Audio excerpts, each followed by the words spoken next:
He hasn't been that hot version of Eugenio Suarez. This was actually some of that conversation we had, right, leading up to a trade for him, where you're like, just remember, with a streaky hitter, if you only got him for 2 months, you may not get the best of him. Doesn't matter. Because he and Naylor together have changed the complexion of the lineup so that there's just no real way to pitch to them. So 6 home runs over the weekend. They found other ways to score as well. They pitched well enough. When they get behind, they come back. When they get ahead early, they tack on. If you're I don't know what the heck you would do to criticize. What thing would you possibly find to criticize? Man, they were tremendous. Just tremendous. No, I was here Wednesday, Thursday, Friday. They won all those games, won over the weekend. I'm still here. Get out of here. It has nothing to do with me. What are you talking about? It has to do with the fact that they have a good lineup now. That's why they're winning. This lineup is good. This lineup is very good.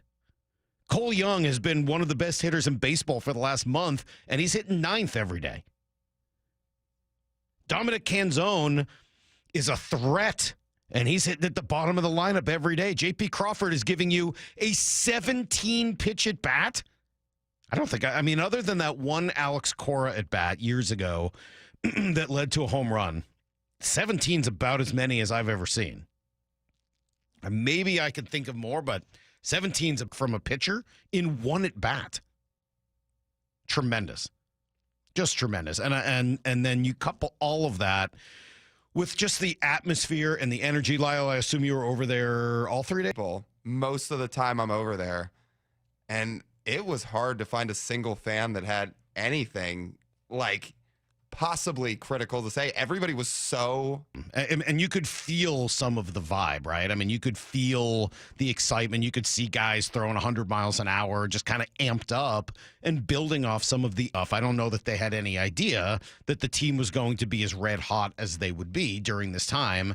And the combination of both those things together was just kind of awesome. Right? You get some of the nostalgia each year. There's a bit of a surprise to it, right? There is a bit of a surprise. I don't know that, most of us saw this coming, and the way the lineup has been rebuilt over the course of the season. Unbelievable. Here to start the year, if I have that right. In your regular lineup, you have 9. You didn't have Geno, you didn't have Naylor, you didn't have Canzone, and you didn't have Cole Young.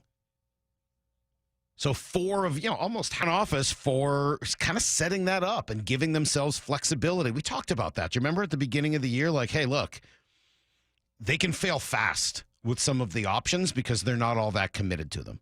And in some cases, it was injuries, right field, second base, because Polanco couldn't play there after the first, couple of games of the season. But they were flexible enough, nimble enough to be able to maneuver around all of that.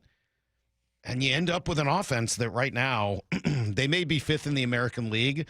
I should probably do a little research on what that looks like just over the last month. And I'm sure if you're going to go from the trade deadline until the end of the year, I think you're going to find that at least adjusted for ballpark, this is going to be one of the best lineups, one of the best offensive clubs in baseball. Unbelievable. I said last week, I think they're going to win the AL West. I think I feel even better about that now, don't you? Tied in the win column? I don't even feel like that's much of a stretch. I said last week, I'm not too impressed with Houston. Still not.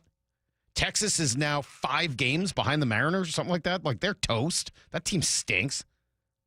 Cleveland's gotten hot. Cleveland's gotten hot. Yep, I saw that. They're, half a game out of the wild card now. But the Yankees are finding various ways to throw this season away. And you're only a couple of games behind Detroit and Toronto for what really matters. Because let's be clear, the difference between winning the AL West and winning a wild card is not that significant. The difference between passing Detroit and Toronto and getting to the top 2 spots and getting a first-round bye in the playoffs is gigantic. Gigantic. And you're 2 games behind Detroit, 3 behind Toronto? And those teams are good, by the way. They're not bad teams. I'm not going to sit here and trash Toronto or Detroit, but they're not great teams. If they were in the National League, I'd have them 5th, 6th, somewhere like that. I think the Mariners are every bit as good as both of those teams right now.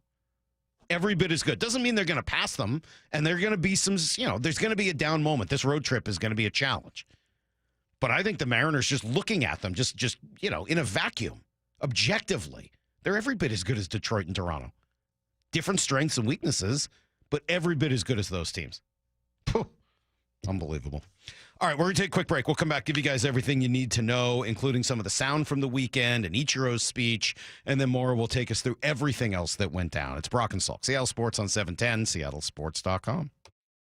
Wyman and Bob, afternoons 2 to 7. I was always a guy that, like, if I could get an interception, man. How many did you have in your career? 3. How many should you have had? If you, as you put it, if you didn't have frying pan hands. Yeah, I would say probably double that. When I was in high school, I played in a state championship game. I had 2 interceptions in one game, and I was like, that was my favorite game. I just loved that. Dave Wyman and Bob Stelton, afternoons 2 to 7 on Seattle Sports, the app, YouTube, and your smart speaker. After years of football and the injuries that go with it, my first thought was always go get surgery. Hey, it's Dave Wyman, but after a consultation with Dr. Mark Wagner, MD at Seattle Sports and Regenerative Medicine, my eyes were open to an alternative to surgery, and I'm talking about stem cell therapy. Well, and my buddy and co-host Bob Stelton, also in pain, and decided to go see Dr. Wagner. I had a hip issue from 14 years of jiu-jitsu.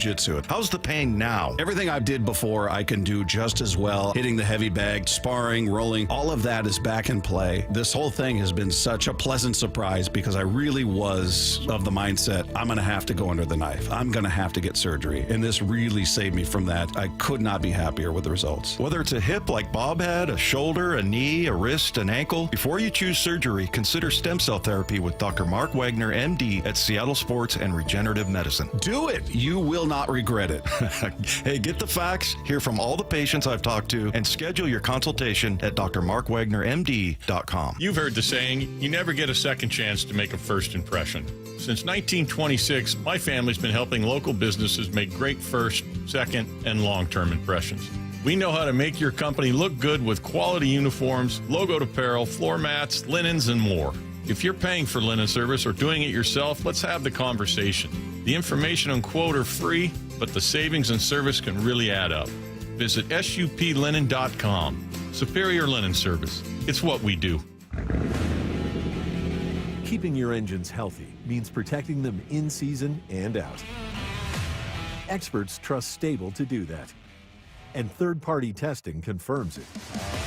Stable is the industry leader in preventing fuel-related issues, no matter if you use it in your car, boat, or outdoor power equipment. In season or out, at every fill-up or when you store, start with Stable. Man, look at that Return of the Old King, man. Oh, wow.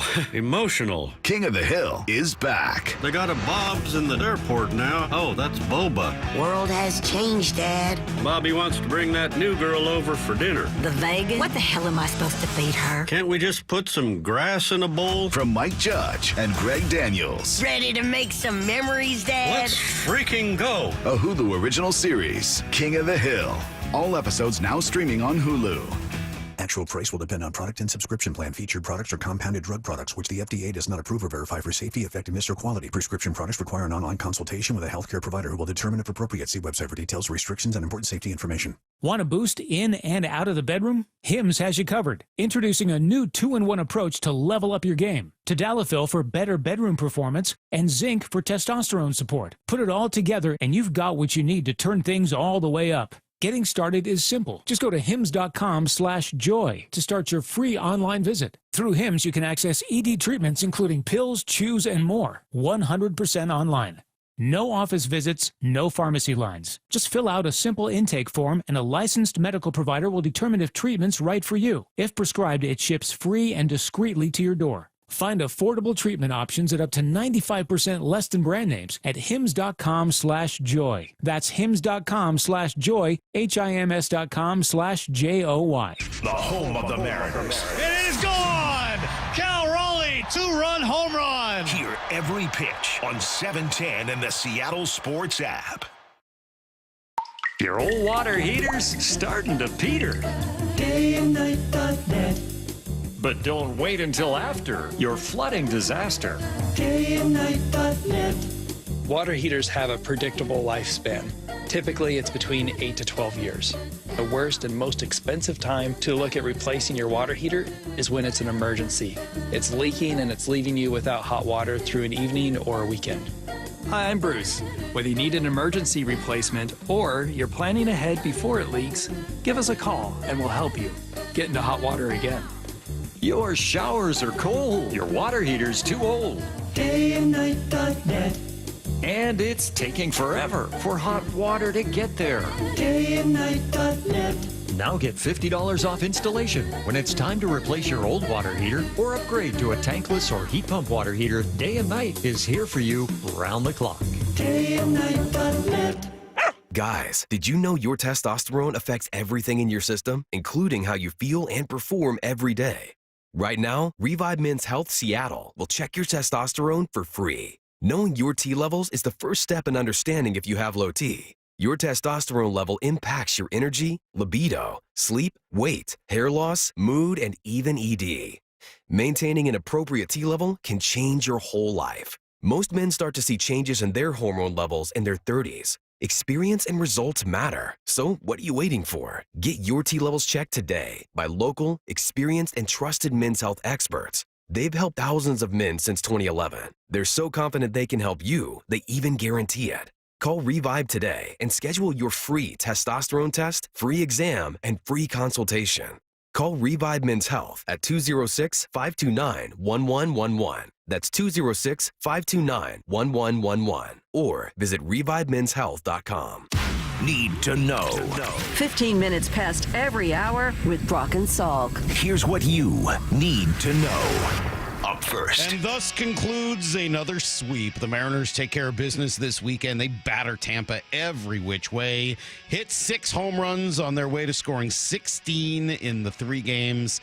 Cal had 3 of those home runs. Julio had 2. Naylor with a little tack-on job. The 2-2.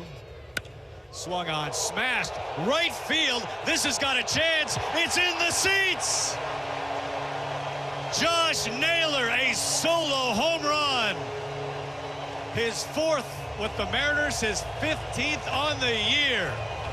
A little more breathing room for the Mariners. It's 5-3 in the 7th inning. Mariners continue to play long ball. Yeah, long ball, and then the tack-on runs. They've really just found ways to do all of it, obliterating opposing pitchers. And even when they have an off night, right, you get some quality starting pitching. Cal hits a long ball late and find a way to win. Playing very, very exciting and excellent baseball. Cal says it's all pretty simple. Playing good baseball, pitching it well, playing good defense, running bases, hitting in key situations. So, was able to get out to a good early lead today. And with the various ways they've won, and that's how you put together a 9-1 homestand.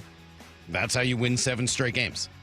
That's how you've won 90% of your games since the trade deadline to move into this prime deserved day off today. Then off on what I think is a pretty tough road trip. Baltimore, Philly, and then to see the Mets in Queens.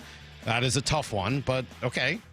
So go out, do your thing on this road trip. And here's the second thing you need to know. All right, preseason week number 2. Kansas City in town. Some starters likely to see the field. Everything we saw in week 1 I thought was cool, but getting him out of the pocket along with all these other quarterbacks, that's part of why he's here. Yeah, well, that was one of the reasons we were really excited about Sam, is his ability to throw on the move and his accuracy on the move, which is really cool. And then, we saw Jalen do it in the game on one of the movements. So all 3 guys can move and throw on the run. Yeah, and that way, obviously, a differently built team with a different offense. Back could be a few more weeks, though, for Tyrese Knight, who's got a knee injury and something else going on as well. Interesting weekend around the NFL. Maura's going to have a lot more details, but please, Maura, make sure you get to Shedeur. That guy gets eyed into the 5th round to go out there and play the way he did. I thought that was pretty cool. I hope we get to that as we go around the weekend.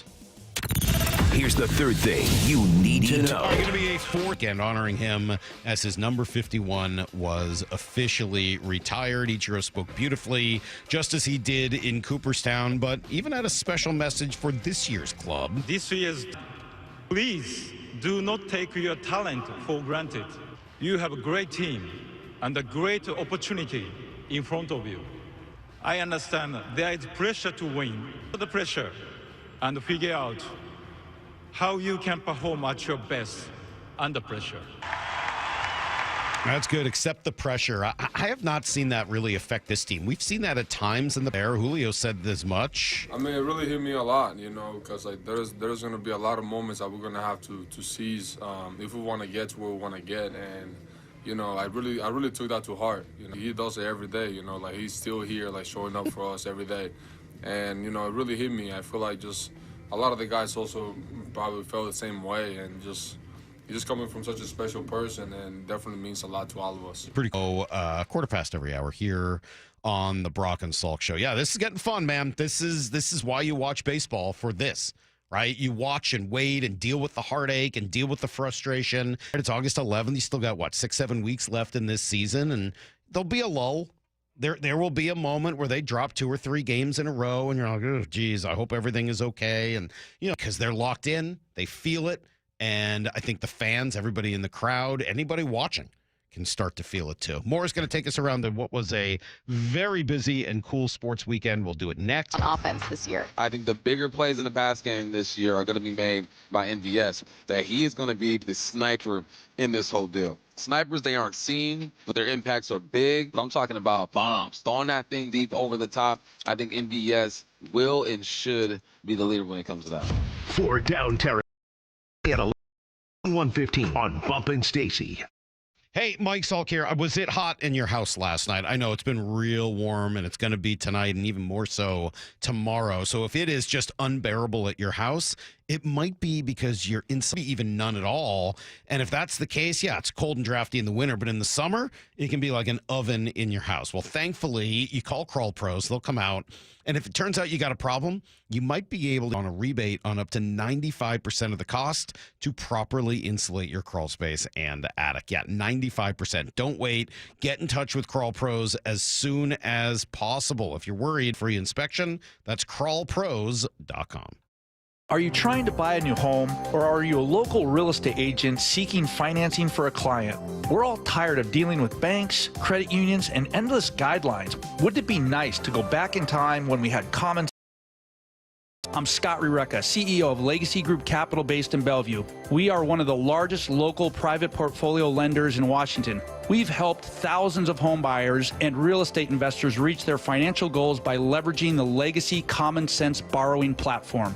What that means is we lend our own money, we make our own decisions. If your deal makes sense, we'll get it done. Whether you're purchasing a new piece of real estate or refinancing an existing loan, bridge loans, construction, or regular home loan, it doesn't have to be as difficult as banks and lenders make it. If you're trying to grow wealth through real estate acquisition, come talk to the experts in private lending.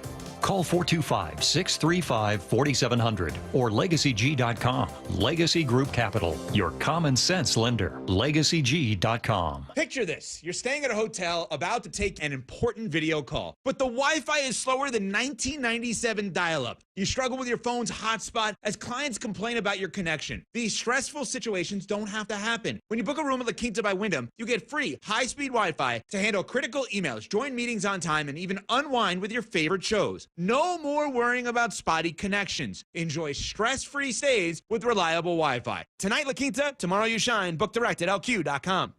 A SoFi personal loan is here to help you achieve something once thought impossible: overcoming high-interest credit card debt. Walk the tightrope of your finances with one low, fixed-rate monthly payment, no fees required, and as soon as the same-day funding. That's right. Pull off your own debt-defying stunt with a SoFi personal loan. Visit SoFi.com/trick to learn more. Loans originated by SoFi Bank, N.A., member FDIC. Terms and conditions apply. NMLS 696891. You gotta love baseball season, but when it comes to your windows, you don't want any curveballs. Rick Riz here, reminding you to trust your clubhouse with locally owned Pella Windows and Doors of Western Washington. Experience the difference with high-quality products, expert installation, and top-notch customer service. It's always a home run with Pella. Schedule a free consultation with Pella Windows and Doors of Western Washington. Just go to PellaPNW.com. That's PellaPNW.com. The home of the Mariners, Seattle Sports. Cal swinging a drive, deep to right field. Every pitch of every Mariners game is on the Seattle Sports app. Need a new roof but not in the budget? A new roof doesn't have to break the bank. Justin Shirley, CEO of State Roofing and Exteriors here. Right now, State Roofing and Exteriors is offering 0 down, 0 payments, and 0 interest for up to 24 months. That's 2 years with no payments while getting the protection your home deserves. But this offer won't last forever. Call 866-ROOF-ROOF or visit stateroofing.com today to get on our summer schedule now. State Roofing and Exteriors, held to a higher standard since 1968. Hey, college students, Safeway is giving you 5% off. That's right, junior colleges, tech schools, universities. Just verify your student ID in the app, unlock exclusive deals, and shop on the app or in person. Better yet, subscribe to Fresh Pass to get free delivery and other special offers. Remember, if you use EBT, Fresh Pass is 50% off and you get savings on fresh produce. For all the details, visit Safeway.com/4U. That's Safeway.com/FOR in the letter U. Summer is here and Washington Energy's BOGO 40% off sale is on now. Update and enhance your home with beautiful new windows and doors expertly installed by Washington Energy Services. Save today with one of our best deals of the year. Buy one energy efficient window, get the second at 40% off. And BOGO 40% off all entry, patio, and interior doors right now. From traditional to modern home updates and with over 65 years of award-winning installations, Washington Energy is the clear choice. Call today for a free estimate. We meet by accident, fixing every last bit, Accurate Auto Body. If you've been in an auto accident, you have the right to take your vehicle to any repair facility. Accurate Auto Body has been family owned and operated since 1994, and they work for you, not your insurance company. Your insurance company may not love them, but you will, because We meet by accident, fixing every last bit, Accurate Auto Body. Brock and Salk's Rewind is presented by Toyota of Kirkland and Toyota of Renton. From the Quantum Fiber Studio. This is Brock and Salk. Weekdays 6 to 10. On Seattle Sports and 97.3 FM HD2. Well, there have been weekends, Maura, where you come in and do around the weekend, and we have to kind of skip quickly through some of the things that went down because they weren't fun, and we don't want to remember them in such great detail. Today is not one of those days. Today, it should be fun to remember. But today we have to kind of skip through because there's so much. All right, well, let's go around the weekend. All right. Oh, I'm watching on YouTube here. Watching on the video. Maura, you look great. That's a good look for you. Oh, you can see. Okay, it's a black box back here, so. It's a black box. Yeah. That's all I got. Maura looks good. She's a black box I got right now. you on camera. I could not get myself on camera. Well, and really, I think that's the cameras making a decision about what they would like to see, right? Okay, I mean, I think yeah. our cameras are very clear. They want to see this smiling, beautiful, well-dressed face. And I'm sorry, you're just going to be a black box. It's just Yeah. how the people view you and how the cameras, quite frankly, view you. Okay, I'll work on it.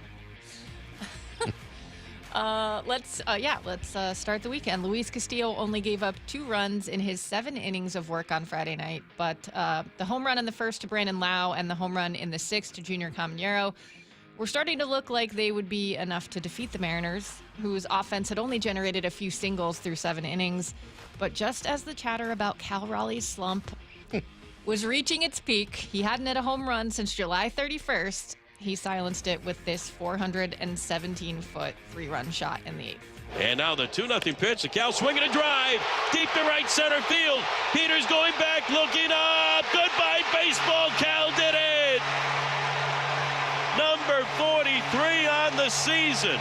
Holy smokes, that ties him for 3rd all-time by a catcher in a single season. That's also number 35 as a catcher. He has just tied the American League record for home runs by a catcher, joining Ivan Rodriguez back in 1999. And oh, by the way, Cal just gave the Mariners a 3-2 lead in this ball game. Number 43 on the season. How about that? Cal Raleigh keeps them coming. And of course, the home run comes against the reliever the Mariners really wanted at the trade deadline, Griffin Jackson. Of course it would, and he did not look great. He had himself kind of a tough day. Giving up a couple of singles before that. Baseball's a funny game. Dominic Canzone had a ground ball to the right side that if it is 2 feet, 3 feet farther up the middle instead of pull side, it's probably the end of the game, or he's out anyway. I mean, it's just that razor thin margin, right? Cal doesn't get up, and instead he pummels that ball, and they end up winning the game. That's baseball, right? I mean, like an inch or two here or there, a foot or two here or there, and a well-placed hit like that, or getting a guy on the wrong day. Rasmussen was really good on Friday night. I mean, he was exactly what the Rays needed to kind of, keep this Mariner lineup off balance. But it just felt like when Cal hit that home run, it just took all the air out of that. And they've already been depleted, and they're already moving in the wrong direction. But it felt like that home run just took whatever life was left in the Tampa Bay Rays and just destroyed them. And look, they're in a tough spot. They're playing in a minor league stadium, their games, and they know that their ownership and management is going to trade anybody who has any value whatsoever at any point. The team is up for sale. They're about to change. It's a tough spot, but you could, I don't know. I felt anyway, like when that ball went out of the park, they're just like, oh God, we're done here for the week. And obviously you'll go through the other games. I love the call from Rick, and I love going through all of the various accomplishments from Cal. But I will say in that moment, for that home run, none of those mattered. None of them. I didn't care about any of the Johnny Bench home runs as a Cal. I don't care about any of that. That one was a home run that was all about the game. It was all about the moment. It was all about the comeback.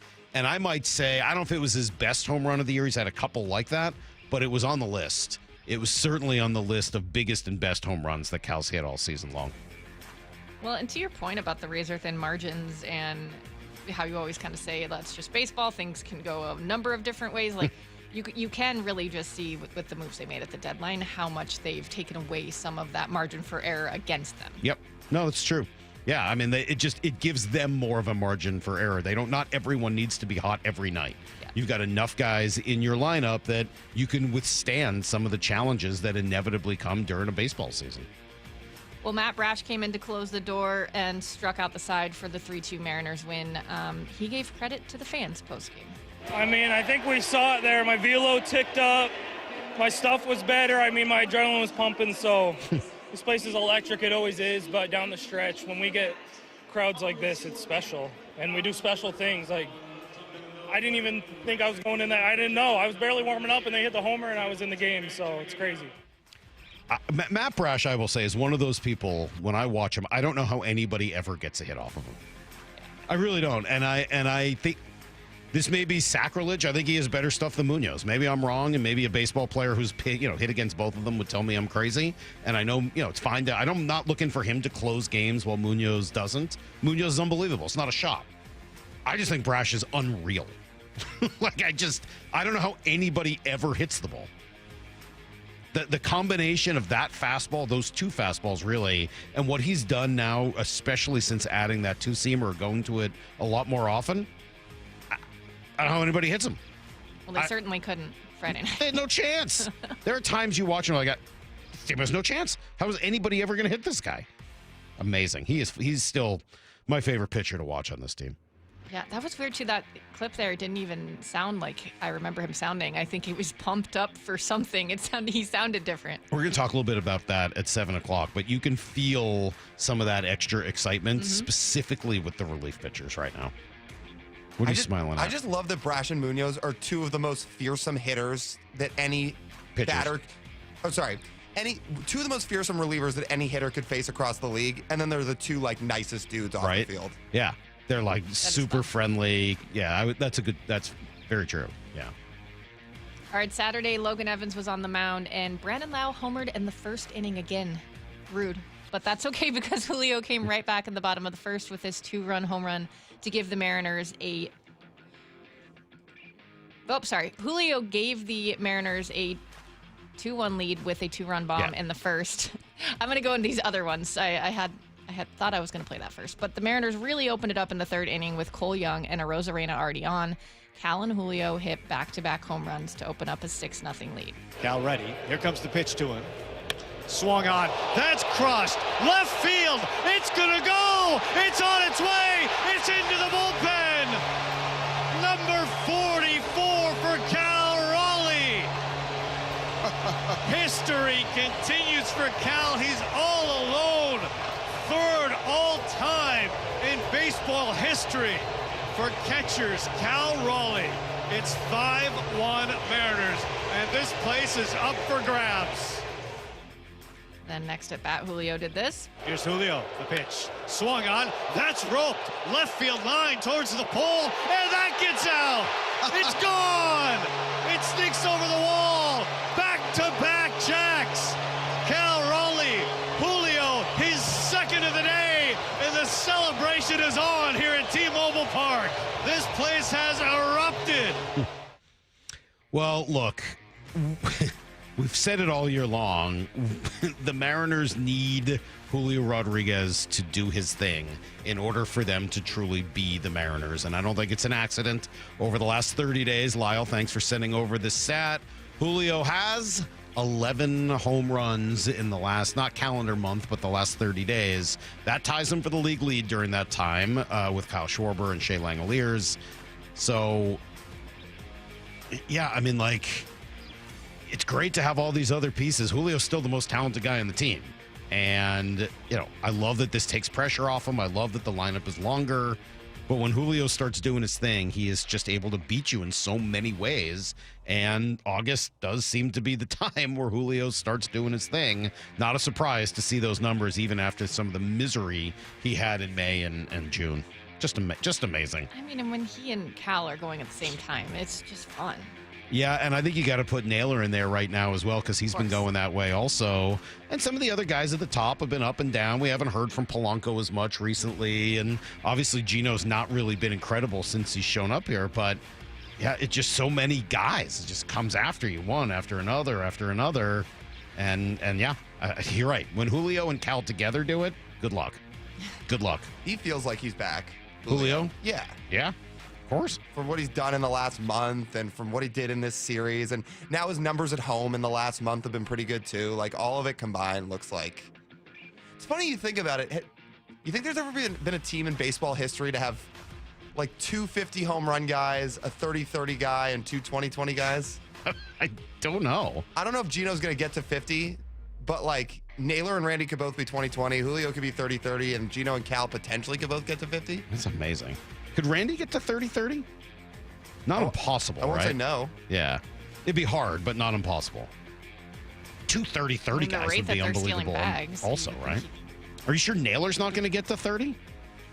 Well, he's only at 15 homers, so 30 he might homers. be a 20-30 guy. Well, that's true. And Cal will be a 20-20 guy, too. Right? Isn't he at like 15 bags? Has he stolen many bases recently? Not as many, but I think he's still at like 13, 15. He is at, here, if you give me 1 second, I'll get it. He's at... Cal has 13 stolen bases. Yeah. Okay. You got to get a move on, but Josh Randy's Naylor stole 11 in like 3 days. Randy's got 22 stolen bases, 23 home runs. I mean, that's pretty good. Yeah. Fascinating. What a weird team. They're good. All right, Logan Evans allowed a pair of runners in the 6th. He was pulled, and Caleb Ferguson gave up a home run to Junior Caminero. So it got a little close for comfort with a 6-4 Mariners lead there, but Cole Young scored on a wild pitch in the bottom of the inning for a little breathing room, and Bizardo, Spire, and Munoz closed it out for the 7-4 Mariners win. Dan Wilson talked after the game about what he liked from his offense. Real big arm. We saw some 101s, 102s today. But a little trouble with command at times. They were pretty patient. They were able to get pitches on the plate and not swing at the ones that weren't. And, that's when you're going really well, that's what your offense does, is they wait for the mistake on the plate and then you're able to hammer it. And that's what the guys did tonight. I mean, very simple and absolutely correct. When you've got a guy and he was really good that day and Rasmussen was really good on Friday, you just kind of got to wait him out.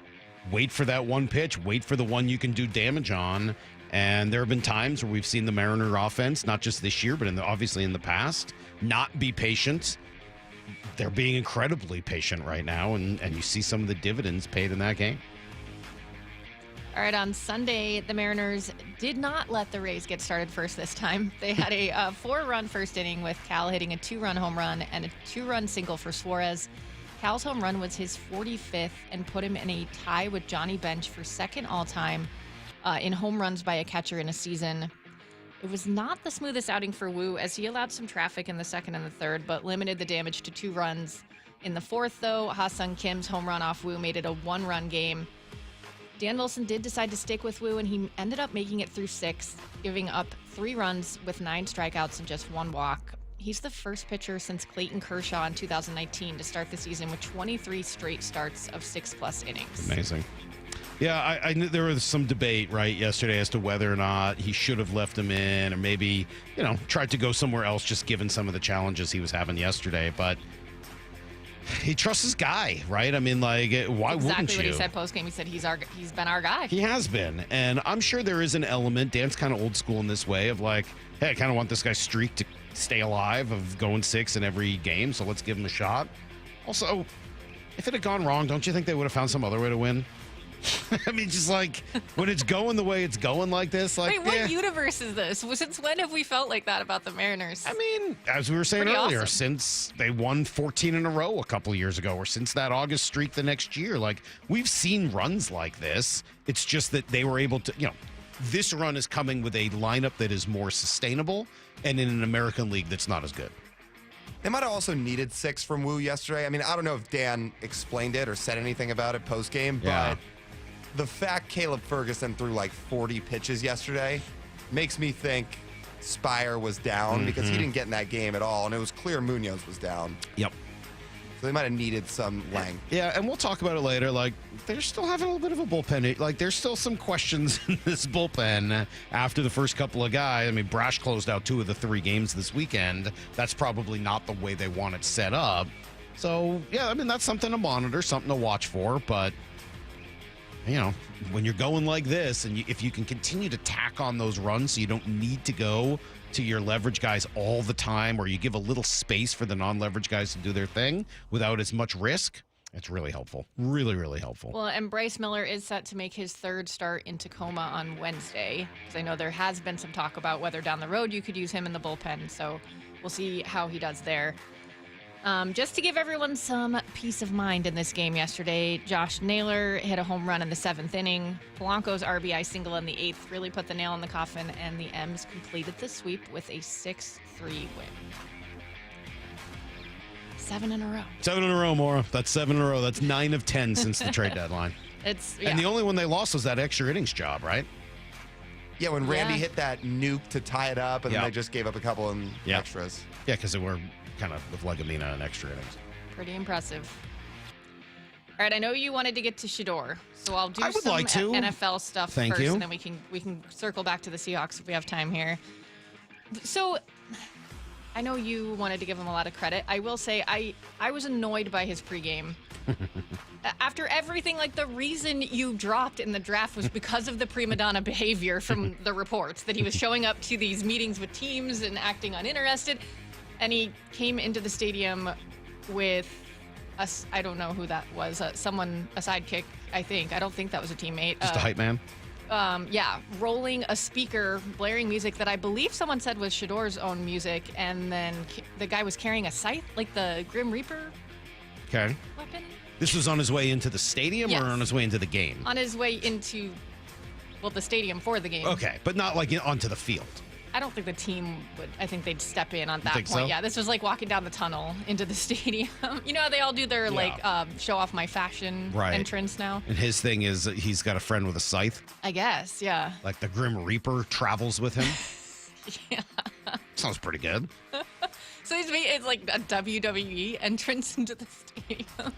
I mean, it does feel like a lot for a first preseason game, not going to lie. When you're a 5th round draft pick. It does feel like a lot, but hey. But yeah, to his credit, as you said, he went 14 for 23, 138 yards, 2 touchdowns, 106 passer rating, and they did score on 3 of his 8 drives that game. People were fairly impressed. Now, the reason Dylan Gabriel didn't get it to play is because he's hurt. Kenny Pickett's hurt. They didn't give Joe Flacco any reps. They just had Ty Huntley go in for a few. Mm-hmm. So we'll see what happens. But, most people came away from that pretty impressed. His coach, Kevin Stefanski, was asked if he'll get more first-team reps now. We need to get through the next couple of days from an injury standpoint, Mary Kay, and see where everybody is. I'm really focused on all of our quarterbacks' development and every single one of these reps, like they are last night, how important they are. So that's what I'm focused on more than anything. Did you get to watch much of that? I saw a little of it. I didn't see it. It's annoying. I came into it just as Huntley was coming in. Okay. So I didn't get to see a lot of Shador. But I will say, just straight up, I'm rooting for him. I mean, I was always interested in him and kind of would have been happy if the Seahawks had taken him. I'm probably even more happy that they ended up with Milroe just because of the running ability. But every time I watch that kid play, I come away impressed. So I've always been a fan of what he does. I'm not necessarily a fan of the way he does it all, but I think he's a good quarterback. I think he's got a good arm. I think he's got an accurate arm. And I think he's been in some weird situations, and I think it's weird. Like, his dad's weird. So I'm rooting for him, and I was excited to see him do that on, what was it, Saturday? I will say, Nike just put out this ad of Shador with his fist in the air, and the quote is only a matter of time. It's on this graphic, and it got a bunch of views online. That feels like it's going to get memed very hard. Well, yeah, that's just dumb. I mean, like, stop doing that for this kid. Like, only a matter of time. Yeah, I don't know whether it's only a matter of time. I think that's dumb. I'm not saying that. But I do think that when you see him do what he did over the weekend, and it's not a real game, it's not a regular season game, he's not in the Hall of Fame, but doesn't it make the fact that he was a fifth-round pick seem kind of dumb? I'm not saying he needed to be the second pick in the draft, but really, that kid's a fifth-rounder. I'm sure Mel Kiper was somewhere screaming at his TV. I bet he was, as he should be. I mean, obviously, Mel was overboard during the draft. And I'm not defending all of the stuff around this kid, but fifth round, really? That's a fifth-round pick? No, that's not what fifth-round picks look like. That kid should have been a top 3 rounds. Probably could have been a first or second round. I grant that there's... I don't know how you can draft him higher, though, if he was going into meetings and, like, answering phone calls during them. He had someone on FaceTime with him during a meeting. That is weird. I know. That's messed up. Like, I'm just saying it's of his own doing as far as I'm concerned. Okay. But if he wants to prove himself now, then great. Well, just bring a scythe with him wherever he goes. He's fine. Did you see what happened in the Cowboys game? Mm-mm.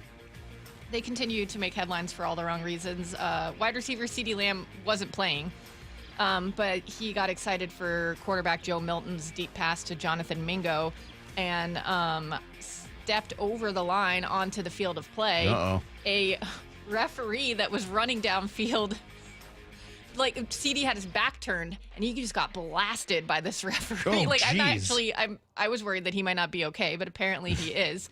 And then got a penalty for it. So, good job. That sounds about right. Yeah. That sounds like the least troubling thing that's happened to the Cowboys in a while. Yeah, true. It was just more entertaining than anything. But you'll have to watch the video if you haven't seen I will, it. He gets I will blasted by that referee. It's crazy. And then you sent me this one over the weekend. Jaguars kicker Cam Little God. hit a 70-yard field goal before halftime of their game with the Steelers, and the announcers just didn't even know what to do. Holy smokes. They got a shot. He just kicked a 70-yard field goal. Are you kidding me? Crazy. I've never seen that. The NFL record. Yeah, and obviously it doesn't count for the NFL record because it's not a real game, but it's still unbelievable. It's still a game situation in which a guy. So that ball was it was at the 47. He kicked from their own 47. He kicked it from his own 40. That makes it a 70-yard field goal, right? 60 yards to the 40 plus 10 to the end zone. Think about what kind of a weapon that is. So let's say you're down at the end of the game by 2. The other team kicks off for a touchback. You're at the 35. You need to go 12 yards to get into this guy's field goal range. Yeah, remember when... What? Remember when Russell Wilson... Touchback, 12 yards, field goal, game over, you win. Oh, God, what's the guy's name that coached the Broncos for a year and did whatever Russ wanted? Uh-huh. Remember when they came here? Yeah, and they that's said what they were looking thought they for. were in field goal range and you said it was the dumbest thing ever? They would have been fine with this guy. Well, it was the dumbest thing ever. The way Russ said, that's what we were looking for. 35 left hash or whatever it was. 45 left hash. Nathaniel Hackett. I couldn't remember. Thank you. Yeah, I mean, that was dumb. But can you imagine, like, what a weapon that would be? 70-yard field goal. Okay, well, we just got to get to the 47-yard line. No big deal, especially when you start at the 35 half the time. It's crazy. Reminds me of this old kids movie. There was like a mule kicking 100-yard field goals or something. It almost reminds me of that. A mule. That's what it was. I don't remember the name, but I definitely watched it when I was younger. I'm sure somebody will come up with that for you. Good stuff. All right, thanks, Maura. 70-yard field goal. Pretty cool. I'd like to see that in a game. I would like to see that. I mean, it's only a rare set of circumstances. The problem is you miss that if it's not at the end of the half, and obviously the other team gets the ball at your 40-yard line after the field goal. So, there's some risk factor associated, but pretty crazy to think that you might be able to be in field goal range when you're on your own side of the field. It's pretty impressive. Okay. I'm surprised, Maura, that you didn't have my dad winning the senior softball tournament that he was in this weekend. That didn't make it into around the weekend. Congratulations, Larry. Well, you didn't tell me. Well, I thought you would have seen it. You didn't see all the tweets, all the news, the wire reports. Yeah, my dad played. He went with the over 70 team. He was offered the over 65, the over 70, and the over 75, and he went with the over 70 team. Big win, and he hit a triple. My dad still thinks he's faster than Pete. I was asking about it the other day, and he's like, I kill him. I'm like, I don't know, Dad. I think Pete can run farther than you can. That's going to be an issue. So I was hoping to get some video, but none was available. Apparently, this game took place without any video cameras around. So maybe it happened, maybe not. Coming up next, I have seen a couple of things here over the last week or so that make me think the Mariners are in a specific headspace. We'll discuss next on Brock and Salk. He's the best catcher in baseball. Pitch to Cal, swing and a drive. And he's on Seattle Sports, Thursday afternoons all season long. It's the Honey Bucket Cal Raleigh Show. Presented by the Puyallup Tribe of Indians. More history for Cal Raleigh. I love being here and all these fans in the city. Catch every episode of the Honey Bucket Cal Raleigh Show, presented by the Puyallup Tribe of Indians, on the Seattle Sports YouTube page, the Seattle Sports app, and seattlesports.com. Jaden Schwartz for Techline Roofing. Summer is the perfect time for a new roof. Take advantage of our easy financing, summer specials, and the best warranty in the business. Have a great summer. See you next hockey season. Trust Techline. Feeling lucky? Don't miss the Lucky Classic Collector Car Truck and Boat Auction, Saturday, August 30th at Tacoma's LeMay Marymount Event Center. Hundreds of cars, vintage, muscle, exotic, classics, trucks, boats, and more. Saturday, August 30th at Tacoma's LeMay Marymount Event Center. Millions of dollars in inventory, many must sell with no reserve whatsoever. Get lucky, get local, and get in line for the Northwest's greatest collector car auction. Auction details at luckyoldcar.com.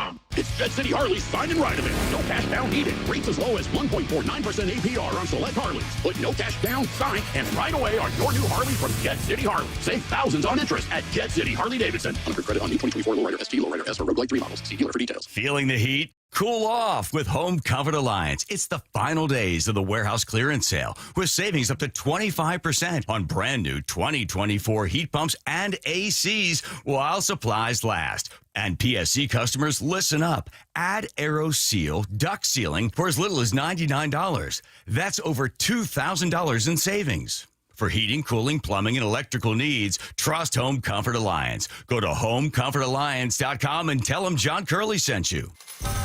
It's the World Fighting Championships at Emerald Queen Casino Event Center, Saturday night, October 25th. Experience the thrill and excitement of high-energy mixed martial arts. Tickets at emeraldqueen.com. Don't miss this amazing professional mixed martial arts event, the World Fighting Championships, October 25th at Emerald Queen Casino, the entertainment capital of the Northwest. 21 and older, need gambling help? Call 800-547-6133 or visit emeraldqueen.com. You're listening to Leaf Filter Radio, and the guru of gutter protection himself, Chris Coonahan, is here to take your most pressing leaf-related questions. Hey, everybody, Chris here. I understand we have Ron on the line. Ron, where are you calling from? Uh-oh. Ron, are you calling from a ladder? Well, I was. I wanted to ask Chris what I need to do to get my gutters ready to have leaf filter installed. Oh, Ron, you don't have to do anything. A Leaf Filter Trusted Pro will come out and clean out your gutters, realign and seal your gutters, and install Leaf Filter, America's #1 gutter protection system. So I didn't need to get on this ladder? Ron, Leaf Filter Trusted Pros are in your neighborhood and ready to help. Just visit leaffilter.com/deal to schedule your free gutter inspection and get up to 30% off. Thank goodness. What was that site? That's leaffilter.com/deal for your free gutter inspection today. See representative for warranty details. Promotion is 20% off plus a 10% senior or military discount. One discount per household. If you love to travel, Capital One has a rewards credit card that's perfect for you. With the Capital One Venture X card, you earn unlimited double miles on everything you buy. Plus, you get premium benefits at a collection of luxury hotels when you book on Capital One Travel. And with Venture X, you get access to over 1,000 airport lounges worldwide. Open up a world of travel possibilities with the Capital One Venture X card. What's in your wallet? Terms apply. Lounge access is subject to change. See CapitalOne.com for details. Man, look at that Return of the Old King, man. Oh, wow. Emotional. King of the Hill is back. They got a Bob's in the airport now. Oh, that's Boba. World has changed, Dad. Bobby wants to bring that new girl over for dinner. The Vegas? What the hell am I supposed to feed her? Can't we just put some grass in a bowl? From Mike Judge and Greg Daniels. Ready to make some memories, Dad? Let's freaking go. A Hulu original series, King of the Hill. All episodes now streaming on Hulu. Actual price will depend on product and subscription plan. Featured products are compounded drug products, which the FDA does not approve or verify for safety, effectiveness, or quality. Prescription products require an online consultation with a healthcare provider who will determine if appropriate. See website for details, restrictions, and important safety information. Want a boost in and out of the bedroom? Hims has you covered. Introducing a new 2-in-1 approach to level up your game. Tadalafil for better bedroom performance and zinc for testosterone support. Put it all together and you've got what you need to turn things all the way up. Getting started is simple. Just go to hims.com/joy to start your free online visit. Through Hims, you can access ED treatments including pills, chews, and more. 100% online. No office visits, no pharmacy lines. Just fill out a simple intake form and a licensed medical provider will determine if treatment's right for you. If prescribed, it ships free and discreetly to your door. Find affordable treatment options at up to 95% less than brand names at hims.com/joy. That's hims.com/joy, HIMS.com/JOY. Let's go! This is Seattle Sports. Streaming through the Seattle Sports app. KIRO AM Seattle. KIRO FM HD2 Tacoma. Home of the Seahawks, Mariners, and everything Seattle sports. This hour of the Brock and Salk Show is powered by Star Rentals, preferred supplier to the West's best contractors. Give me a freaking auto! From the Quantum Fiber Studio, this is Brock and Salk on Seattle Sports. Brock Ewert is my hero. Jay Buhner just punched me in the kidney. We're going to accuse you of a minute. Doesn't really work that way, Sherm. This is a show that has my name on it. It kind of does, though. Now here are your hosts, Brock Ewert and Mike Salk. Hello! Hello, Brock. Good morning to you. I see Gale Sayers. I see the Boston Ghost. I think they called Gale the Ghost. When I'm looking at Larry Salk rounding third and on his way home, I see some speed. There's no question he beats Pete in a sprint. There's no question. Oh, there's 100%. 100%. He's first. Pete's second. Larry and Mike Ewert are walking. Wow. Yeah. It's not happening for Larry or Michael Ardell Heward because those two are out in front. We're not talking about this to start the show. You can talk about this later. No, we've got to talk about the Mariners. Don't distract me. Never send me that stuff. Well, I thought maybe you could be a professional and start the show talking about the Mariners and not my dad running. But hey, it's a tough world we live in, I guess. Yes. Apparently 7 in a row. Apparently 9 out of 10 is not enough for you, Brock.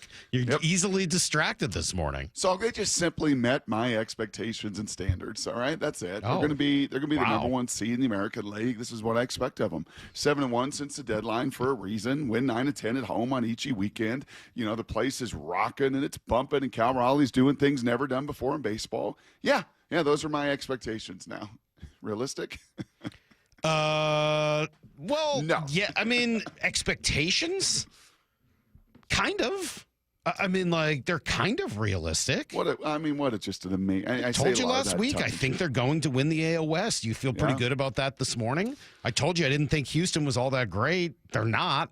Texas has fallen farther behind by the day, and the Mariners look great. They look great. They look great right now, and I don't, they look locked in. Great? That's a triple great. That's a triple great. Yes. Sheesh. Well, here's the thing.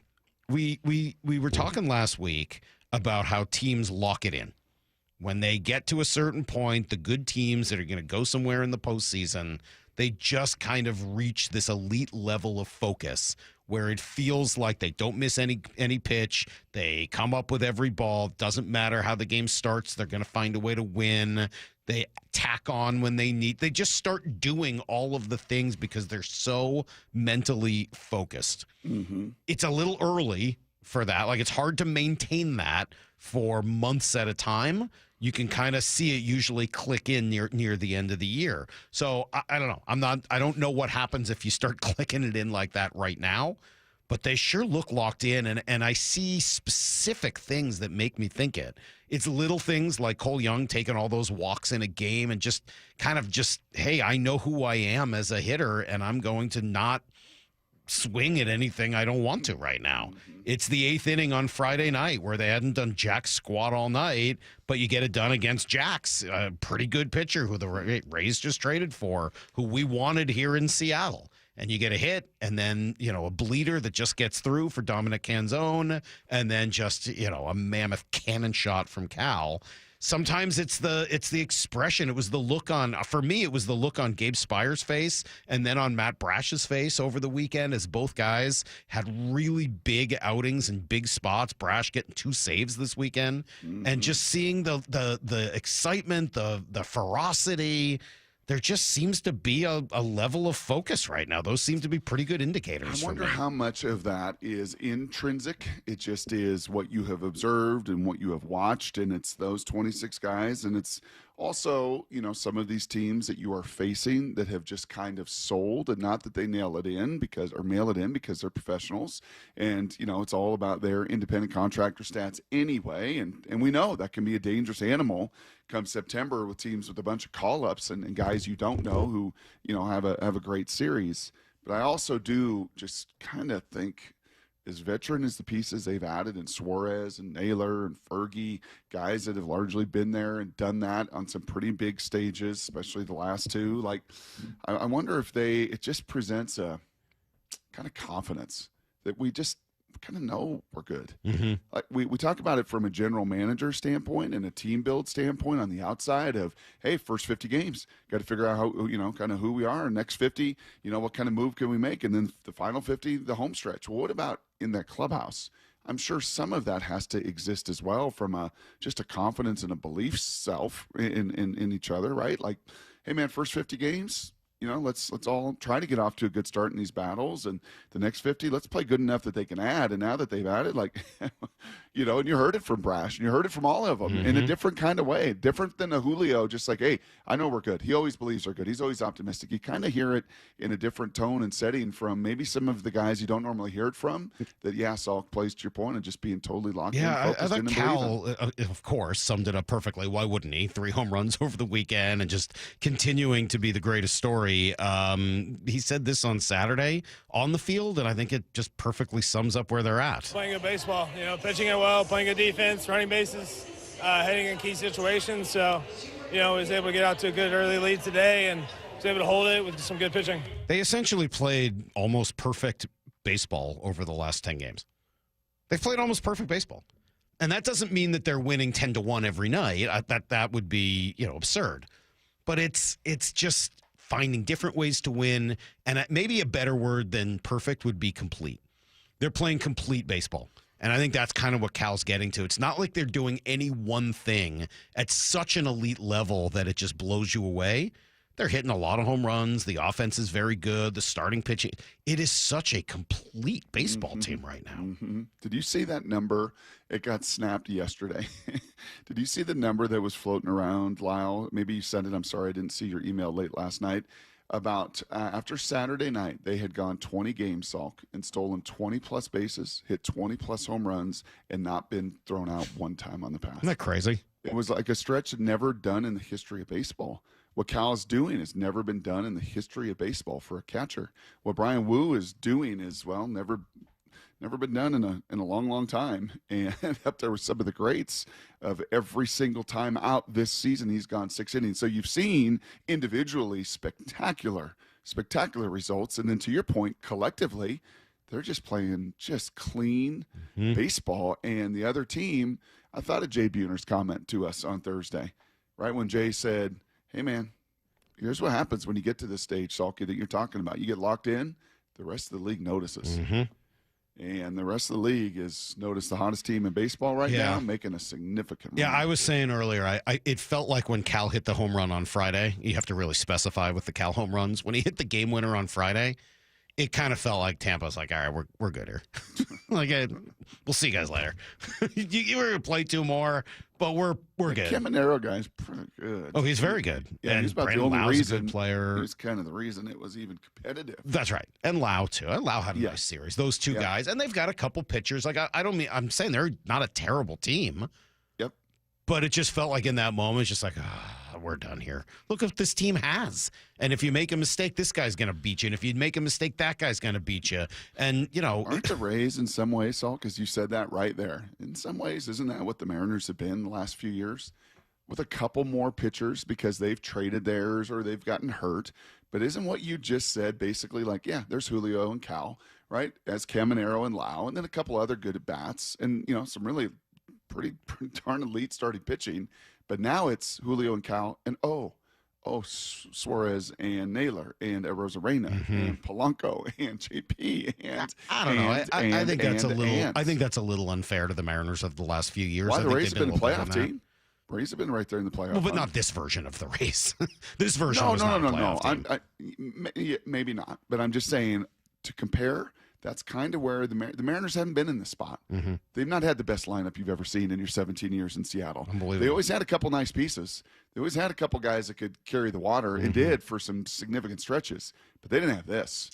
Well, I'll tell you what, if you have any lingering doubts about this Mariner team, they got an opportunity to bury those doubts on this road trip. Very good competition. Baltimore obviously is kind of faded and did not have the year they were supposed to have. But then you go to Philadelphia and then to Queens. I think reverse, right? I think it's Queens this weekend and then Philly. I'm sorry, you're right. Queens and then Philly. Yes, sorry. But either way, I mean, that's a pretty good road trip. You're going to go see some really good competition in the National League and test yourself against the best. With preseason game 1 in the books. Here's Milroe rolling out to the right side and throws a dart. The work continues going into the final week of training camp. Whose stock is on the rise? Geno played well. Who's on the bubble? Oots can run for a 270-pounder. Nobody has the Seahawks covered like Seattle Sports. You felt the line of scrimmage. You felt the physicality. Seattle Sports training camp coverage is presented by The Landing in Renton. On 710, the Seattle Sports app, and the Seattle Sports YouTube page. Hey, college students, Safeway is giving you 5% off. That's right. Junior colleges, tech schools, universities, just verify your student ID in the app, unlock exclusive deals, and shop on the app or in person. Better yet, subscribe to Fresh Pass to get free delivery and other special offers. Remember, if you use EBT, Fresh Pass is 50% off and you get savings on fresh produce. For all the details, visit Safeway.com/4U. That's Safeway.com/FOR in the letter U. At Toyota Renton, the game plan is simple. Save money and take the tailgate wherever you go. With the all-hybrid Camry, leasing at just $299 a month for 36 months with $32.39 due at signing. And the Corolla at $219 a month for 36 months with $29.99 due at signing. The wonderful team at Toyota Renton can set you up with a test drive so you can take your new car to the stadium the same day. Score yours today by visiting Toyota Renton or online at toyotarenton.com and take the tailgate wherever you go. Offers valid through September 2nd, 2025. Excludes taxes, titles, license, dealer accessories, and $200 negotiable dealer documentation fee. Models 2559 and 1852. You never get a second chance to make a first impression. Superior Linen Service will help your company with logoed apparel, uniforms, floor mats, linen, and more. Give us a call. We answer the phone. Superior Linen Service. It's what we do. Visit suplinen.com. Northwest homeowners, when it comes to your roof, you need a name you can trust. Techline Roofing has proudly served the Seattle area for years, delivering exceptional results and lasting security. Choose Techline Roofing. Your trust is our foundation. Trust Techline. Free consultations, no fee guarantees, 5-star reviews. JP Pendergast with Pendergast Law explains the importance of going beyond these familiar offerings. Accident victims want an attorney, Tom, that satisfies their needs. Someone who handles those needs with the highest degree of care. Pendergast Law offers the no-fee guarantees and free consultations, but these only scratch the surface. Okay, explain more. We make sure that every member of our team is genuinely passionate about helping others. Customer service and communication are our top priority. It's how we take care of our clients so they always feel one step ahead of the insurance companies. Our strong reputation for high standards provides comfort and confidence when it's needed most. Pendergast Law offers the free consultations, the no-fee guarantees, and, of course, they are 5-star rated. But what really makes them different is their genuine passion for helping others. I can't recommend them enough. If you or a loved one has been injured in a car accident, call Pendergast Law. We can help. That's PendergastLaw.com. The LJ way is the Lee Johnson Auto Family. Hello. Welcome to the Lee Johnson Auto Family. This is King. This organization's a special one. They call it the Lee Johnson Auto Family, and it's not just a name, it's not just some cliche. They foster an environment for us to become a family, to work together, to really become close, and they show us in a lot of different ways that they do value us. Is it perfect? No place is. But I've been very thankful to be here in the almost 10 years and have every plan to stay here for a lot longer and just watch it continue to grow. He's fun and professional, which explains why so many people visiting Lee Johnson Kia ask for him by name. The LJ way is the Lee Johnson Auto Family. The home of the Mariners. Left off to center. It is on its way. Julio, 2-run home run. Hear every pitch on 710 and the Seattle Sports app. Summer is here, and Washington Energy's BOGO 40% off sale is on now. Update and enhance your home with beautiful new windows and doors, expertly installed by Washington Energy Services. Save today with one of our best deals of the year. Buy one energy-efficient window, get the second at 40% off. And BOGO 40% off all entry, patio, and interior doors right now. From traditional to modern home updates, and with over 65 years of award-winning installations, Washington Energy is the clear choice. Call today for a free estimate. Icy cool and oh so sweet. It's $305,000 in cash. Turn over a new leaf by winning your share of these big summer bucks. Every Saturday in July and August, golden opportunities abound with hourly drawings from 8 p.m. until midnight, when one grand prize winner will score $10,000 with $50,000 on the last Saturday of each month. Don't forget, your Reef Rewards card can save you up to 25 cents per gallon at Lummi Bay Market next to Silver Reef. Silver Reef Casino Resort, located off I-5 exit 260. Guys, did you know your testosterone affects everything in your system, including how you feel and perform every day? Right now, Revive Men's Health Seattle will check your testosterone for free. Knowing your T levels is the first step in understanding if you have low T. Your testosterone level impacts your energy, libido, sleep, weight, hair loss, mood, and even ED. Maintaining an appropriate T level can change your whole life. Most men start to see changes in their hormone levels in their 30s. Experience and results matter. So what are you waiting for? Get your T levels checked today by local, experienced, and trusted men's health experts. They've helped thousands of men since 2011. They're so confident they can help you, they even guarantee it. Call Revive today and schedule your free testosterone test, free exam, and free consultation. Call Revive Men's Health at 206-529-1111. That's 206-529-1111. Or visit ReviveMen'sHealth.com. Need to know. 15 minutes past every hour with Brock and Salk. Here's what you need to know. Up first. A sweep, Brock. Another one that's 2 in a row for the Mariners. They take care of business this weekend, and they got after Tampa in any number of ways. The home runs, there were plenty of them, 6. Cal, of course, had 3 of them. Julio had 2. High Boyle, the 2-1 pitch, swinging a fly ball into straightaway center field and deep. Peters back to the 1-8 track to the wall. Goodbye, baseball. Julio to his fans and the J-Rod squad, a 2-run home run. And the Mariners lead it 2-1 here in the bottom of the first inning. Number 22 on the year for Julio Rodriguez. Randy will score out in front of him. The walk, the long ball, and the Mariners have the lead. And Julio, that was some kind of special swing right there to give the Mariners a lead. I think you know how much I like that. A walk and a long ball, Brock. That is right up my alley. And they hit 6 of them. Josh Naylor had the 6th, but They did more than that. They tacked on. They found ways to hit. They drove in runners. They scored 16 runs in the 3 games and then pitched well enough to win. That's going to get it done. Yeah, and we just take it for granted. We just do. Because we watch it every day. Because we focus on it every day. And we can talk about Cal hitting 3 home runs. We can talk about Cal going from 42 to 43 to 44 to 45.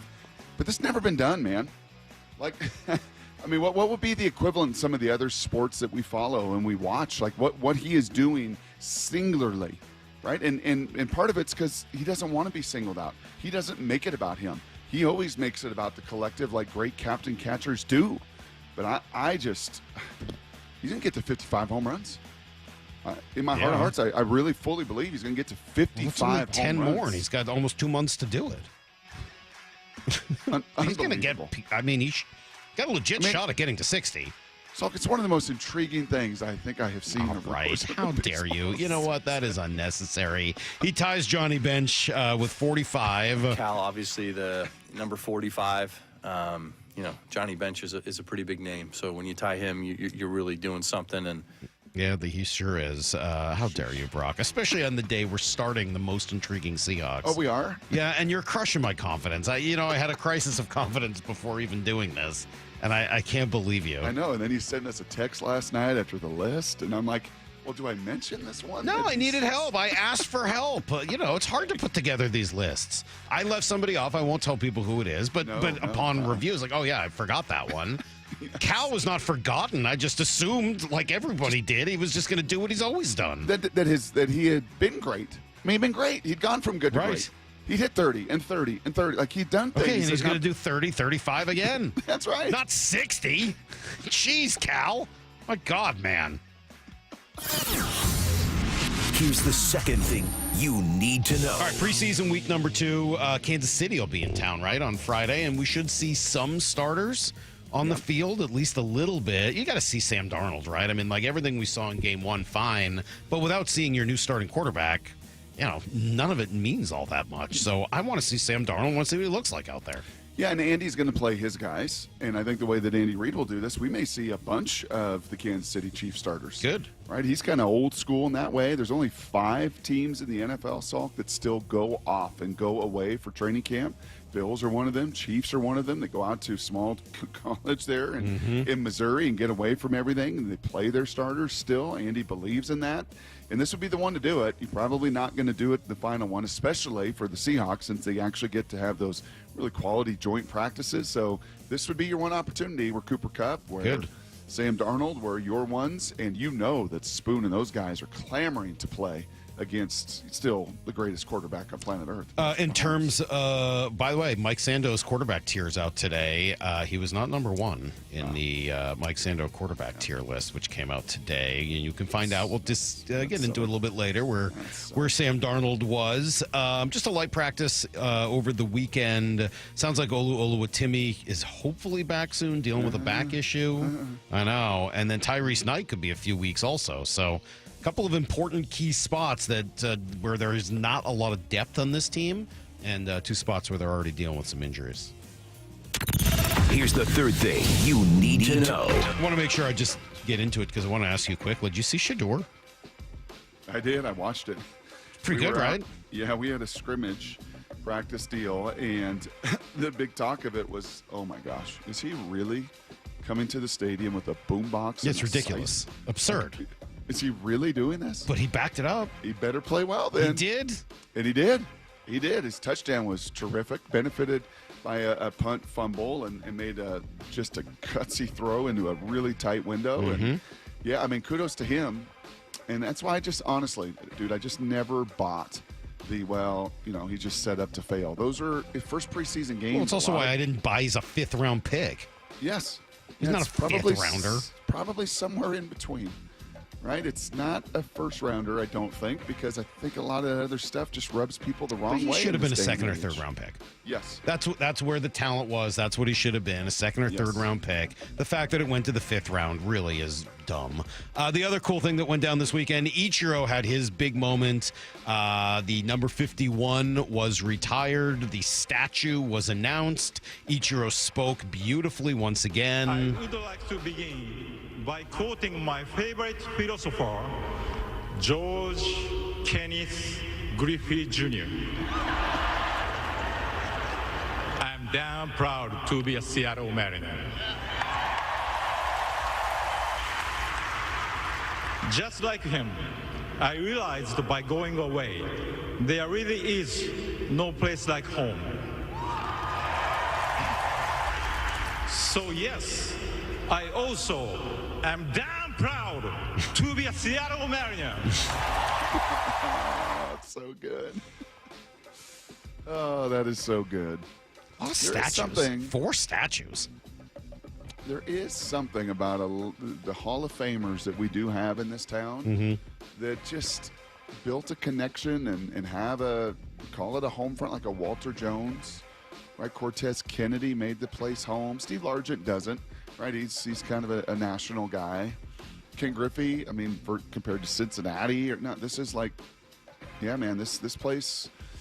Ichiro, obviously, this place pulls some special chords with these guys, and pretty neat to hear Ichiro do that once again so doggone well. All right, that's everything you need to know. Quarter past. Make you a little jealous that we didn't get more of that in English, that we didn't get a chance to sit and talk. Like over the years? Yeah, just over the years. I mean, it's a bummer. Not in full scale. Not he's going to do some radio interview. Nothing of that. But, just kind of, as Jay said, man, when he lets it out and those guys all get it and they all know and we get a little piece of it, a little snippet of it, makes me just slightly jelly that we didn't get more of that at times. That makes sense.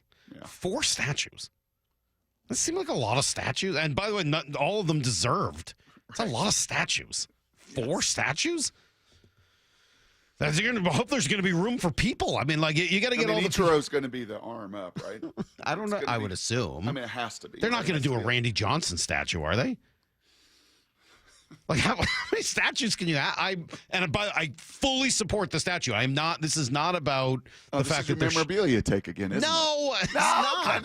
I just want to make sure there's enough. I just want to make sure there's enough room for the fans in the ballpark. Getting too cluttered. What am I supposed to do with this? Want to make sure that fans have enough room. You love the energy. You love the buzz this weekend, Brock. And if there's too many statues, you're not going to have enough room for the fans. I'm just saying. We'll be right back with Brock and Salk, Seattle Sports on 710.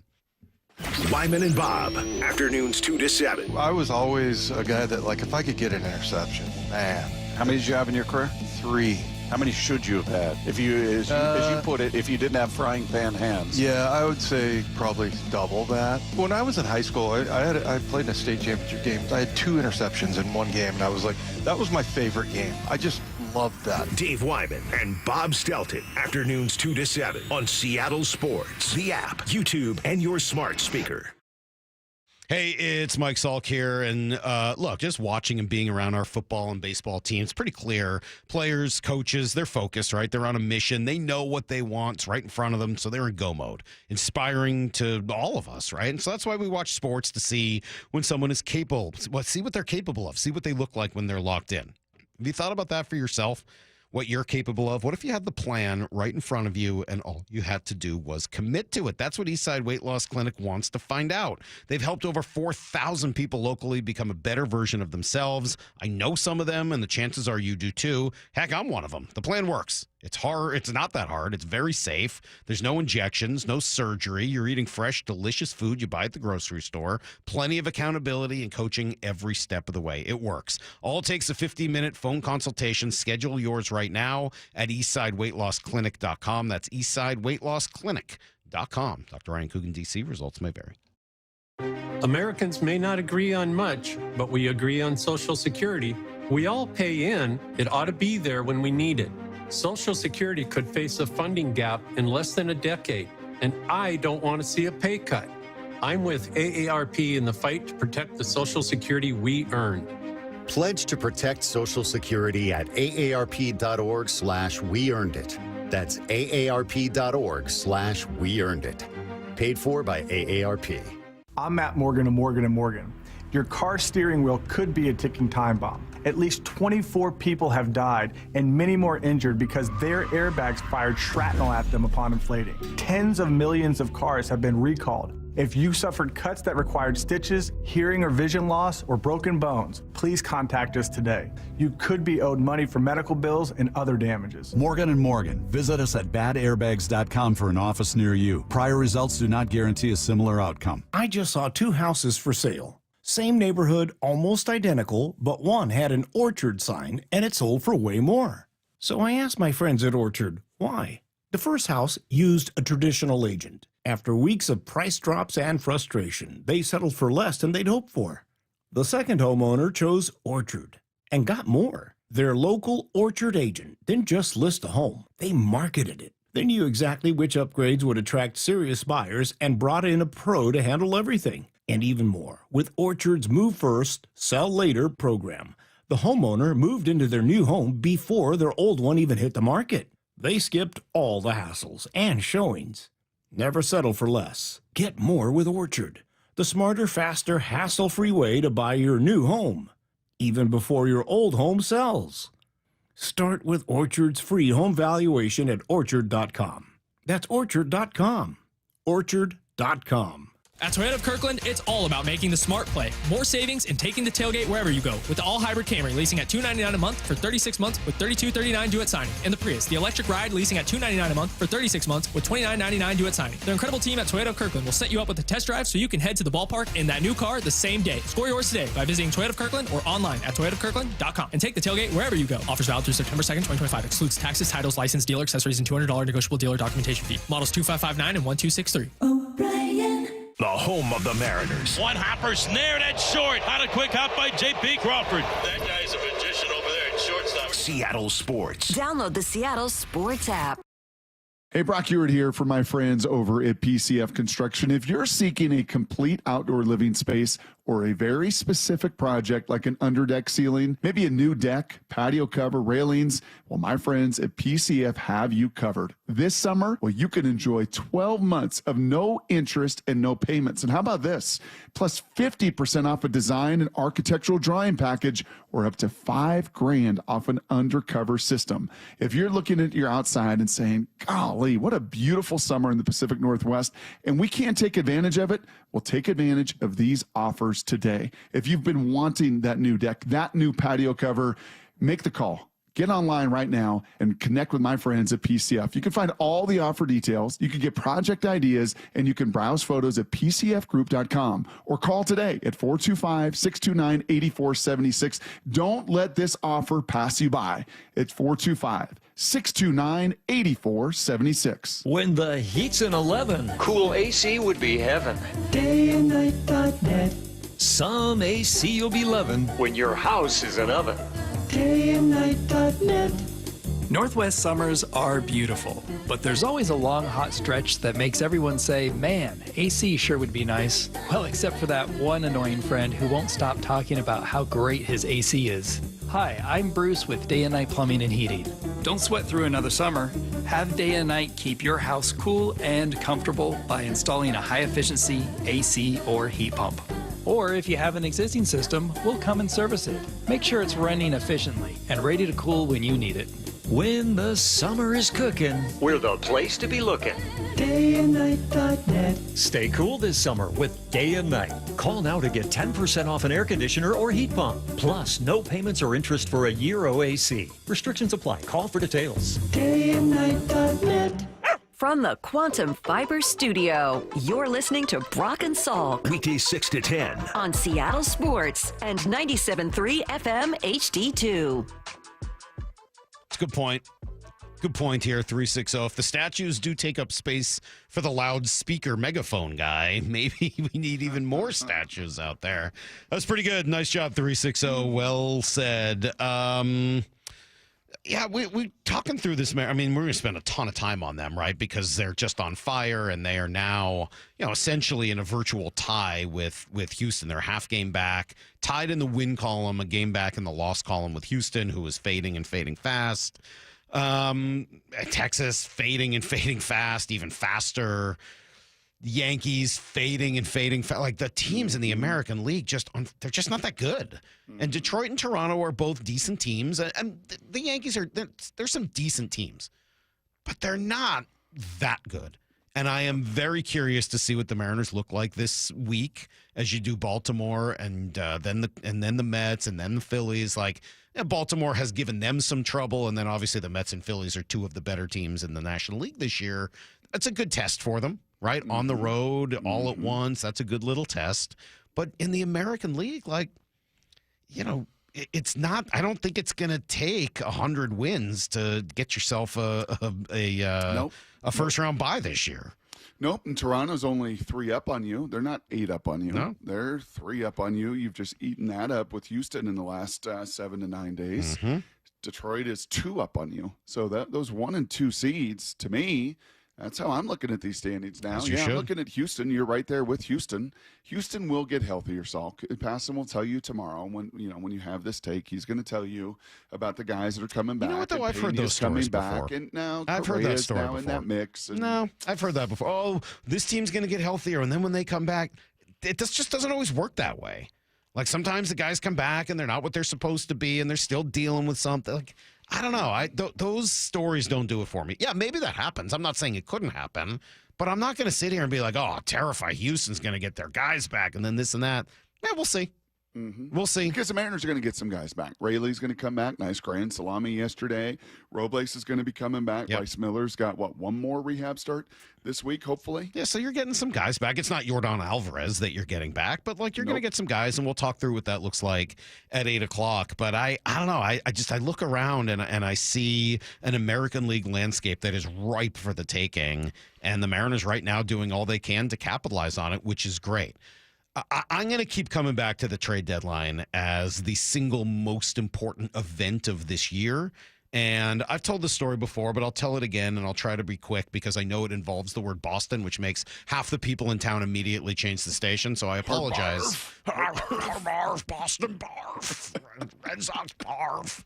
But it's just my history. This is the first team I ever really covered, and it was the first championship team I ever covered, the 2007 Boston Red Sox. And they were an interesting team, not entirely like this one, although it did have some similarities. That team had some older players that were left over from the previous championship, the 2004 championship. Manny, Ortiz, Kurt Schilling, Jason Varitek were all on that team. But they were they weren't toast, but they were not quite at the same level they had been. And they were very much powered by these younger guys like Pedroia, Kevin Youkilis, eventually Jacoby Ellsbury. And I do see some similarities there with this Mariner team and what they've gotten from some of the young guys that have been at the bottom of the lineup but have really, really contributed to what they're doing. And like the 2025 Mariners, that Red Sox team had kind of an iffy offseason. They went in a different way. They went big, but none of them worked. It was Julio Lugo and J.D. Drew and J.C. Romero and old Mariner Joel Pinheiro, who was supposed to be their closer. And, none of those really worked. Daisuke Matsuzaka was the other big one that worked that year. But, it was another team that was a little funky. They weren't put together necessarily the way you would want them to be. And they got to the deadline, and they were a few games up. They were not a bad team. They had sort of maybe overplayed what everybody thought they would be. And they got to the deadline, and they made a deal for the best closer, the best reliever available at the deadline. Eric Gagne. Remember Eric Gagne? When he was at his best in L.A. with the Dodgers, Eric Gagne was nasty. He won a Cy Young, didn't he? I think he did as a closer. That's insane. Yeah. That was not the version of Eric Gagne they traded for. This version of Eric Gagne had been hurt, had been building back up his value in Texas, and had done so. He got to the Red Sox, and for the last 2 months, he was atrocious. He was awful. He was terrible. He had an ERA over 6. He got left off one of the playoff rosters. Where is this going? I'm scared. He was terrible. Absolutely awful. But every player I talked to on that team, and I was not a big-time reporter, but I had a couple people that I could talk to on the team, they all talked about how important that trade was to their confidence. And Brock, you used that word earlier, the confidence of this team. It's just we're good. We're good. Yeah. And it showed that group, especially those young players, But I shouldn't even just say that. It was a little bit of everybody. It showed that whole group that management believed in them, that they were serious about their chances of winning it all. And I look at what the Mariners have done since, acquiring those 3 guys in the last couple days before the deadline, and Josh Naylor's been awesome. The personality is awesome. The vibe that he gives off, the production edge. has been unheard of. But the production has been games. tremendous. Yep. Mostly the stolen bases, but also everything else that he brings to the He's had table. 3 bombs since he's been back. He's good. He's just a really good hitter, and it's really fun to watch him. I really enjoy him. But Eugenio Suarez, objectively, he's been terrible. Well, I think a WRC plus of -6 and a 38% strikeout percentage. He's been awful. Not ideal. He's been Not awful. ideal. He has been awful since the Mariners traded for him, and it doesn't matter at all. Yep. Hasn't mattered at all. Geno's been bad. I don't know whether he got that. Remember, he got hit in the hand right before they traded for him. I don't know what's going on. Maybe it's just a bad week, and he's maybe putting too much pressure on himself. I don't know. We've seen this before with Geno, the ups and the downs and everything else. I think he's going to have a big moment before it's all said and done, and I think we're going to see the better version of Eugenio Suarez. But they're playing a different and better brand of ball ever since he showed up, and that has happened without him doing a darn thing in the box. I think that's pretty incredible, the effect that trade, that belief had on the rest of the team to just get them going. Salk, you're kind of our nailer in the show unit. Thank you. Yeah, maybe that's why I like him so much. Yeah, as I kind of look at the show unit, maybe I don't. Maybe that's where the analogy stops and starts. But you come back in and it just settles the rest of us down. You come back in and you got an edge, that you do about memorabilia and other stuff. You just kind of bring a little fire. You bring a little edge. You bring production, and you just kind of do it. Just settle the show feels. And all 4 of us would agree, it just feels so much more settled when we're all in the roles that we are built to be in. This Mariners team now with those additions, and I think why we dreamed of this a month before it happened. Can you imagine Jeff Passan? If you get Naylor, get both. You're in for a penny, be in for a pound. If you get an opportunity and Arizona's truly selling, can you imagine this lineup? Can you imagine this diamond that just felt a little bit, with some significant voids on the corners? Imagine them filled by those 2 personalities and production and age and experience and piece it. It would complete the lineup. Yeah. Everybody be in their right roles. And even if they're not humming, even if they're not necessarily at their peak performance, the fact everybody feels settled can go a long way for the rest of the group, and especially the guys at the bottom, to maybe pick their end of the thing up as well. It's been just a remarkable run. And it's baseball, and it will end. They're not going to win 9 out of 10, right? They're not going to. They won 7 in a row right here. There's going to be some rough bumps. Pitcher's going to give it up. Bullpen's going to give something up. They're going to get shut down by somebody. But overall, I think there's just a collective trust and belief in one another that, like your point, we're good, and we know it. That's a fun place to be. Yeah, it is. I kind of just smells like some of those championship DNA kind of teams that we've been around enough to know, whether it was your experience there, whether it was in the heyday of the team across the street, that you can just kind of smell it. And I do. I think of that Joe Buck chapter in his book. Remember when he came on with us, Salk, and after he'd written his book, and I loved his book and everything else, and he talked about right there before the Super Bowl. And I was listening on the other side to our sister station here in Denver. They got into some storytelling, and we're talking about that Super Bowl in New York, and they were like, man, it just never felt right. We were kind of banged up. Our guys were not focused. Guys were going downtown into Manhattan. And then, across the way, the Seahawks were just these ferocious pit bulls. You could just feel them foaming at the mouth. And Joe Buck said as much, that the most impressive production meeting he ever sat in was with the Legion of Boom the day before the game. And he called his wife and said, wow, this isn't going to be good. This is not going to be close between these two. Could kind of read both teams, see both teams. And kind of, 43 games to go here in the regular season. I'm not about to crown anybody yet. No. But you're starting to sense and smell a different kind of confidence in this club than we have sensed and smelled. And I think, and I think that's right. And that confidence, I think, comes from a few places. It comes from the focus we've talked about. It comes from looking around and seeing what's in their lineup. It comes from the veterans that are on this club, and there are a bunch of those guys, mixed with some of the young players, the Julios and Cole Youngs and Dominic Canzones. And, you know, Julio's obviously been in the league for a while. It depends kind of on your definition there of young player. But, you know, like that mix and looking around and seeing what you got and knowing that you've got some dudes who've been there and done it before, mixed, you know, Randy's been in the World Series and obviously, you know, well, all right, maybe that's about it. Not a ton of guys who've had that experience, but Josh Naylor's been in the postseason. Geno's been in the postseason. Even Julio and Cal had their one experience in the postseason. So, yeah, I just think there is an ability to look around like, all right, we're a good team.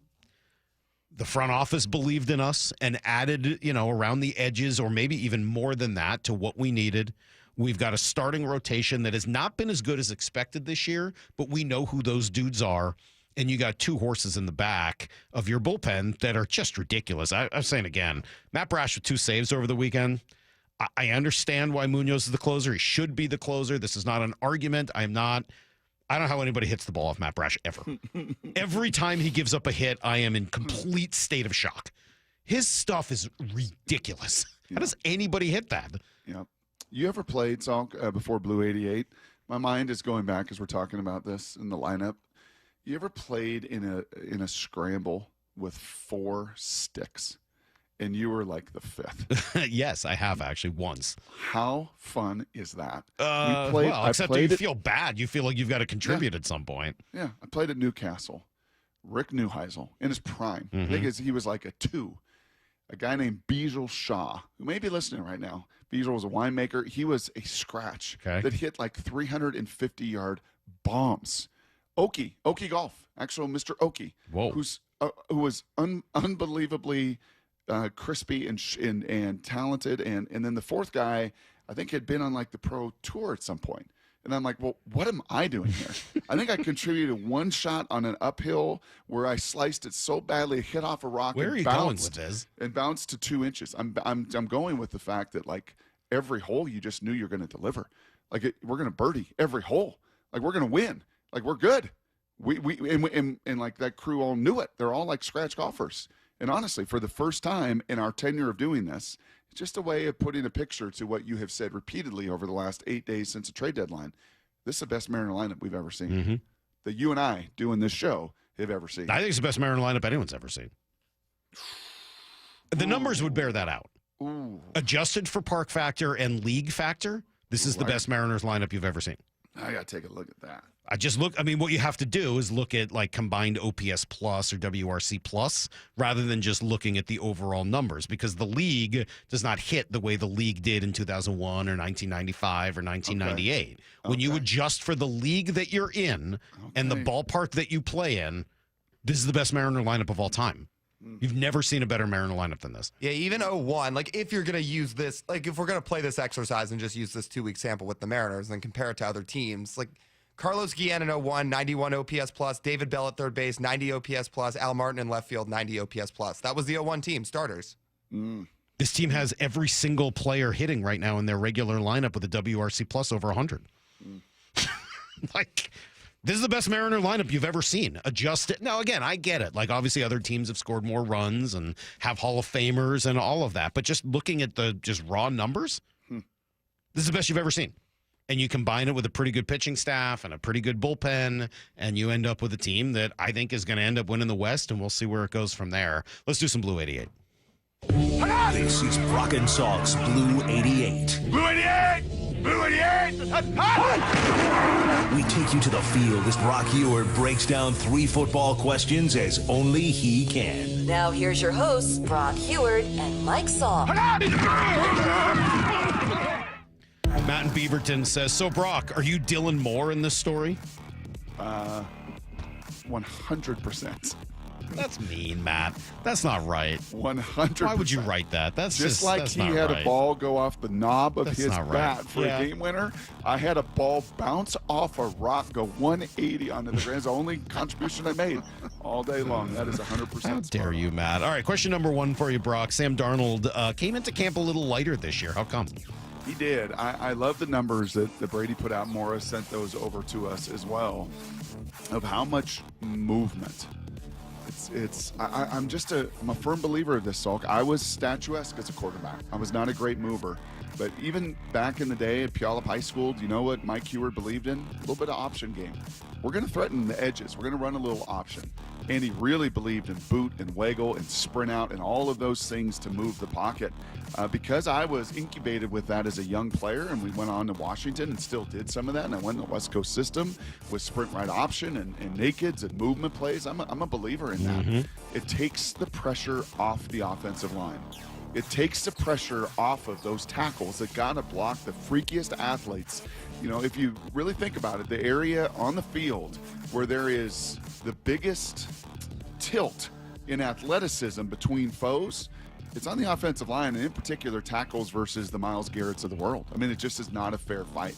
And if you stay in one spot with one cadence and you give them an opportunity to tee off, well, you get what you got often last season. So I love the movement. It's why Sam, to the eye, does not look incredibly impressive from like a physical presence, because he's tried to get leaner and faster than he's been in his career, because there's going to be a bunch of movement. And you saw that in the opening game, and you're going to see it throughout, and you're going to see it against Kansas City on Friday night. Yeah, he does not, when you see him out there at practice, does not inspire a ton of like, whoa. It doesn't all right. help that Jalen Milroe has got to be in his QB room too. True. Maybe the QB mannequin of quarterbacks in the NFL right now. Yeah, that probably doesn't help. But 10% as well, I think last year was the number that Brady had with Clint Kubiak in New Orleans. So this is not only, hey, like good for the tackles and good for Sam Darnold. It's in the belief system of Clint Kubiak and the DNA, the very DNA of what he wants to do with his QBs. All right, question number 2. What do you make of a couple of these injuries, Brock? We've seen Olu, who's missing some time.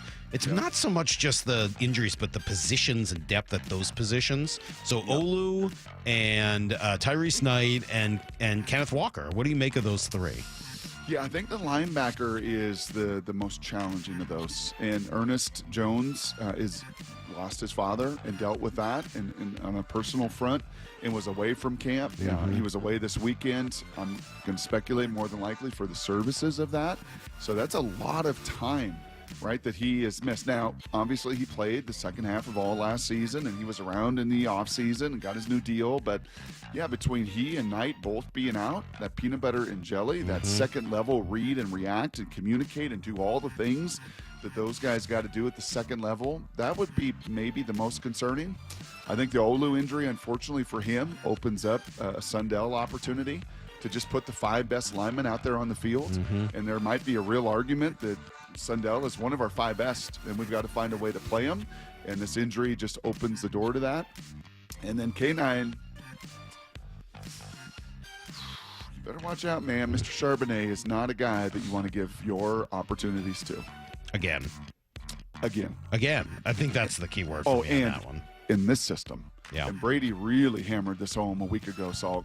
Really hammered it home. Like, this system is all about details. This system is all about being in the right spot. This system is all about timing and precision. And the Terminator, as he was nicknamed there at UCLA, if I'm K9, I'd be very, very leery of giving this guy this many bites at the apple. All right, question number 3. I know you like to look at the lines, Brock. Are you already looking at opening weekends? I am, and I'm not looking at the NFL ones. Okay. I'm actually looking at the one on Montlake. And the old Huskies don't open up with Weber State. They don't open up with NAU like Jed got to do down at Arizona and San Diego State. They open up with Colorado State, who was picked to finish 4th in the Mountain West, won 8 games a year ago, and brings back a bunch of all-conference performers. What do you think the line is without knowing it? What do you think the line is? Yeah. Where's the game? I know what it is. Where's the game? The game is at Husky Stadium. Huskies are giving up 12.5. That's what I would have thought. 12.5, maybe up to 14 or 15. Like, okay, they should win by 2 touchdowns. They've got overall a little bit more talent. It's played at Husky Stadium, and obviously quarterbacking and running. Like, they're going to score some points, but it's not like Jed's team scored 50 or 60 points. In his 4 opening games in his career, they've scored 15, 38, 35, and 35. Like, that's, it's a pro-style system. They huddle. They do those things. 20 and a half. Well, that seems like a lot. That is a lot. Are you going to bet against the Huskies, Brock? That doesn't seem like something you would do. I'm going to guess that line's going to go from 20 and a half to... Breaking news, Brock Heward bets against the Huskies.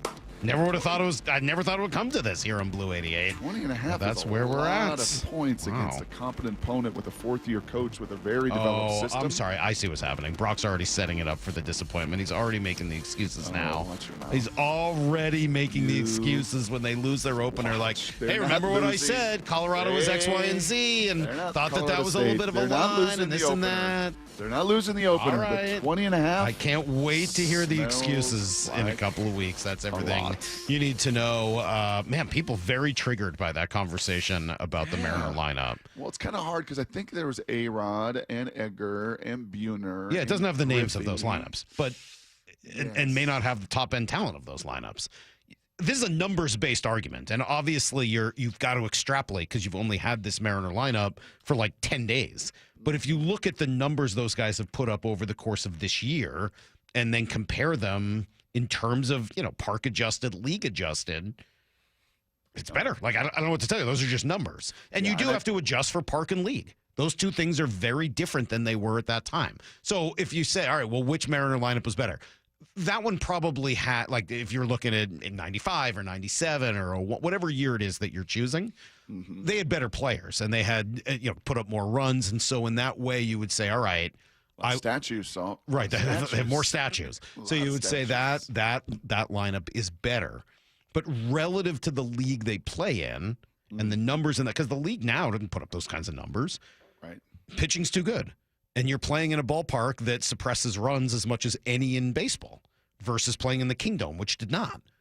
So you put those two things together, and then you look at this lineup, and you look at the depth of this lineup, it's the best they've ever had. I think what's instructive about that was Lyle's point. The bottom of that lineup versus, the Dom Canzones and Cole Youngs and what they're doing this season, JP, right? What they're doing to elevate the floor. It's not Dylan Moore in there and Donovan Solano in there. It's, those guys in there that have, over the course of the last few months, really picked up the pace, elevated the floor, and not created many holes in that lineup. 509 says, somewhere Ryan Divish is singing the Montana Fight song. Well, you may get to hear him singing it if he wants. He's going to join us at 8:30, a little over a half hour from now. And I do want to ask him about this next conversation we're going to have, Brock, because you mentioned it. Mariners do have a couple guys ready to return. What does that do to this roster? What is it? They got some decisions to make. Kind of excited to talk through them with you next on Brock and Salk. He's the best catcher in baseball. Pitch to Cal, swing and a drive. And he's on Seattle Sports, Thursday afternoons all season long. It's the Honey Bucket Cal Raleigh Show. Presented by the Puyallup Tribe of Indians. More history for Cal Raleigh. I love being here and I love these fans in the city. Catch every episode of the Honey Bucket Cal Raleigh Show, presented by the Puyallup Tribe of Indians, on the Seattle Sports YouTube page, the Seattle Sports app, and seattlesports.com. Hey, it's Bob Stelton here, and I can see clearly now. It's amazing. Let me tell you about one of the best decisions I've ever made in my life. That's when I went to K2 Vision for Refractive Lens Exchange, or RLE. Dr. Kopstein started K2 Vision with Dr. King from King LASIK, the most experienced LASIK surgeon in the Northwest. King LASIK plus K2 Vision equals freedom vision for every stage of life. No glasses, contacts, readers, or cataracts. So if you're somebody that struggles with distance vision and now you always need a pair of reading glasses, K2 Vision RLE could be your perfect permanent solution to spending your good active years not needing reading glasses. And here's the capper. You're never going to develop a cataract. I'm somebody that needed readers in every room of the house. I needed to see the scoreboard out at ball games. I just couldn't see clearly. That has all changed thanks to RLE. Whether it's LASIK, EVO ICL, or RLE, trust the most experienced team of doctors to point you in the right direction. Schedule your free Zoom consultation today at K2VisionRLE.com. That's K2VisionRLE.com. Dave Wyman here, and since I stopped playing football, we've been fortunate to live in the same house for over 20 years. That type of longevity is a good thing, except 20 years in the same house means a lot of things start to break. Most recently, it's our windows. Virtually every seal has broken, and that's why I reached out to Harley Exteriors. Chris and Ray came out to the house, and I could instantly tell we'd get along great, and I'd want to do business with them. They're local, they're huge fans of our teams, and big listeners to the station. Better yet, they have the best product. Olympic Series windows offered exclusively through Harley Exteriors are manufactured right here in Washington and designed for our Pacific Northwest homes and climate. That means cooler in the summer, warmer in the winter. Look up Harley Exteriors for your window replacement. In August, Harley Exteriors is offering 50% off basic installation, no payments for 1 year, and an additional $200 off your project. Call 833-HARLEY or go to harleyexteriors.com. The future is here, so why is your internet stuck in the past? With Quantum Fiber Internet, you can get next-level multi-gig speed on a reliable fiber network. Fair and honest pricing with no annual contracts or bundling required. And whole home 360 Wi-Fi to make sure your devices are ready to take you where you want to go. So you can stream, post, game, surf, like, and love to your heart's content. You do you. Let Quantum Fiber Internet take care of the rest. Learn more at quantumfiber.com. Limited availability, service, and speed in select locations only. We at 3 Tree Roofing understand that your home is your castle. That's why our certified technicians use state-of-the-art installation methods to deliver the highest warranties available. Check out our hundreds of online reviews and schedule a free estimate to see for yourself. 3 Tree Roofing, your Puget Sound roofing experts. Guys, did you know your testosterone affects everything in your system, including how you feel and perform every day?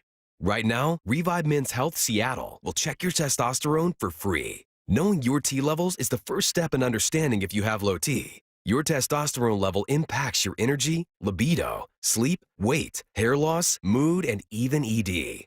Maintaining an appropriate T level can change your whole life. Most men start to see changes in their hormone levels in their 30s. Experience and results matter. So what are you waiting for? Get your T levels checked today by local, experienced, and trusted men's health experts. They've helped thousands of men since 2011. They're so confident they can help you, they even guarantee it.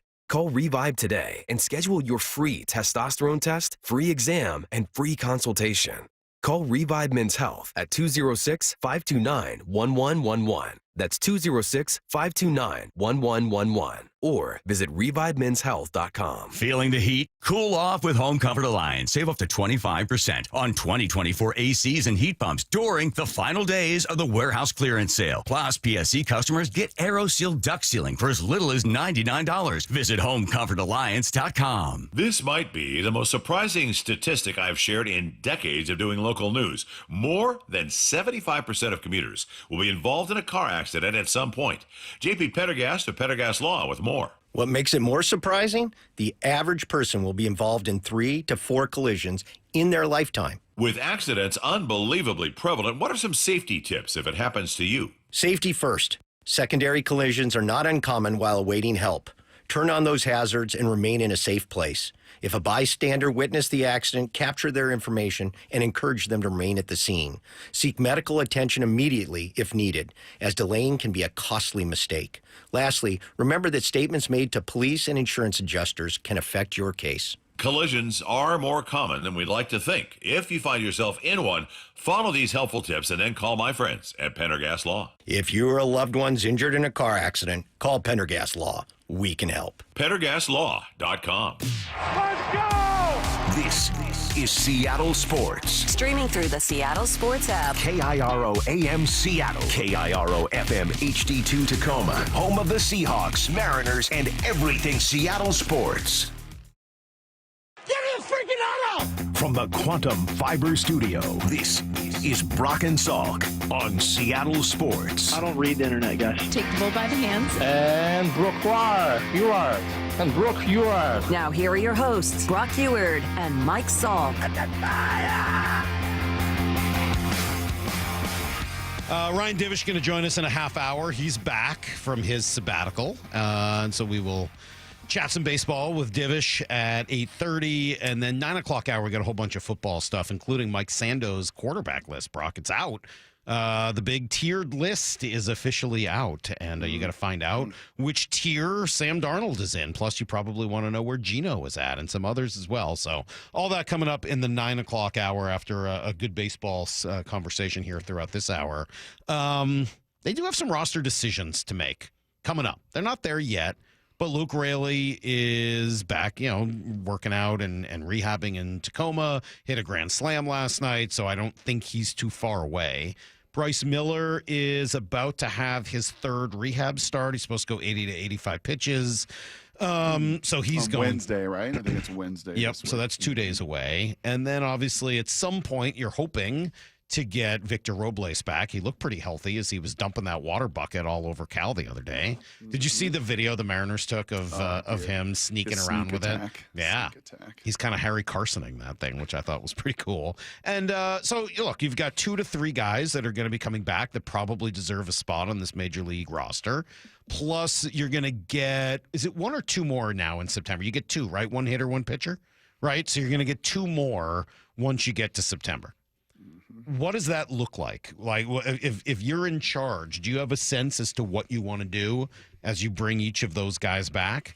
I've been thinking about it, and let's start with the pitching side of it. So let's say Bryce Miller has success in this start. He's ready to go after it. What are you going to do? Yeah, Logan Evans goes down. I think so too.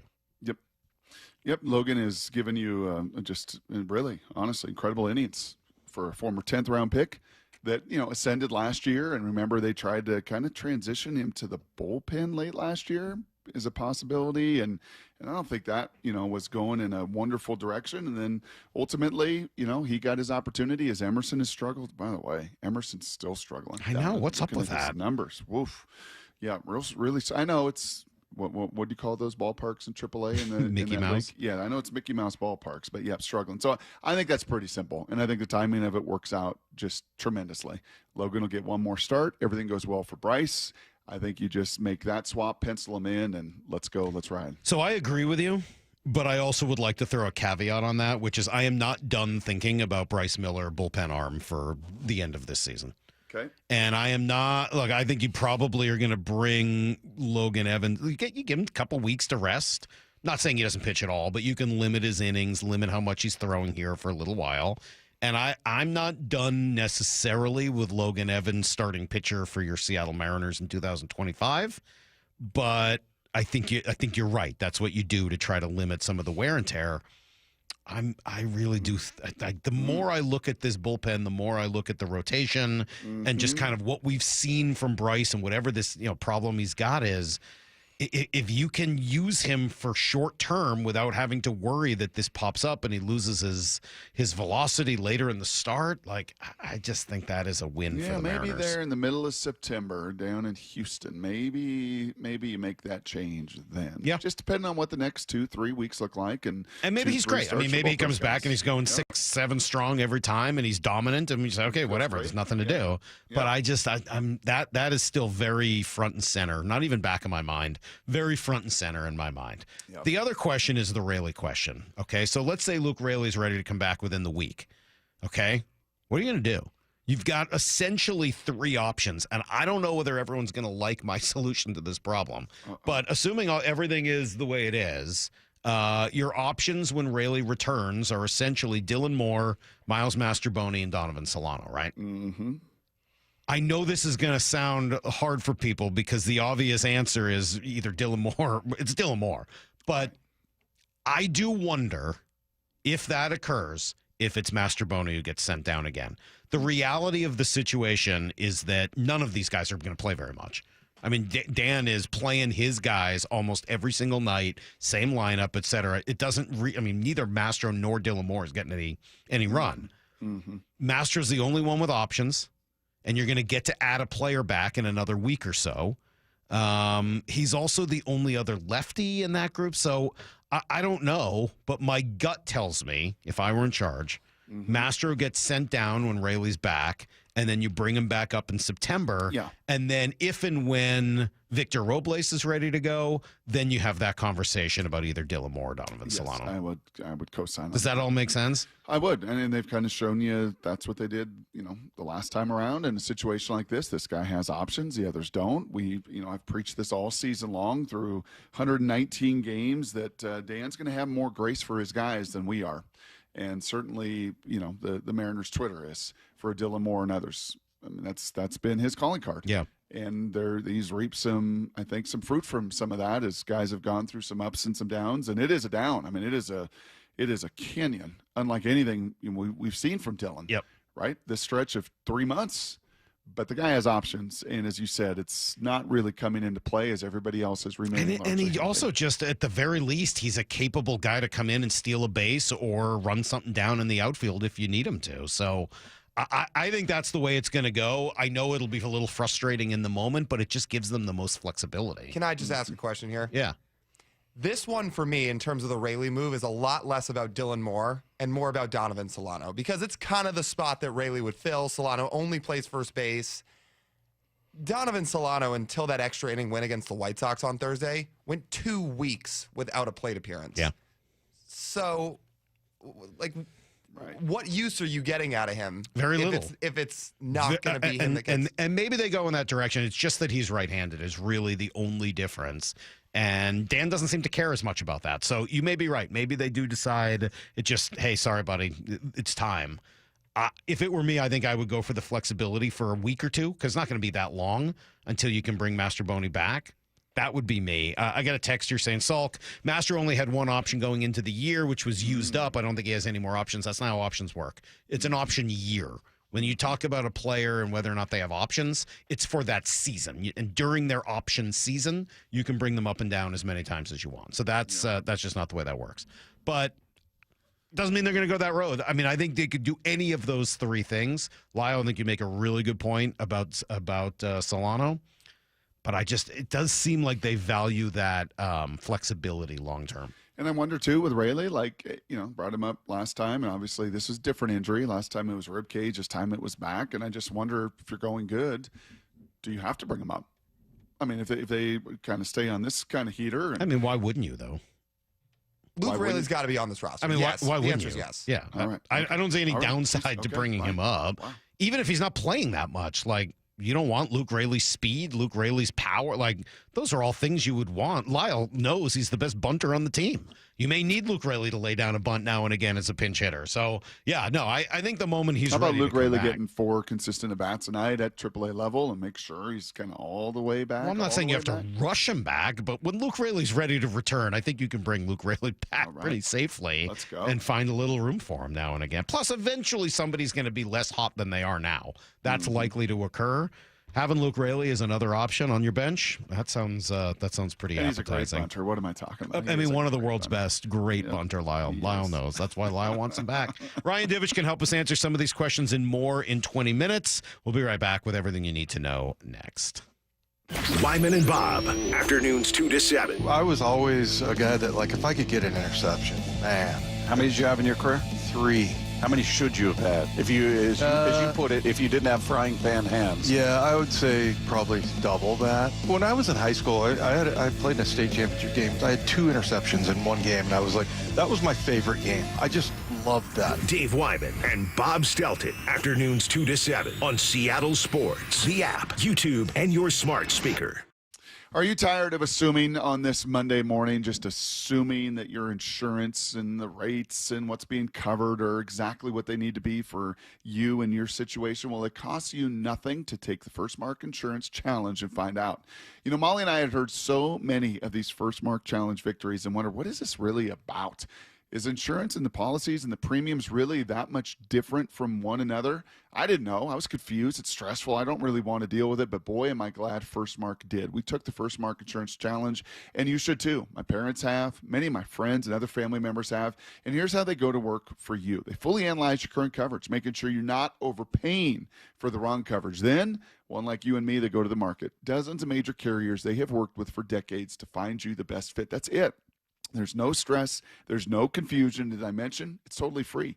They're your teammate, and they've spent the last 30 years helping thousands of families successfully manage the complicated world of insurance. So please don't wait a morning longer. Take the First Mark Challenge. It's free, and you might be the next First Mark Challenge victory I get to talk to. Just go to firstmarkinsurance.com. Firstmarkinsurance.com. Your teammate that goes to work for you. And now, Tales of Another Way. You've got your same old playlist, but another song about a breakup is just a downer. 2 minutes in your music app, and now you're groovin', man. Sometimes another way is the better way, like the new SR 509 Expressway, the alternate route that'll help manage congestion on I-5 and other local roads. Tolling begins soon, and you can save $2 per toll with a Good to Go pass. Get a free sticker pass at goodtogo509.com. This is the story of the one. As a safety manager at a manufacturing plant, he does everything he can to keep his coworkers safe. From finding ways to reduce risks to keeping safety supplies in stock. And for that, he relies on Grainger. Grainger offers a broad range of quality products and next-day delivery, so he can always play it safe. Call 1-800-GRAINGER, click Grainger.com, or just stop by. Grainger, for the ones who get it done. Man, look at that Return of the Old King, man. Oh, wow. Emotional. King of the Hill is back. They got a Bob's in the airport now. Oh, that's Boba. World has changed, Dad. Bobby wants to bring that new girl over for dinner. The Vegas? What the hell am I supposed to feed her? Can't we just put some grass in a bowl? From Mike Judge and Greg Daniels. Ready to make some memories, Dad? Let's freaking go. A Hulu original series, King of the Hill. All episodes now streaming on Hulu. If Old Spice Deep Sea Super Hydration Body Wash were music, what would it sound like? Start with the deep sounds of Old Spice's ocean waves and kelp. Layer on the smooth, renewing moisture. You wouldn't hear any parabens or phthalates because Old Spice Deep Sea hasn't got any. But you would hear that vitamin B3 for healthier looking skin. So while your regular body wash sounds like this, Old Spice sounds like this. Sounds like it smells amazing. Americans may not agree on much, but we agree on Social Security. We all pay in. It ought to be there when we need it. Social Security could face a funding gap in less than a decade, and I don't want to see a pay cut. I'm with AARP in the fight to protect the Social Security we earned. Pledge to protect Social Security at aarp.org/weearnedit. That's aarp.org/weearnedit. Paid for by AARP. Headed outdoors or on the water this weekend? Check in with Joey and Nellie on the Outdoor Line from 6 to 8 a.m. every Saturday on seattlesports.com. When it comes to the security of your business, doubts can creep in about who you're trusting to protect it. Are they a reliable service? How will I know if something happens? Are they keeping everyone safe? At Bay Alarm, we got you. For nearly 80 years, we've been putting our customers' minds at ease with our advanced technology and personalized support. Feeling insecure about your current security service? Visit bayalarm.com today to talk to a local security expert. Your old water heater's starting to peter. DayandNight.net. But don't wait until after your flooding disaster. DayandNight.net. Water heaters have a predictable lifespan. Typically, it's between 8 to 12 years. The worst and most expensive time to look at replacing your water heater is when it's an emergency. It's leaking and it's leaving you without hot water through an evening or a weekend. Hi, I'm Bruce. Whether you need an emergency replacement or you're planning ahead before it leaks, give us a call and we'll help you get into hot water again. Your showers are cold. Your water heater's too old. DayandNight.net. And it's taking forever for hot water to get there. DayandNight.net. Now get $50 off installation when it's time to replace your old water heater or upgrade to a tankless or heat pump water heater. Day and Night is here for you round the clock. DayandNight.net. At Toyota Renton, the game plan is simple. Save money and take the tailgate wherever you go. With the all-hybrid Camry, leasing at just $299 a month for 36 months with $32.39 due at signing. And the Corolla at $219 a month for 36 months with $29.99 due at signing. The wonderful team at Toyota Renton can set you up with a test drive so you can take your new car to the stadium the same day. Score yours today by visiting Toyota Renton or online at toyotarenton.com and take the tailgate wherever you go. Offers valid through September 2nd, 2025. Excludes taxes, titles, license, dealer accessories, and $200 negotiable dealer documentation fee. Models 2559 and 1852. Need to know. 15 minutes past every hour with Brock and Salk. Here's what you need to know.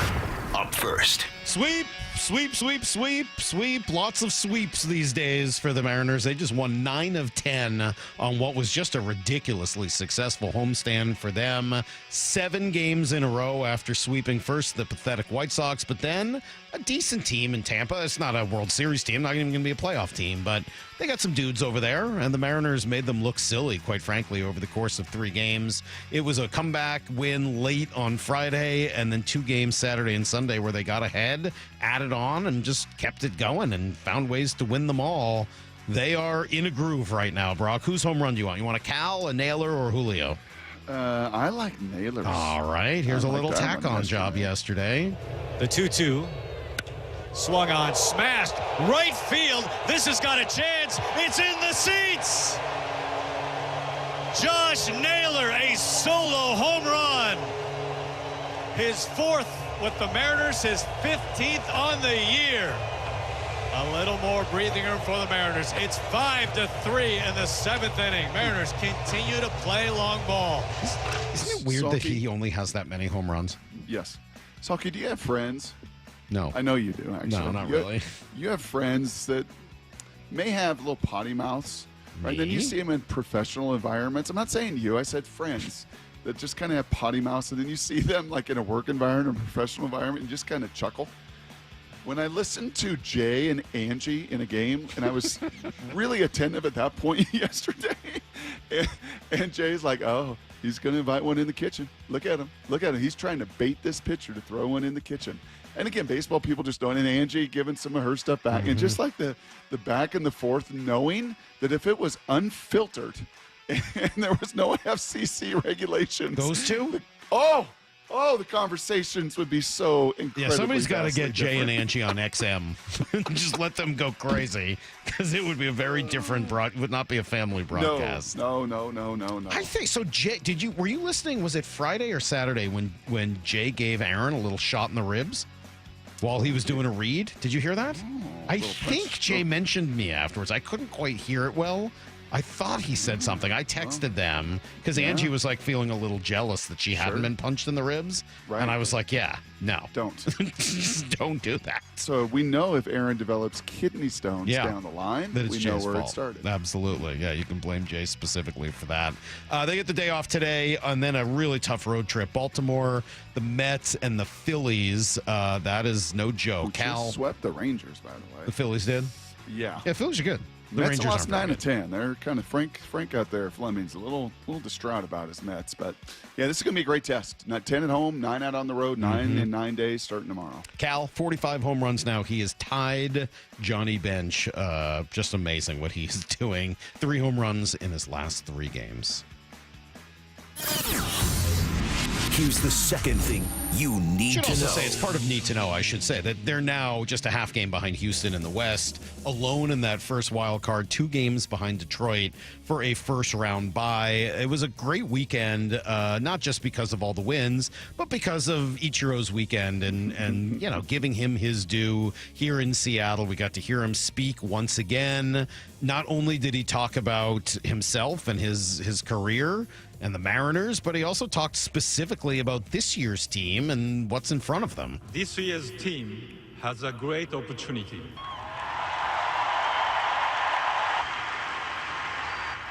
You guys are strong and talented. Please do not take your talent for granted.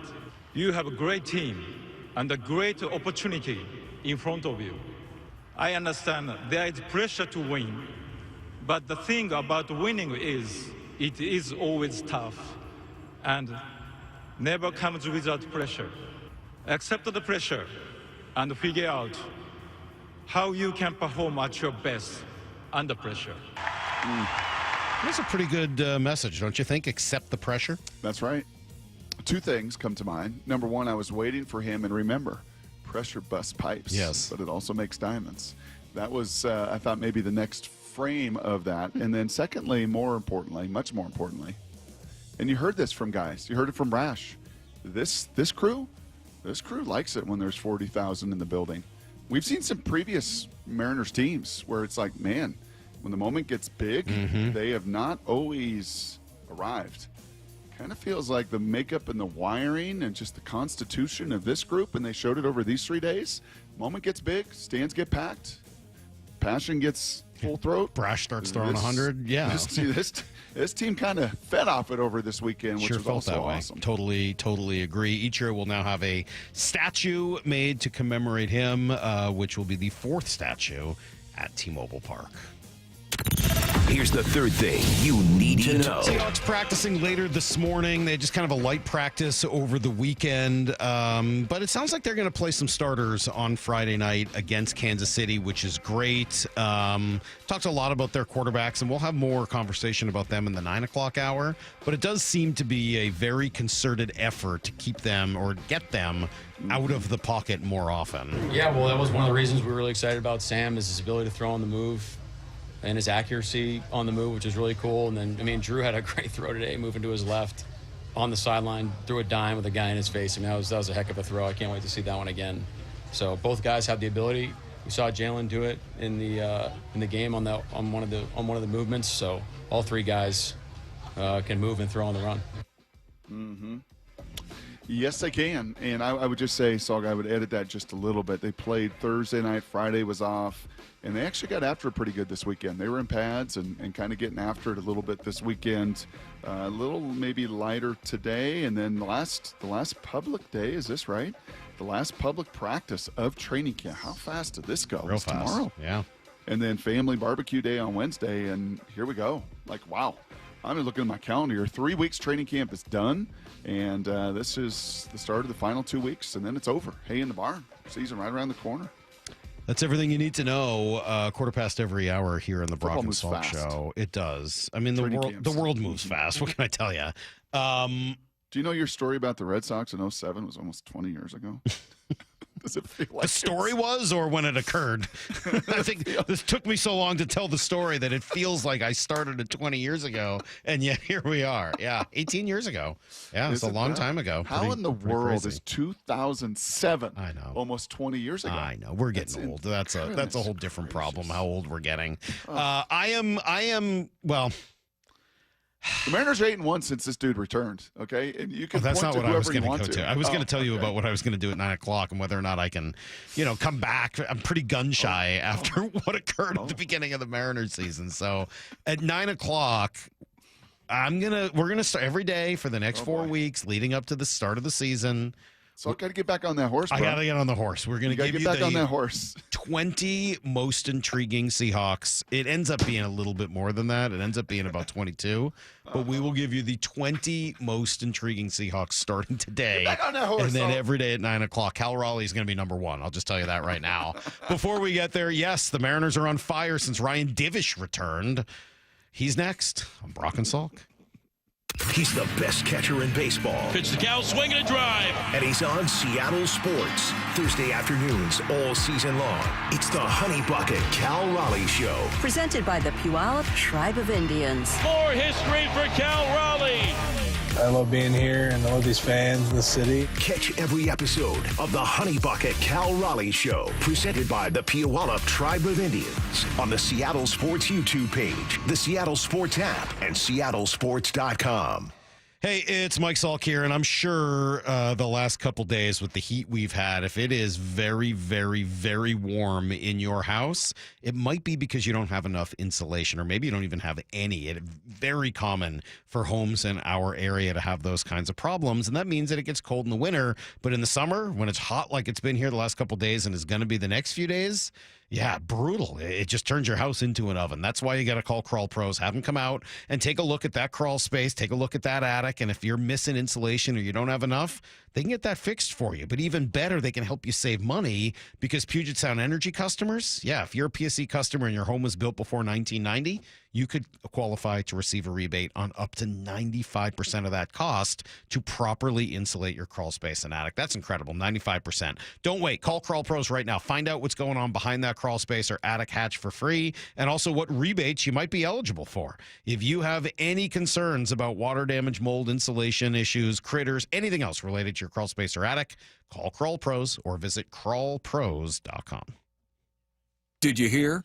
A recent stash of $10 gold Liberty coins from the 1800s has been found. These gorgeous gold coins are as bright and shiny as the day they were struck in the late 1800s, and less than 200 of these gold coins are available. Coin experts are calling this gold find an incredible opportunity. Call 1-800-917-4635, and you are guaranteed a $10 gold Liberty coin minted by the U.S. Mint in the 1800s. But with extremely limited availability, you must call now. These gold Liberty coins from the 1800s are still in uncirculated condition. That is history you can hold in your hand. To learn more, call 1-800-917-4635. Call now and you'll receive a free American Coin Collector's Bonus Package, a $40 value, free with every order. Call 1-800-917-4635 now to secure your $10 gold Liberty coins dated from the 1800s before they sell out. That's 1-800-917-4635. Business leaders know to solve a problem, you gotta look at it in a new way.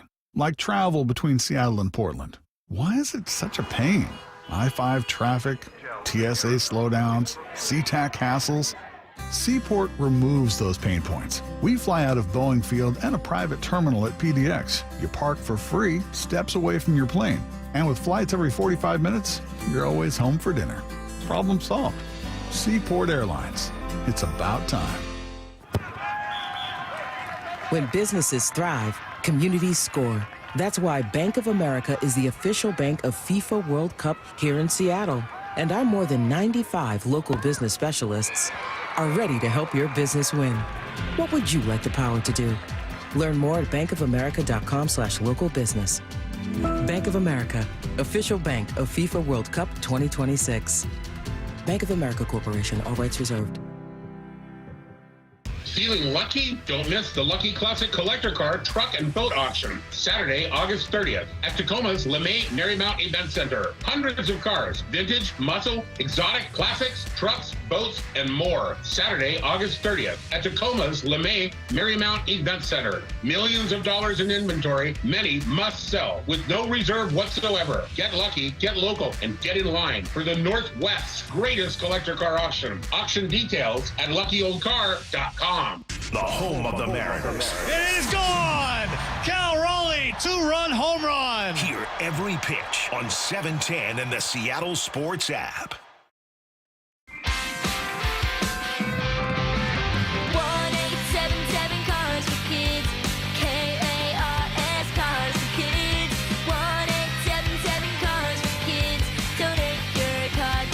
Call 1-877-CARS-FOR-KIDS to reach a friendly live agent. Donation's super easy, and your car can be picked up as soon as tomorrow. Call us now, 1-877-CARS-FOR-KIDS. Donate your car today. Did you know you can donate real estate too? Looking for an epic summer night in Seattle? Be here for the Mariners Drone Show at T-Mobile Park, Friday, August 22nd, presented by Muckleshoot Casino Resort. It is Grand Salami time. Cal Raleigh with his third Grand Slam of the season. The team is taking on the A's at 7:10, and after the game, we'll be lighting up the sky with hundreds of drones, celebrating Mariners icons past and present. Don't miss out on a jaw-dropping post-game show. He got him! He puts him away, and the ball game is over. Another phenomenal save by Andres Munoz. Head to Mariners.com to grab your seats and see the full lineup of special events, including Kids Appreciation Day, Sunday, August 24th, and the Logan Gilbert Funko Pop giveaway, September 8th to 10th. Plus,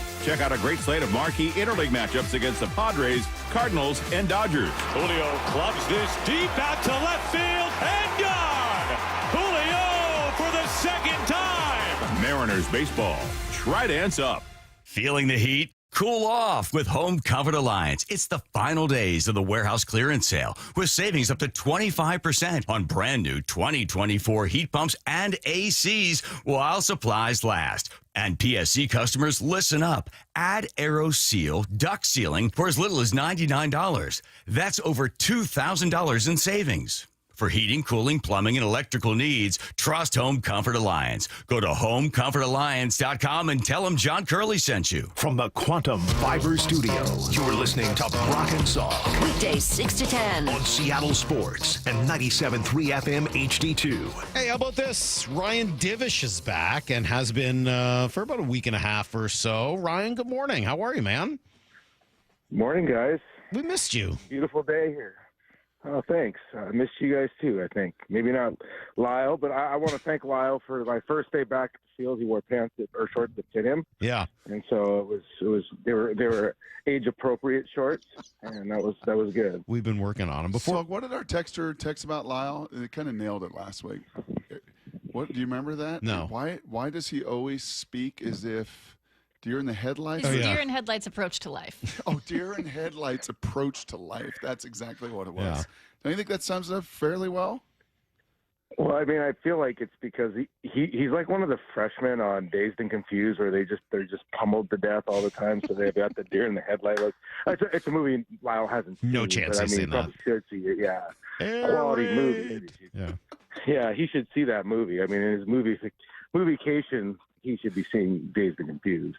So. Well, he won't know any of the music, so none of it will make any sense to him. It'll be totally You guys lost can't remember on that him. that's actually an assignment you gave him? He already watched Oh, it. you watched Dazed and Confused? Oh, did you like it? Oh, he didn't like it. That was the one you liked the least, right?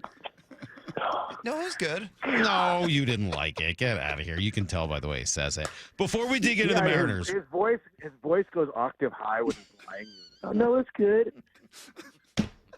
What we are going to talk Mariners here, which we've been doing all morning long, and they're on fire and all that. But I did want to ask you, because what you did was pretty cool. I mean, you were, coaching this youth team and living back in Montana for the last few months. What did you learn?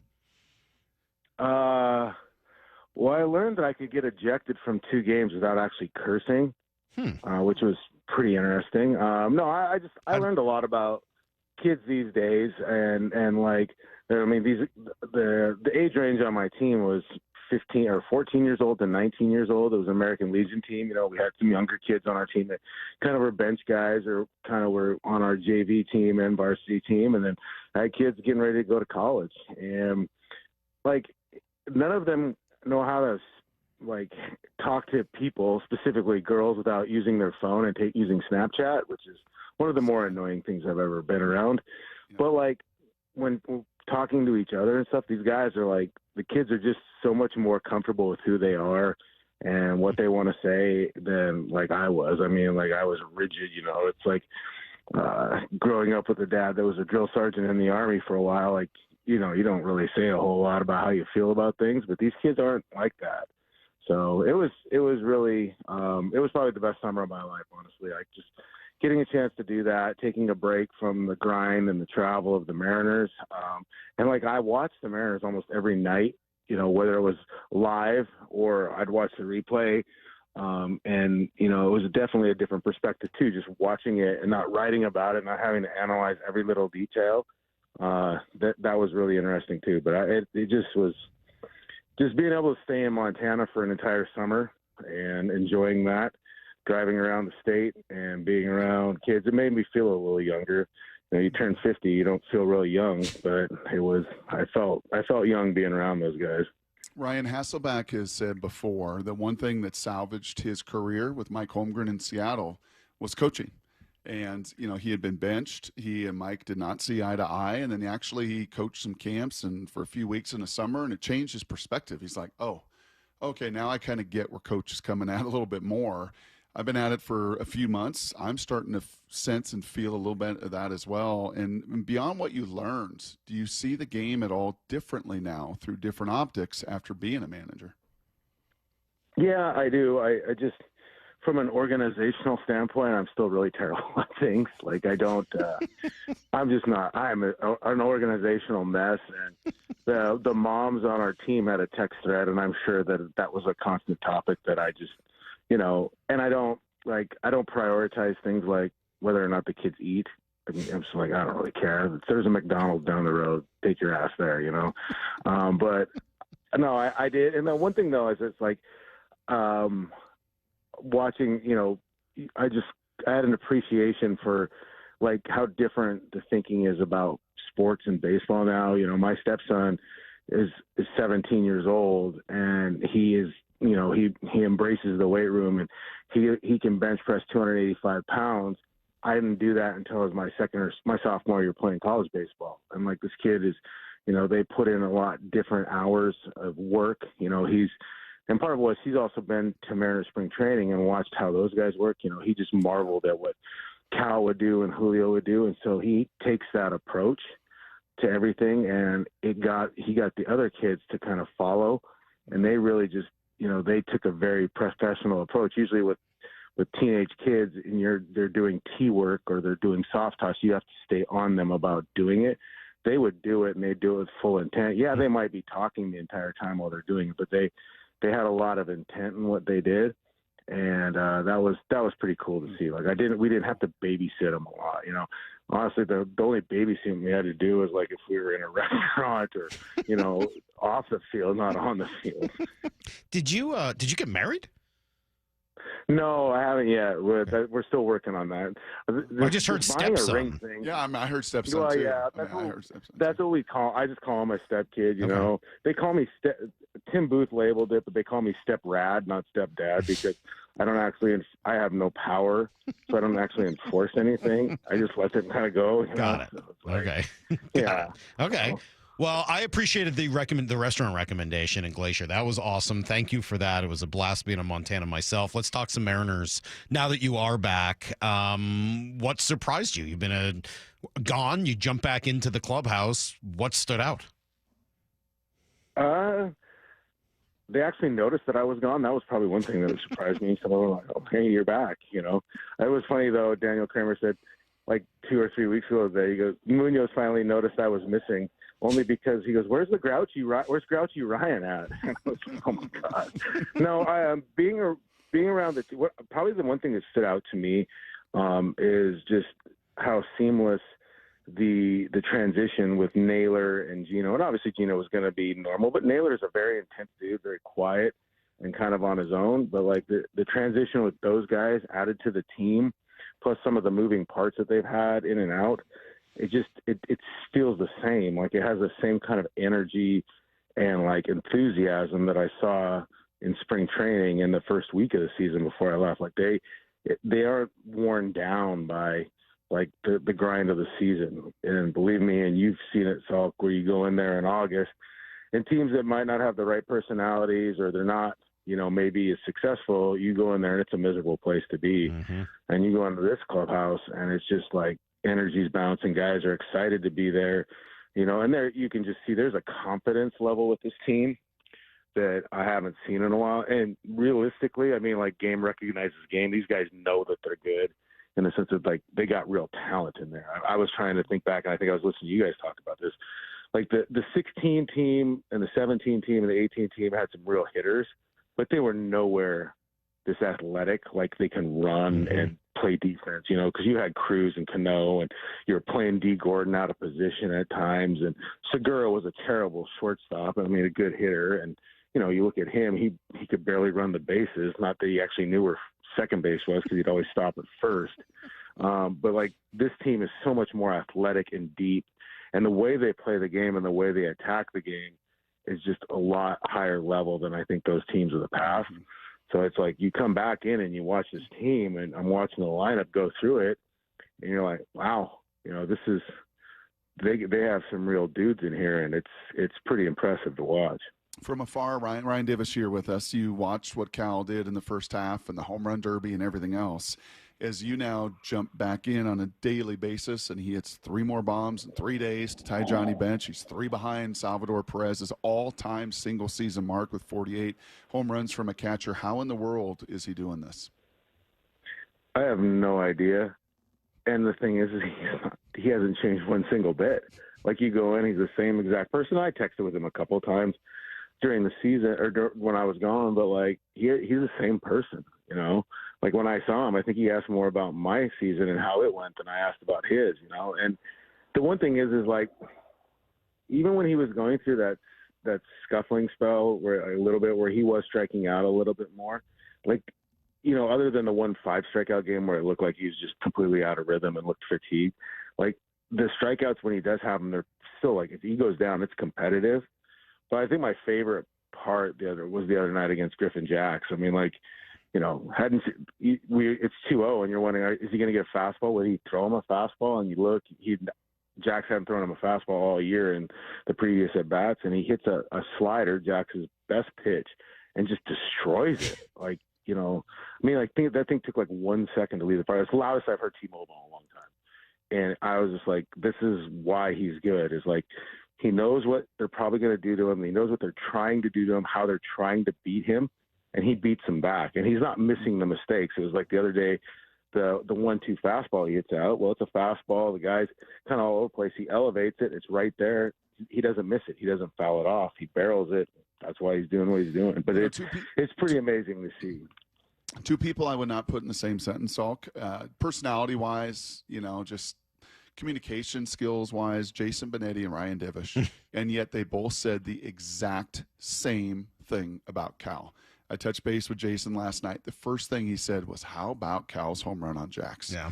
That ball in Jax gets so much lateral movement. And for him to do that, and then suddenly, Ryan, he echoed exactly what you said. Is there anybody in baseball right now better at punishing mistakes? Like, you throw a mistake to Cal Raleigh right now, and he's like, Ohtani, I've seen Ohtani a ton. He fouls him off. He'll miss mistakes. Cal this year, just somehow, some way, has not missed a mistake and has just made enormous swings. Well, I think part of that is, though, he's not afraid of the moment. Like, when it's clutch time and there's 40,000 people chanting MVP at you, and you have to, you know, they want you to produce, and they're sitting there watching, and you're down.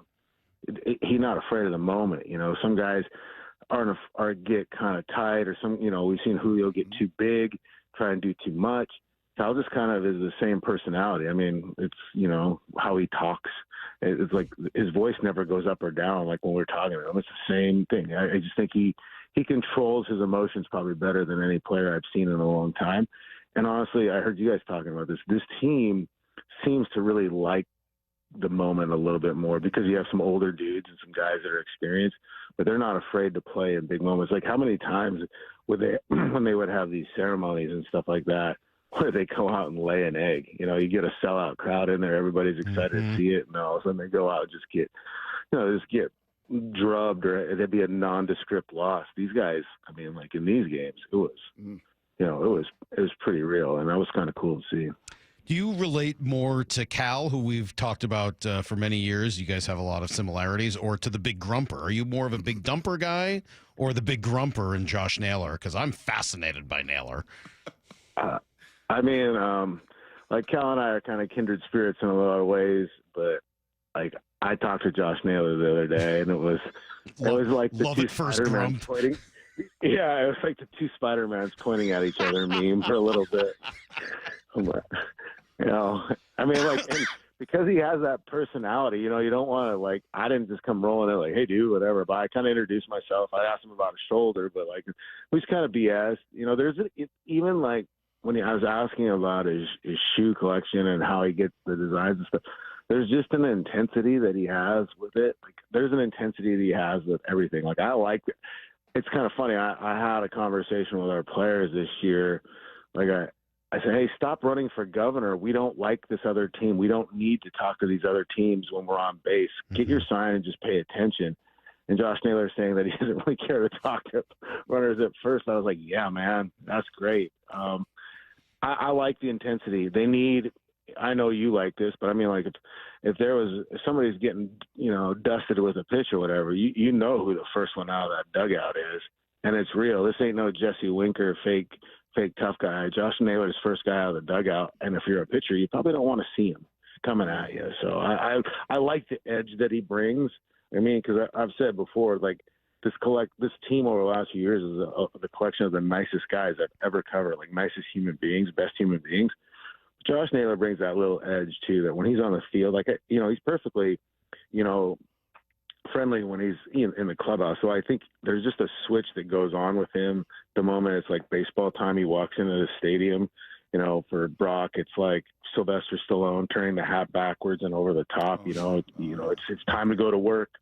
I think that's kind of what Josh Naylor has. He just has a different kind of mindset the moment he steps foot in a baseball stadium, and that's good to have on a team. Well, and I love the I don't know if it's the contrast or just the combination with him and Julio and Eugenio and Cal.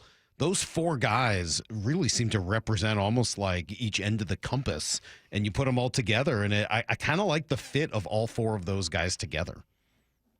Oh, I do too. I think it reminds me of the first Red Sox World Series team when they had that collection of just weirdos and idiots, and like Trot Nixon was the hardo on that team, and just super serious. But then you had Millar, and you had, Pedro was that guy that was the enforcer on the mound. You had a mix of guys, and I think you need that on a team, because if you have all the same personalities, sometimes when things get hard and things aren't going right, same personalities don't always recognize what's going wrong and say something to each other about, hey, this isn't working, or here's what you need to do.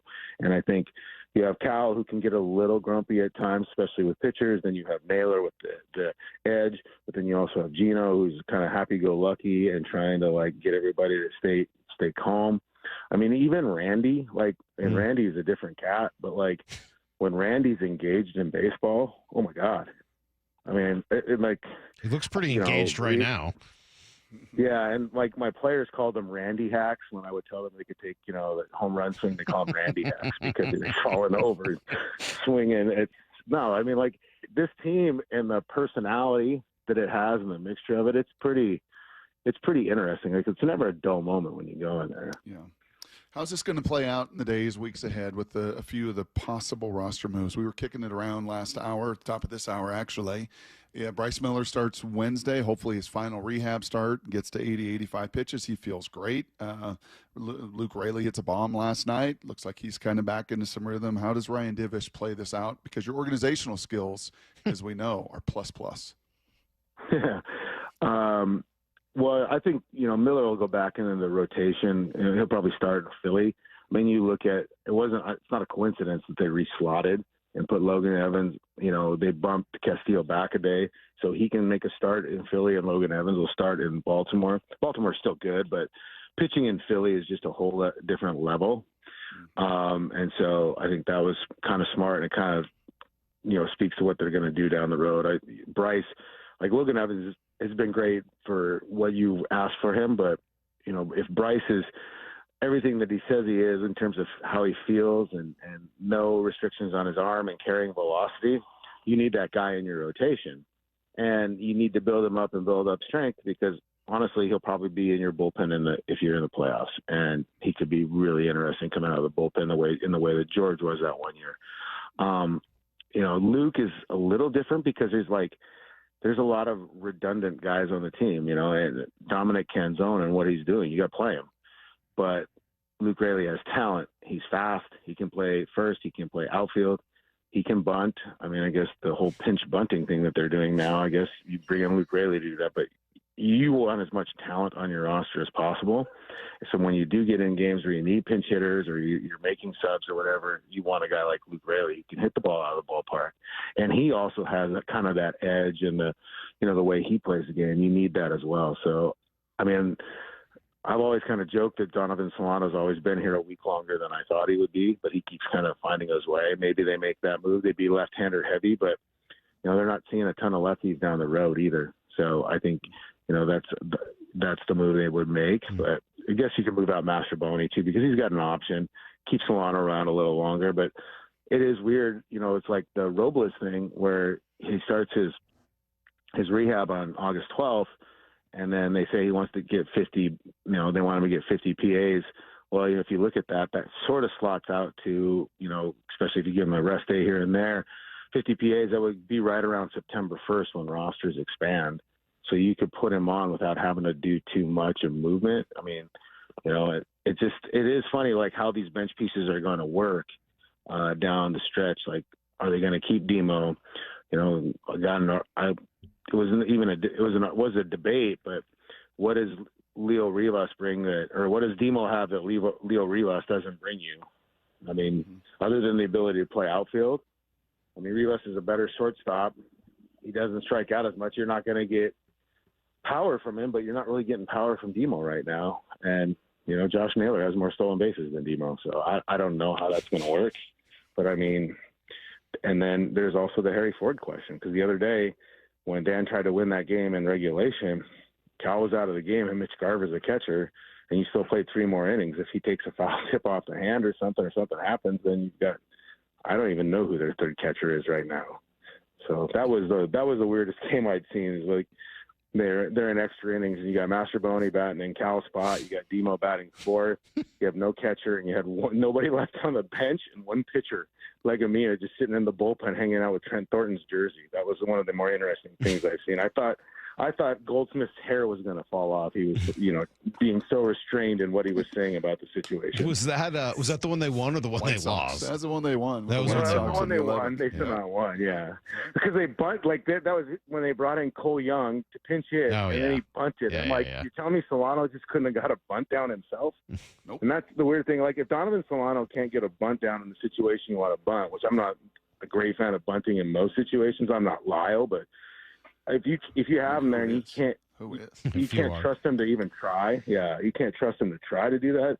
It's kind of a weird spot to be in. So, I mean, I think they'll have some tough roster decisions, but it's a good decision to have when you're bringing back that sort of talent to bolster your team. We just got another couple minutes, and I do want to just ask you about a player that has done something we've not seen much of here in at least my 16 years in Seattle, and that's Cole Young, who's come up, been given some time to kind of go up and down, struggle a little bit. And I would say, and maybe I'm missing some, I'm trying to think of a player that in my time here that has come up and had success like this. Kyle Seager comes to mind. Not many others. I'm sure there's somebody else if I thought about it longer. What do you make of the development of Cole Young? Well, not to jinx Cole Young, but if you look at Dustin Ackley's first season at the big leagues, I mean, he was really good. Yep. He was a little older, though. I mean, he won 20. Yeah, he's older. Youngest player. Mm-hmm. Yeah, like Dustin Ackley, he had the beard and kind of the Unabomber look, talking about Cormac McCarthy books. Whereas Cole Young, you have a conversation with him, and dude, bro, like Fortnite, new game out Fortnite now, man. Like, sweet. Yes, I saw him carrying his half rack of Fresca on the plane. Plane last night too. Yes. He's not old enough to. It's because he's not old enough to buy some White Claws, so he's gonna, No, he is.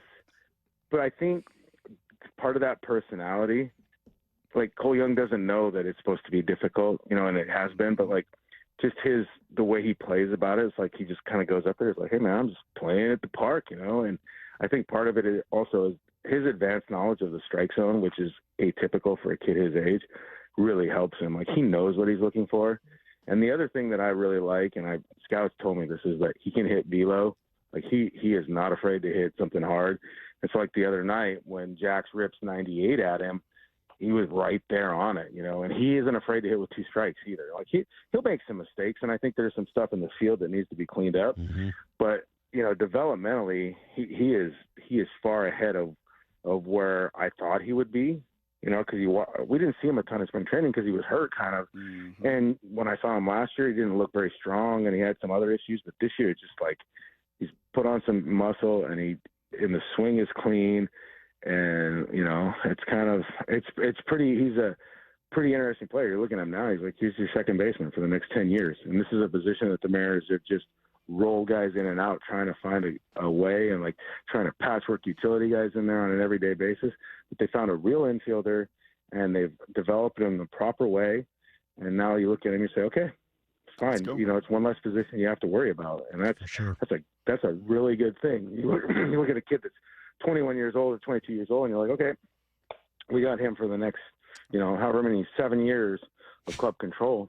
I mean, that's a pretty good thing to have, and he's really productive. Well said. Hey, man, it's good to have you back. It's nice having you back, and I thought Jude did a great job. Booth did a great job. Everyone did a great job while you were gone, but it's also really just nice to have you back and nice to have you reporting on this team, and who knew that you would come back and see what might be the best Mariner lineup we've ever seen, certainly in my time here. It was not expected at the beginning of the year, but it's pretty fun now. So good to have you back, man. We'll talk again soon.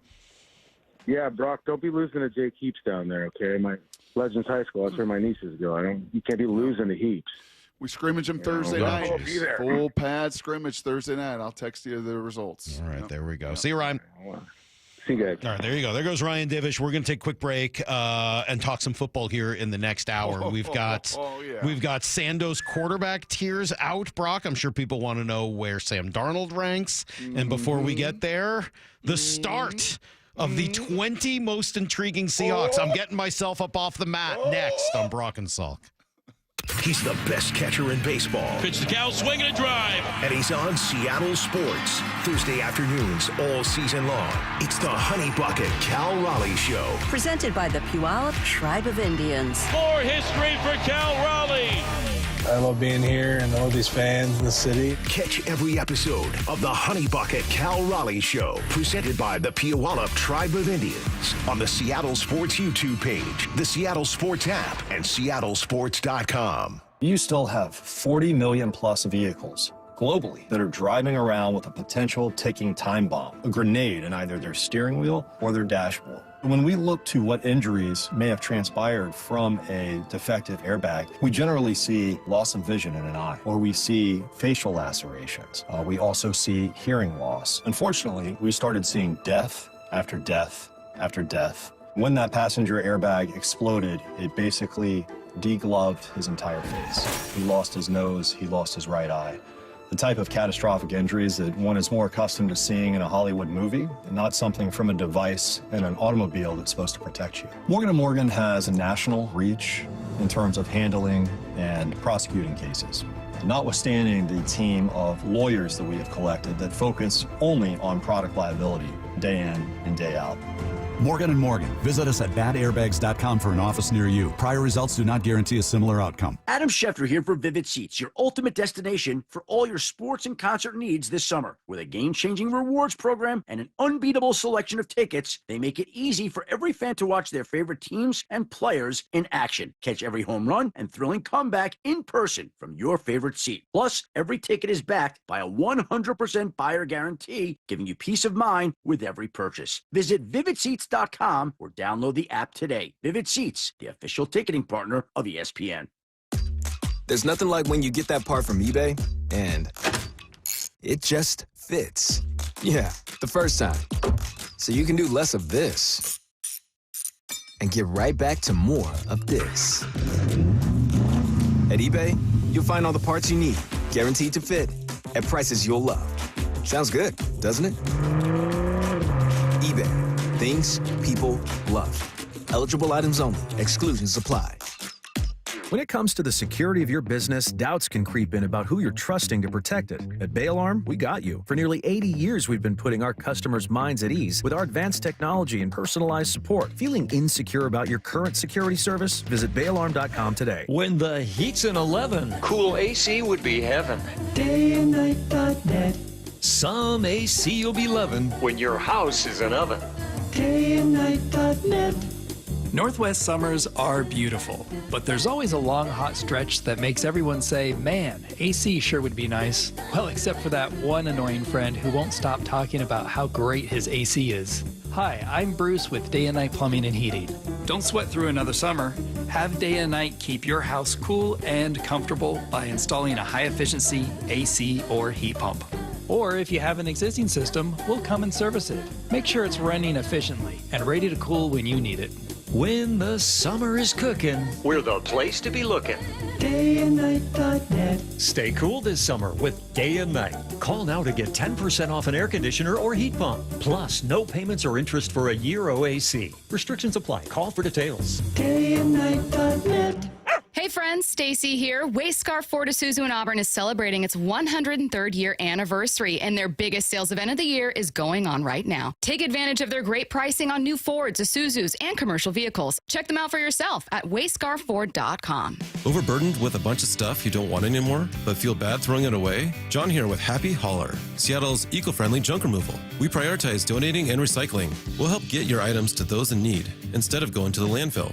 At Happy Hauler, we pride ourselves on responsibility, community, and sustainability. We're a family-run small business that provides junk removal, donations, and recycling. Make yourself, your community, and the planet happy. It's time to reclaim your space. HappyHauler.com, hauling with a heart. Hey, Brock Ewart here for my friends over at PCF Construction. If you're seeking a complete outdoor living space or a very specific project like an underdeck ceiling, maybe a new deck, patio cover, railings, well, my friends at PCF have you covered. This summer, well, you can enjoy 12 months of no interest and no payments. And how about this? Plus 50% off a design and architectural drawing package, or up to $5,000 off an undercover system. If you're looking at your outside and saying, golly, what a beautiful summer in the Pacific Northwest, and we can't take advantage of it, well, take advantage of these offers today. If you've been wanting that new deck, that new patio cover, make the call. Get online right now and connect with my friends at PCF. You can find all the offer details. You can get project ideas, and you can browse photos at PCFgroup.com or call today at 425-629-8476. Don't let this offer pass you by. It's 425-629-8476. Let's go! This is Seattle Sports. Streaming through the Seattle Sports app. KIRO AM Seattle. KIRO FM HD2 Tacoma. Home of the Seahawks, Mariners, and everything Seattle sports. Get in the freaking auto! From the Quantum Fiber Studio, this is Brock and Salk on Seattle Sports. Brock Heward and Matt Marcus. Sorry about Mike Heward. Not exactly Joe Cat there in the pocket. Now here are your hosts, Brock Heward and Mike Salk.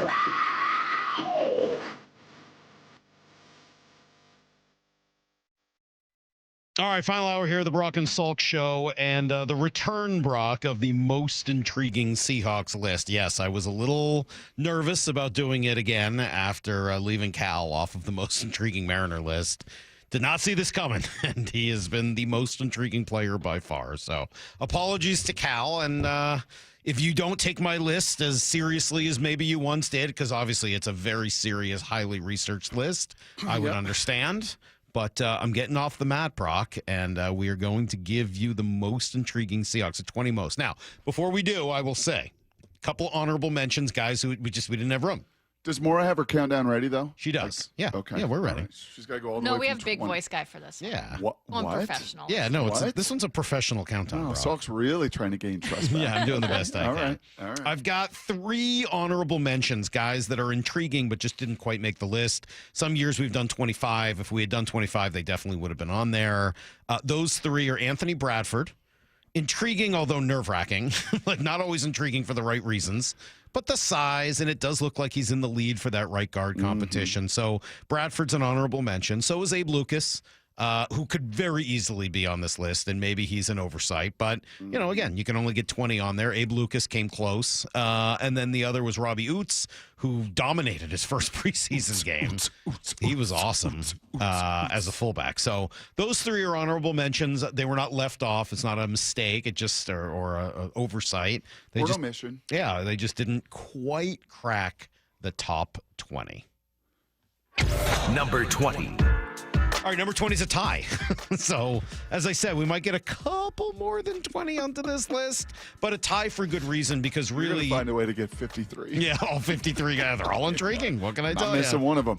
No chance to miss any of them. Not after Cal. I'm going to go with both Ken Walker and Zach Charbonnet together, and I think that's the thing that is intriguing, is the battle for the starting running back spot. You alluded to it earlier, Brock. I guess Brady talked about it. It's something that I've felt strongly about for the last year plus. Like, I just think there should be a legitimate competition to see who the number 1 running back is. And in this system, it strikes me that Zach Charbonnet should be a better fit.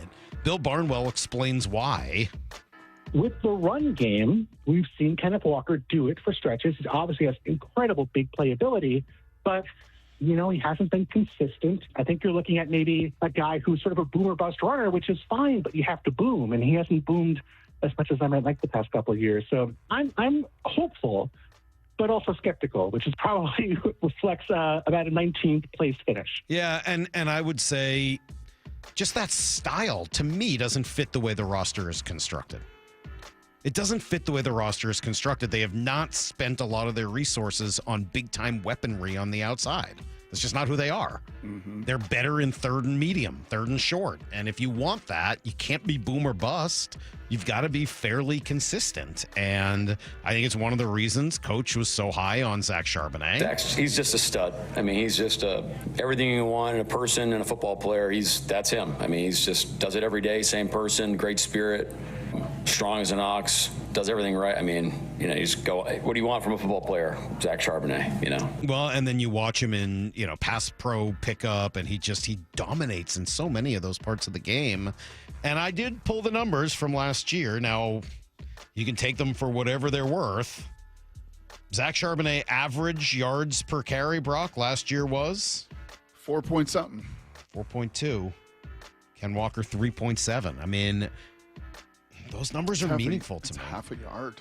That's a big difference, right? Over the course of two, like if you run the ball twice, that's a full yard difference. That factors in quite a bit. So I would like to see a lot of Zach Charbonnet this year. It's not a shot at Ken Walker, and maybe when it's all said and done, maybe Walker just turns it on and the stretch runs are just perfect for him, and he just finds those holes in the cutback lanes, and maybe that works great for him.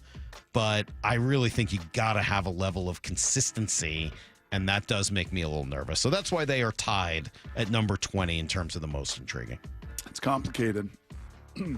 It's complicated, to your point about the way that they're built and equipped, and Torrey Horton may change some of that conversation as a big play explosive threat, Salk. But as far as pure explosive fiber of anybody offensively, like pure hit it 450 feet, hit it louder than anybody else, like just pure explosive, game-wrecking, home run-making, game-changing playmaking, it's Ken Walker on your offense.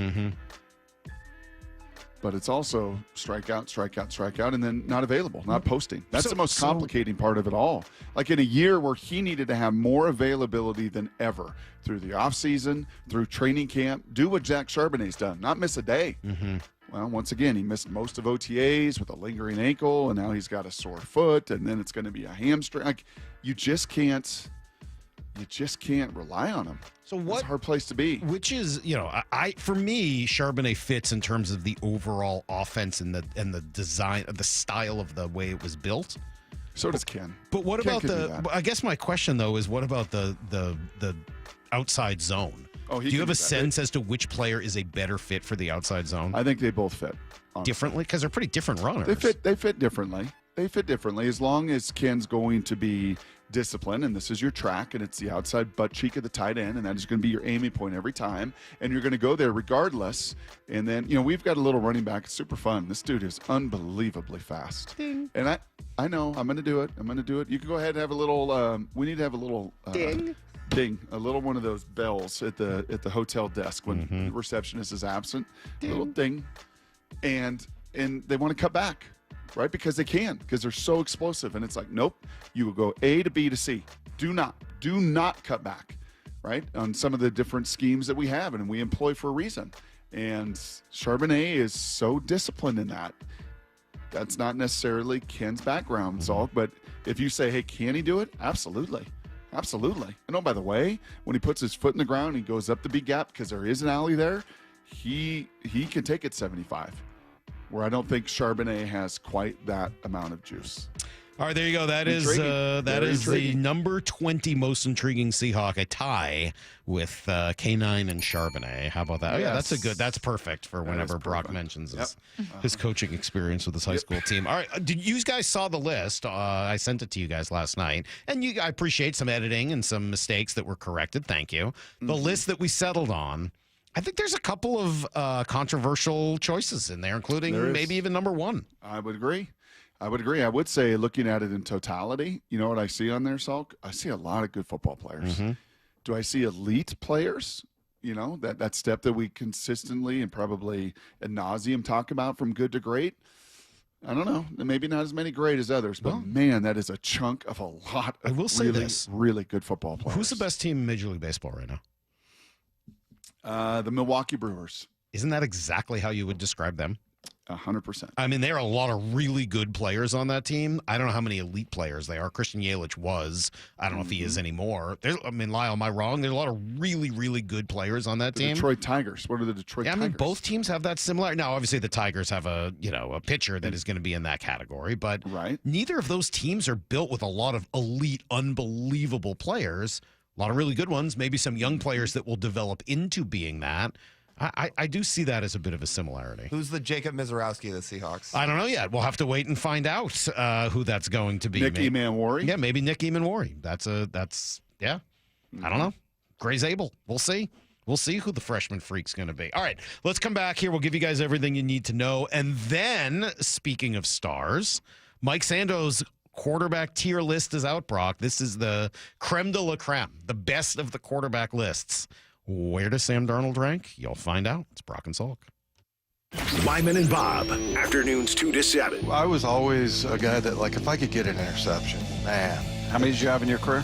3. How many should you have had? If you, as you put it, if you didn't have frying pan hands. Yeah, I would say probably double that. When I was in high school, I played in a state championship game. I had 2 interceptions in one game, and I was like, that was my favorite game. I just loved that. Dave Wyman and Bob Stelton, afternoons 2 to 7 on Seattle Sports, the app, YouTube, and your smart speaker. Yeah, when you're watching around the teams the way we are, it's very clear. Players, coaches, they're focused. They're on a mission, right? They know what they want. It's right in front of them. They're in go mode, and it's inspiring, right? Well, that's why we watch sports, to see what someone's capable of once they get locked in. What are you capable of? What if you had the right plan in front of you? What if all you had to do was commit to it? Well, that's what Eastside Weight Loss Clinic wants to find out. That's why they've helped over 4,000 folks locally become a better version of themselves. And I know some of them. I am one of them. You probably know some as well. This plan works. It's not that hard. It's very safe. No injections, no surgery. You're eating fresh, delicious food that you buy at the grocery store. Lots of accountability and coaching every step of the way. All it takes, though, is a 50-minute phone consultation. Schedule yours right now at eastsideweightlossclinic.com. That's eastsideweightlossclinic.com. Dr. Ryan Coogan, D.C. Results may vary. This summer, make sure your roof is ready for the season ahead with a company you can trust, like 3 Tree Roofing. We're not just your roofers, we're your neighbors, and we're here to help you protect your home this season. Visit 3treeroofing.com to schedule your free on-site estimate and get your roof replaced before the summer rush and potential material price increases. Our certified technicians make your roof replacement easy and worry-free, so you can focus on the important things this summer. Visit 3treeroofing.com to schedule your free, no-pressure estimate. 3 Tree Roofing, your Puget Sound roofing experts. Lowe's knows when you're looking for reliability, the right brand makes all the difference. And now, Lowe's is the exclusive home improvement retailer for the Whirlpool water treatment line, including their Wi-Fi softener, under-sink filtration system, and more. With Whirlpool's proven performance and our everyday low prices, better tasting, better quality water is within reach. Shop pro-trusted brands like Whirlpool and more, in-store or online. Lowe's, we help, you save. Man, look at that Return of the Old King, man. Oh, wow. Emotional. King of the Hill is back. They got a Bob's in the airport now. Oh, that's Boba. World has changed, Dad. Bobby wants to bring that new girl over for dinner. The Vegas? What the hell am I supposed to feed her? Can't we just put some grass in a bowl? From Mike Judge and Greg Daniels. Ready to make some memories, Dad? Let's freaking go. A Hulu original series, King of the Hill. All episodes now streaming on Hulu. Endless hours of research, seeking referrals, dozens of calls. Hiring the right attorney can be a challenging process during an already difficult time. JP Pendergast with Pendergast Law explains. In Washington State, Tom, there are thousands of attorneys to choose from. Referrals and online research can be helpful, but discovering the right attorney requires a conversation. It can be hard to identify integrity and authenticity without that interaction. So, what do you recommend? We encourage anyone looking for personal injury representation to call for a free consultation with our team before making a decision simply based on referrals or online research. Accident victims need an attorney that listens, demonstrates honesty, and is genuinely understanding of their unique circumstances. The care, attention, and preparation that our firm provides throughout the case mirrors the effort involved when taking on the insurance companies. Save time and avoid mistakes after an injury. Contact the caring and compassionate team at Pendergast Law. If you or a loved one has been injured in a car accident, call Pendergast Law. we can help. The home of the Mariners, Seattle Sports. Cal swinging a drive, deep to right field. Every pitch of every Mariners game is on the Seattle Sports app. Throw down to second base, tagged by JP on the money, and he is out. Home. Home is your domain, where you know every inch like the back of your hand. Julio racing back out of the warning track, but he makes the catch, and he flashes to the no-fly zone. A place that brings out your protective side, and a place you'll always stand up for. Going and going, it will fly away. Because what's inside is the most valuable thing in the world. Your family. Mariners baseball at T-Mobile Park. Welcome home. The Mariners have a great slate of marquee interleague matchups down the home stretch. The Padres August 25th to 27th, Cardinals September 8th to 10th, and Dodgers September 26th to 28th. Plus, during all 3 games of the Cardinals series, the first 10,000 fans will score a Logan Gilbert Funko Pop. Get your tickets at Mariners.com. You gotta love football season, but when it comes to your windows and doors, you don't want any fumbles. Steve Rabel here, reminding you to trust locally owned Pella Windows and Doors of Western Washington to tackle your project. Their selection of windows and doors can't be beat, and they'll give you top-notch customer service with no trick plays. Schedule a free consultation with Pella Windows and Doors of Western Washington. Go to PellaPNW.com. That's PellaPNW.com. Feeling lucky? Don't miss the Lucky Classic Collector Car Truck and Boat Auction, Saturday, August 30th at Tacoma's LeMay Marymount Event Center. Hundreds of cars, vintage, muscle, exotic, classics, trucks, boats, and more. Saturday, August 30th at Tacoma's LeMay Marymount Event Center. Millions of dollars in inventory, many must sell with no reserve whatsoever. Get lucky, get local, and get in line for the Northwest's greatest collector car auction. Auction details at luckyoldcar.com. Need to know. 15 minutes past every hour with Brock and Salk. Here's what you need to know. Up first. Yeah, there's nothing better than a sweep, man. When you are, remember you used to say, don't get swept, just don't get swept? Yep. Just go sweep. Just go out there and batter everything in your path. Josh Naylor home runs, Julio home runs. Cal had 3 of them. And now the 2-0 pitch. The Cal swinging a drive. Deep to right center field. Peters going back, looking up. Goodbye, baseball. Cal did it. That was the one on Friday night that was the comeback. How about that? And Goldsmith's just like, oh, they're just a bloop and a blast. There's the bloop. There's a little seeing eye single. And then here came the blast from Cal Raleigh. Just unbelievable. Really cool. Cole Young and Dominic Canzone doing their job. And then, you know, the way baseball is, right? Canzone kind of rolls over on a ground ball, but with a fast infield. And, you know, he gets it just enough into the hole. A couple of years ago, that was an out. Yep. Might have been a double play. Right? A couple of years ago with the shift, that's an out. Now it gets through the hole, and it allows Cal to come up and do exactly what he did, which is destroy a baseball, and he hit 3 of them. He's unbelievable, man. Just incredible. That would be that Cal counter out there in right field, 43, 44, and all the way up to number 45 now. The Mariners an off day today, and then Salk 43 games to go. And like you kind of get to this stretch, kind of like I did with my little Seahawks calendar here, right? You kind of have the first couple weeks, and then you got the Raiders week, and now the Chiefs come in Friday. Like you start to look at these final 43, like here's a 9-game road trip. And it's a biggie, right? Baltimore, and then obviously up to New York and out to Philly. Like it's biggie, and then there's a 6-9 game homestand. Like it starts to get real, real fast. And this chase and this race that you find yourself right in the midst of, 3 back at Toronto, 2 back at Detroit, and now just a half game back here in this West, so you firmly believe they're going to find a way to win. Yeah, it was a great weekend, and a ton of fans coming through the turnstiles. Great atmosphere at T-Mobile, and the Mariners certainly responded the way you would want them to do. Here's the second thing you need to know.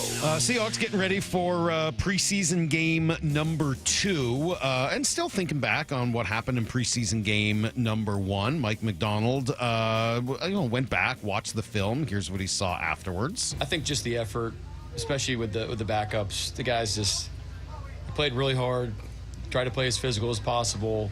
A lot of great execution. A lot of great stuff on tape, just to show the vets and the guys that didn't play in the game Who flashed, who did the cool stuff was a fun team meeting. Sure was. That first half, it was on replay over the weekend. I kind of watched a bunch of fun, different NFL balls, the young players and young QBs and different teams, and they were replaying the Seahawks game, and I just kind of flipped through that quickly because at halftime, it was so dominant.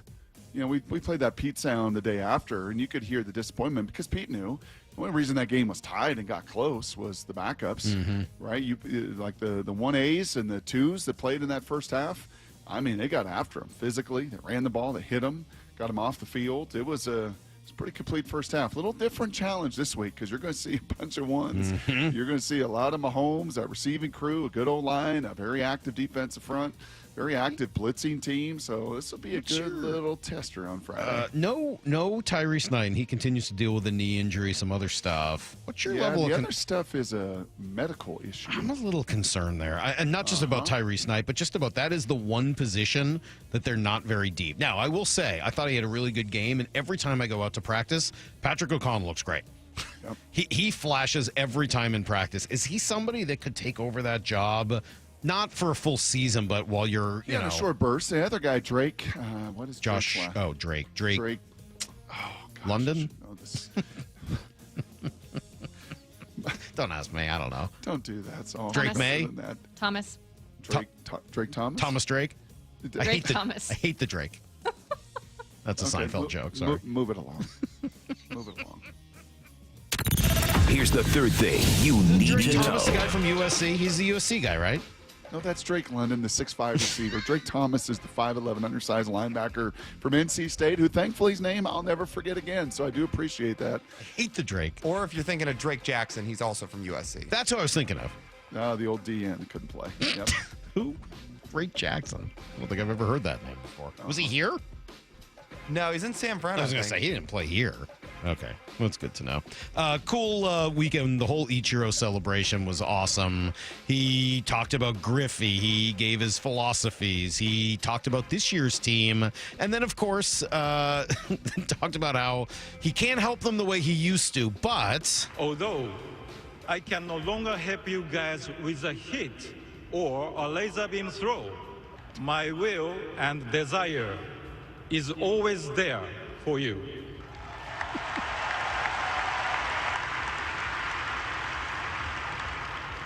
I come to the field every day because I want to help you. Be prepared for the moment. I am confident you can seize the moment.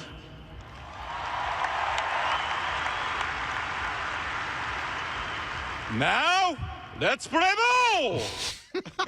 So good. Dude, Ichiro's a riot. He's so good.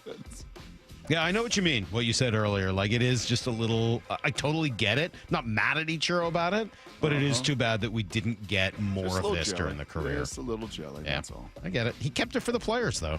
And He did. I do think that there's something get for that that too. as well. Yes, like, it is. There Yes, is it is. there is a night that's kind of cool in its That's own the way. old school baseball thing as Yep. well. He just kept it for his teammates. All right, that's everything you need to know.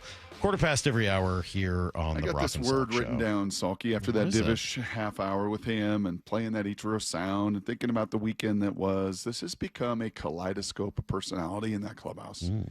And you mentioned that, right? Maybe the four corners of that compass. And I don't know which one points north or south or east or west between them. There's probably some debate and however you want to kind of frame that. But it really is, man. It is a kaleidoscope of different people, which from my life experience are always the best. Yep. My Indy locker room, man, it was a kaleidoscope. There were some choir boys. There were some nasty boys. There was kind of everything in between, right? That Seattle team in 05 that went to the Super Bowl my first year kind of covering that team, right? You had Walt and Hutch, and the identity was the old line, but there's Robbie Tobeck, who just absolutely mixes it up with anybody and everybody, and you know, some cool younger personalities defensively. The best teams. It's weird. And Pete knew this, right? It's at the very essence of what Pete Carroll always wanted to cultivate, right? It's just that kaleidoscope of different individuals that come together, because when they do, special things. Yeah, and if you can make if you can get the different guys with those different personalities to get along and respect each other and understand that they all need each other, I think that's really where it starts to work well. And you know, obviously we've been doing this show for over 16 years. And there's an element of that to what we've done. And that's been just, the two of us, but then also all of the various other personalities that have been a part of this show over the years. I mean, Maura's our North Star, right? She directs the show. I guess I'm to the east, you're to the left, to the west. And then there's Lyle, right? Just always keeping things. You mean like the anchor dragging us south? Is that what you're trying to say? I mean, somebody made player comparisons. Somebody made player comparisons with us and the Mariners earlier. This isn't a Mariner. Maybe I'm just the Niger Morgan of this show. Maybe. Niger Morgan. Oh, my gosh. All right. Mike Sando. That's funny, Lyle. Mike Sando has his quarterback tier ranking out. Where does Sam Darnold rank, and how far away is he from his predecessor, Geno Smith? I'll tell you next on Brock and Salk. For down territory, going inside the game with former Cougs and Seahawks wide receiver Michael Bumpus. Who will make the biggest plays on offense this year? I think the bigger plays in the pass game this year are going to be made by MVS. That he is going to be the sniper in this whole deal. Snipers, they aren't seen, but their impacts are big. I'm talking about bombs. Throwing that thing deep over the top. I think MVS will and should be the leader when it comes to that. For down territory, every day at 11:15 and 1:15 on Bump and Stacy. All right, guys, now's the time. I know we talk about it year-round, but really this is roofing season. Why? Well, the long, dry days, and they are dry right now, man. It is hot out there. They can work sun up to sundown, cranking out projects all over our region. And, yeah, Riverside Roofing is, of course, leading the charge. Mike Salk here, and they're in Marysville, right? But they serve the entirety of Western Washington with doing amazing work. They got my recommendation, industry awards like GAF Master Elite President's Club. That's a status that less than 1% of roofing companies in the entire country ever achieve. You can get a roofing quote in less than 60 seconds, too, using Quick Quote, which is right at riversideroofingllc.com. During and after your roofing job, your yard and driveway are going to be totally clean of debris due to the catch-all system. That thing really works. And then, that's why they've got all those national accolades as a family company from right here in Marysville. Riverside Roofing is the roofing company you can trust. Go to riversideroofingllc.com. Top Fitness Stores, the Puget Sound's premier fitness equipment store, is having a summer sale. Right now, they're offering the Inspire FT2 functional trainer at $2,000 off. Check out Precore's new 500 series treadmills and ellipticals. They're also offering the Inspire T5 fold-up treadmill at $500 off. Do you have an empty room in your house? Give Top Fitness your room dimensions, and they'll do a complete fitness room design. Top Fitness also has the flooring to complete the fitness space you dream of. As always, get the best advice and service from the team of experts at Top Fitness with professional delivery and assembly. It's no secret that everyone from personal trainers to professional athletes loves Top Fitness. From simple items like weights and accessories to complete home gym packages. Check out the summer event now. Top Fitness has locations in Tukwila, Linwood, and Bellevue, or visit topfitness.com for more info. That's Top Fitness, your best place for home fitness equipment. Feeling the heat? Cool off with Home Comfort Alliance. It's the final days of the warehouse clearance sale with savings up to 25% on brand new 2024 heat pumps and ACs while supplies last. And PSC customers, listen up. Add AeroSeal duct sealing for as little as $99. That's over $2,000 in savings. For heating, cooling, plumbing, and electrical needs, trust Home Comfort Alliance. Go to homecomfortalliance.com and tell them John Curley sent you. Immaculate greens, unrivaled natural beauty, championship caliber conditions. Loomis Trail is the epitome of Northwest golf. With water in play on nearly every hole and tree-lined fairways, Loomis Trail provides a fantastic golf experience for those that want a challenge and those looking for a fun getaway. What round are you up for? Tee times available online at golfloomis.com. Start planning your perfect golf getaway today. Bonneville International radio station contests are open to participants 18 years of age or older that are residents of Washington State unless otherwise specified. Employees or agents of the station, Bonneville International Corporation, other area radio stations, or any entity associated with the contests are not eligible to win unless the station otherwise specifies at its own discretion. Persons who have won in the last 60 days from a station contest or event may not be eligible. Full general contest rules are available on seattlesports.com or in person at the station during regular business hours. the home of the Mariners. Left off to center. It is on its way. Julio, 2-run home run. Hear every pitch on 710 and the Seattle Sports app. Sometimes even heroes need rescuing. I'm a retired firefighter, 27 years. Kurt had severe pain in his knees and his shoulder, which was keeping him from enjoying his well-deserved retirement. Loved to ski, loved to fish, and couldn't even walk 18 holes. That's why Kurt decided to see Dr. Mark Wagner, MD at Seattle Sports and Regenerative Medicine for stem cell therapy. He was just awesome. He goes, yeah, give me a shot. And he took care of me. He stemmed my knee and my shoulder. And how are you feeling now? I was pain-free in 12 weeks. I play golf now pain-free, and it's awesome. So you'd recommend this treatment to others in your situation? Absolutely. Yeah, Dr. Wagner's, he's had a couple people call me, and I recommended that they do it. Before you choose surgery, consider stem cell therapy with Dr. Mark Wagner, MD at Seattle Sports and Regenerative Medicine. Schedule your consultation at drmarkwagnermd.com. Everyone always asks me, what were your top reasons for choosing Advanced Hair? Well, allow me to share, along with some details, on, get this, their once-a-year summer savings event. Okay, first off, Advanced Hair stands by the results, and I'm living proof those results are second to none. With Advanced Hair, your own natural hair is guaranteed to grow. Secondly, Advanced Hair combines top-rated physicians with modern technology, creating a concierge quality experience that blew away my expectations. And lastly, Advanced Hair's Advanced FUE begins regrowing your own natural hair the very next day. It is quick, simple, and easy. Now, if you have a flexible schedule this summer and you've been waiting for that special savings opportunity, well, it's here. Advanced Hair's Summer Savings Event will get you the most hair for your dollar. It's their best offer ever. For details to schedule your free consultation, call 425-449-8185. One-day treatment, life-changing results. Your new hair is guaranteed to grow. Before and after pictures at advancedhair.com. From the Quantum Fiber Studio. This is Brock and Salk. Weekdays 6 to 10. On Seattle Sports and 97.3 FM HD2. All right, Brock, have you looked at the list yet? Have you looked at Sando? So you don't know. Nope, I purposely want to go blind. I love that. Oh, even better. Okay, so every year, Mike Sando comes out with this list. It's now at The Athletic. It used to be at ESPN.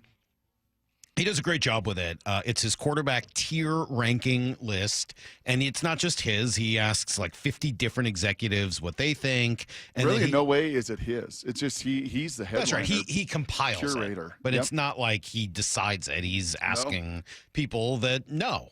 So there are 5 tiers in his quarterback tiered list. Now, there's only one person in tier number 5.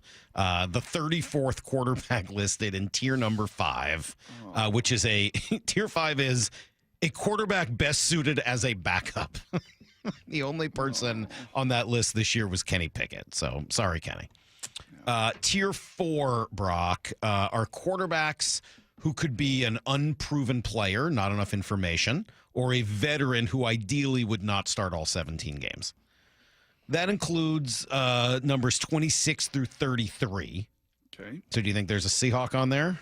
I mean, Drew Lock's not going to be on that list. I would Drew hope Lock's that, not on here at all. Yeah, I would hope that Sam is not on that list. So tier 4 includes from 26 to 33 Russell Wilson, Justin Fields, Michael Penix, J.J. McCarthy, Daniel Jones, as you mentioned, Joe Flacco, and Anthony Richardson, Spencer Rattler. Yeah, I mean, mostly guys, there's just not enough information, right? So, or they're just like, we have enough information.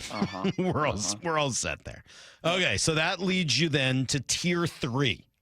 A quarterback is a legitimate starter, but needs a heavier running game and or defensive component to win. A lower volume drop back passing offense suits him best. Yeah, this is where Sam should be. He's right in the thick of this list. And that is exactly where we find Sam Darnold. So this is numbers 15 through and let me guess, 25. Let me guess. He's probably 22 on this list. Actually, a little better than that. So 15, Kyler Murray. 16, Aaron Rodgers. 17, Tua Tagovailoa. 18, Trevor Lawrence. 19, Geno Smith. 20, Bo Nix, and Sam Darnold. I don't think that's outrageous. Kyler feels very high to me. I think people forget like his valleys and his limitations. Mm-hmm. I mean, he just is going to turn the ball over. So the way these votes work, it's like a vote on tier. So the closer to 1 you are, the better, right? If that makes sense. So you're like averaging. And funny, both Sam Darnold and Bo Nix are a flat 3. They averaged a 3. That is exactly who they are. I think nobody probably voted them anywhere else. Just that's a 3. I think that Kyler Murray got a couple of votes, as did Aaron Rodgers and a few others, to bump them up. He got a 2.7, so it's not like it was like a huge difference. But yeah, the difference between 15th and 20th is not that significant. Yep. Yeah, I think that is all pretty reasonable. Yeah. So I'll get to what they said about Sam Darnold just to give you the rest of the list in case you're interested. A tier 2 quarterback can sometimes carry his team, but not as consistently. He can handle pure passing situations in doses and or possesses other dimensions that are special enough to elevate him above tier 3, but still has a hole or two in his game. This is numbers 6 through 14. Mm-hmm. And 14 is Brock Purdy, 13 Jordan Love, 12 Dak Prescott. Still feels a little high at this point for Dak. I know, but a lot of love for Dak. 11 Baker Mayfield. This one seems a little low. 9 Jalen Hurts, below CJ Stroud, like tied with CJ Stroud. Who was 10? Him and CJ Stroud were like 10. 9. They were 9. Baker was 11. There is no 10. Okay. 8 Jared Goff, 7 Justin Herbert, and 6 Jaden Daniels. Man, you got a lot of love. That is real high for a guy in his second year. A 1.7. So a lot of people saw him as being a tier 1 quarterback already. Same with Justin Herbert. Both of those guys were below a 2, but not quite enough to get into tier 1. Mm-hmm. I don't know. That feels a little low for Jalen Hurts. I got to tell you, it's 2.2, and so it's not that different from Jared Goff. He's pretty limited as a pure passer. I don't know, He's man. perfect. If he was in a lot of different environments and you had to just rely on his passing game and his precision and his timing and his accuracy and all those things, Salk, it wouldn't be nearly as good as what he does. And that is uses unbelievable power, uses short yardage capabilities, uses legs, and he picks his spots when to do that. And then, can throw the deep ball to some weapons there that they have that can go run it down. So, yeah, that fits about right. And, oh, by the way, there's a lot of those guys who's just pure skill set, like a Jared Goff or even a Dak Prescott at this stage of the game, who's just pure skill set is really not that much different than Sam Darnold's pure skill set. You know what I'm realizing as I look through this list is that those executives, it's really hard for them to put past accomplishments behind them. Sure. Because number 5 on this list in tier 1, quarterback who can carry his team each week. The team wins because of him. He expertly handles pure passing situations and has no real holes in his game. There's a tie for first this year. A tie for first between Patrick Mahomes and Joe Burrow. Yep. Right after them, Josh Allen at 3, Lamar Jackson at 4. Yep. And then Matthew Stafford at 5. Wow. This list gets a little funky for me. First of all, I'm sorry. Matthew Stafford at this stage in his career is not a tier 1 quarterback. I don't care how you're defining it. That's ridiculous. At this stage in his career, I know he's got the passing ability. He's in street clothes again today because he's on and off, getting hurt and this and that. At this stage of his career, Matt Stafford's the 5th best quarterback in football. I'm not buying that one. Sorry. That one's going to be hard for me. And then seeing Lamar and Josh Allen behind Joe Burrow, I'm sorry, I'm not buying that one either. Those teams go as far as those 2 players go, and they go farther than the Bengals go. I'm not buying that. And if I'm making my list, I'm still probably going to put Patrick Mahomes number 1, although I think it's getting closer. But to me, tie 2 would be Lamar and Josh with Joe Burrow 4th. That would be my list. Here's what the rest of the league respects, Salk, about Joe Burrow is look at what the Cincinnati Bengals were pre-Joe Burrow for the last 20 years. Look at what he has to carry and what he has to overcome there. That's why the other league officials, that's why when Sean Payton last week says, yeah, there's hope in a lot of places. There's 25 of them got no shot. That's why Mike Mayock comes on our air with you and I and says, there's hope in a lot of places. The draft is awesome. There's 25 that got no shot. Cincinnati has been in those. They got no shot. They just got no shot in the way they operate and the resources they spend, their facilities, their resources, right? And there's one guy that elevates them out of that abyss. And then last year, I mean, honest to goodness, from a production standpoint and number standpoint, averaging 30 points, what more do you want me to do? I mean, we should have won 14 games last year if it was about our production and my offense. It's just that, unfortunately, the defense was absolute dreck and dragged them down. So I think that is a respect and paying homage to how much he's got to overcome in that organization. Yeah, I guess that's fair. I guess what I mean, Jackson, Lamar, and Baltimore won a Super Bowl. Here. Baltimore won a Super Bowl with Joe Flacco. Like an amazing owner, amazing alignment. Ozzie Newsome is the gold standard. And even though he's not there, he's still there and he's still present, right? The Buffalo Bills and their ownership are top notch, and the money they spend and the resources they spend and the alignment. But that's continuity. not. But here's the problem. Here's my problem with the voting. Every single vote Patrick Mahomes and Joe Burrow got were tier 1. 4 people thought that Lamar Jackson was a tier 2 quarterback. That's dumb. Yeah. 3 people thought that Josh Allen was a tier 2 quarterback, and that's dumb. I think that, like, if you want to tell me all 4 of those guys are tied because everybody voted for them as fine, I can buy that. But those 3 or 4 people that don't think that they're top tier quarterbacks, I'm sorry. And then, to be fair, Stafford is significantly different. Only 26 of the voters thought he was in the first tier, 23 second tier, and 1 third tier. So that makes me feel a little bit better about it. He's a significant step below where those guys are, which makes the whole tier thing a little funky for me. As for, just to get back to our guy here in Seattle. So to focus on Sam Darnold, give you a little bit more details. Of the 48 votes, 42 of them thought he was a tier 3 quarterback, with 4 of them saying tier 2 and 4 of them saying tier 4. So pretty clear what the voters thought. Here's what they wrote. The Seahawks swapped out Geno Smith for the younger, less expensive Darnold. Did they upgrade? Quote, I think Geno operates at a higher level, especially in critical moments, an offensive coach said. Sam's 2-minute stuff versus Geno's 2-minute stuff, that's where Geno separates himself. Darnold outdueled Smith in Seattle last season, tossed 3 touchdown passes, including the game winner in the final 4 minutes, as Minnesota beat the Seahawks. Darnold had no picks. Geno had 2.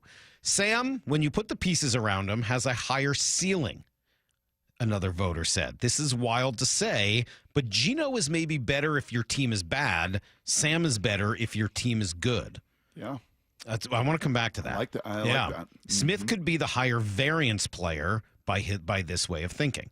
Quote, Geno can look great, and you can win a lot of games you shouldn't win, but you're also going to lose 2 or 3 against teams that are the same as you because he throws a pick in the end zone, plays blind, doesn't see it, the voter added. Sam, when the team is bad, you're going to feel it, like, curse word. This guy is limited, and we cannot overcome it. But when your team is good, you're going to operate really well. Others think Darnold is well-suited to play an offensive coordinator Clint Kubiak's system, partly because of his familiarity with it, but there is no consensus yet that Seattle has found a long-term successor. Quote, I think Sam starts 1 year, and then they go with the young kid, an exec said, referring to Jalen Milroe. Darnold's poor finish with the Vikings lingered in the minds of the voters. I like Darnold, but the end of last season killed me, one said. Yep. Yeah, I think all of that is super fair. I hadn't thought about that, like, good team versus bad team thing yet. Yeah. What do you make of that, Sam? No, I think that's true. I think that's abundantly true. I think Geno, at West Virginia, kind of elevated those teams and put up just an immense amount of numbers. I mean, from a pure fantasy football, I don't think it's close. Titus had his draft yesterday, and it's, there is a fun component to that. Maura, have you done your drafts or your drafts this week as well when it comes to the fantasy football thing? No, usually don't like to do them till the end of the preseason games in case guys get hurt. Oh, interesting. Come on, bro. Get it together. Yeah. Well, what's it me? I don't do that stuff. Get it together. I think that's Why how don't you get it together? I think that's how most people do it. You do it right at the end to avoid injuries. Okay, well, maybe the high school boys just did it differently. Maybe. I don't know what to say. They start school this week. I so would say maybe that the they- group of people you really want to follow in the world is high school boys. Whatever they're doing is probably the way you want to do it. Really smart. Geno Smith is going to well get put you, together group of people. I think Geno is going to get you more numbers. I think he's going to be a better fantasy football quarterback. And I think on bad teams, yeah, because of his just hard-headedness, his stubbornness, his pure will, kind of his Maybe ego. just a better passer, right? Of just like having a better arm. Yes. Yeah. Yeah, I think so. More accurate. I think that would be I wouldn't say there's more or less arm. I'd say he's a little more accurate in precision when his feet get set. And Sam can be a little bit more spray. And we saw that, and especially if his feet get unsettled. What did Brady say last week? I love it. It was a term that I think Clint Kubiak uses with him. And, oh, gosh, I wrote that down on an old show sheet. But it was about kind of quieting your feet, right? And just having some of that poise in the pocket and letting your feet really dictate. And if Sam can do that, and good teams allow you to do that, guess what, man? If you run the ball, you move the pocket, you get protection, and you're not sitting there, Sam would have been a bad fit in Ryan Grubb's system last year. Seriously. It would have been a bad fit, like Sam Howell was a bad fit in that system last year. That would not have been, I think, ideal for Sam Darnold. This system, a little less volume, a little more run, a lot of play action, a lot of movement, a lot of, just kind of get the ball out of your hands and have answers, as you saw in that opening game for Drew and Jalen. How do you feel about so much outside the pocket stuff for the quarterbacks this year? How do you feel about that? I like it. Do you? I really do like it. Yeah, I've said that to you for how many years? How many times has a little grasshopper at halftime said to you and texted you, Salk, can you just change the tempo? Can I get a draw? Can I get a screen? Can I get movement? I think it should play into them being a better screen team. That maybe for the first time in a long time, we can be in. And last year, there were some wrinkles in Grubb's system. They had some effective screens to the tight ends and JSN on that little middle screen. And they did some effective screen stuff. But this should be a really good screen team. They looked at the other day. Your tackles are athletic. Your tight ends are athletic. Your QB is athletic. Your running backs are not green.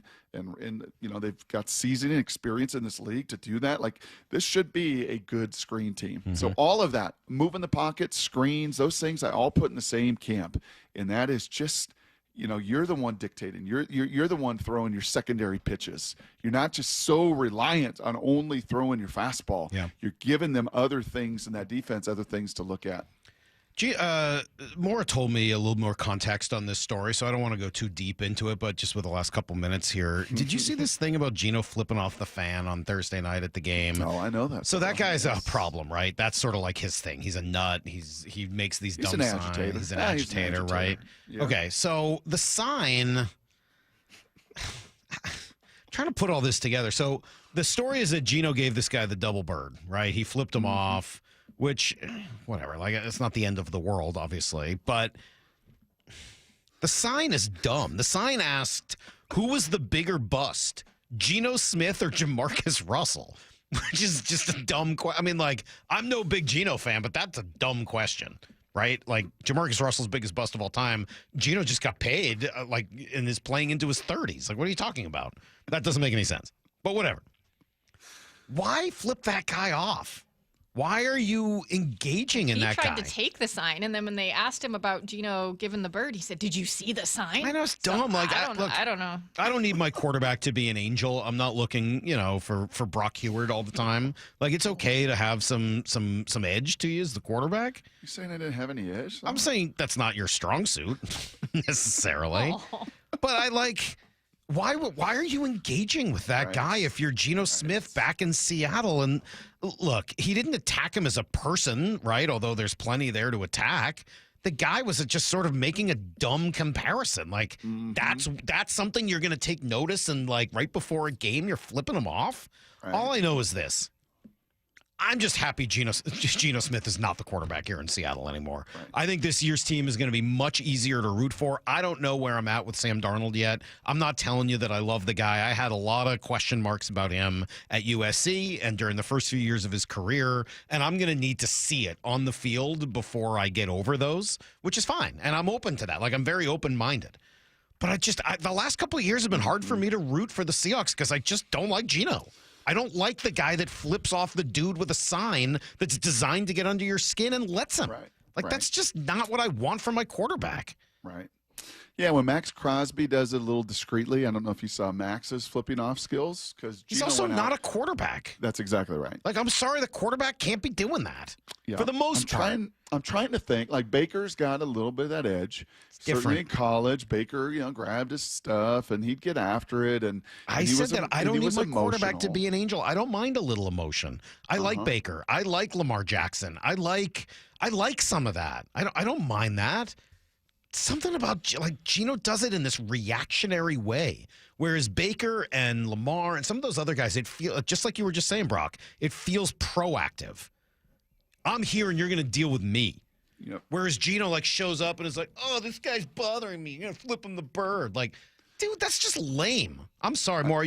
I know why you didn't want me to talk too much about this, and I try not to make it into too big a deal. And also, who cares? The guy left. I mean, I know. Well, you've always thought he was a little bit this way. I He just wanted is. you to know that guy, that's what he does. He's gotten, I think Luke Kuechly brought him up last year. He's gotten under other people's skin too. But yes, Geno's always been a bit sensitive. He was going back and forth with Seahawks fans on Twitter just recently after that. That's why I make the big bucks game. Right. Mm-hmm. It's just lame. He goes after people in a 7-on-7 tournament. He's got that hot temper, as Pete has said. Now, I think the perfect way and the perfect line, this was Chip Kelly years ago, and I'm sure he stole it from somebody, and I wrote it down and thankfully haven't forgot it because I think it nails it 100%, Salk. Mm-hmm. And it's funny that Chip is now his coordinator, and I'm going to guess that Chip is going to say this to Geno at times, and not just to a fan, but on the field as well. Geno, you've got to play with emotion, but you cannot let emotion play with you. And I think that is the perfect little axiom to sum it up. Play with emotion. Baker plays with emotion. Mm-hmm. Lamar plays with emotion. We've seen Brett Favre played with emotion.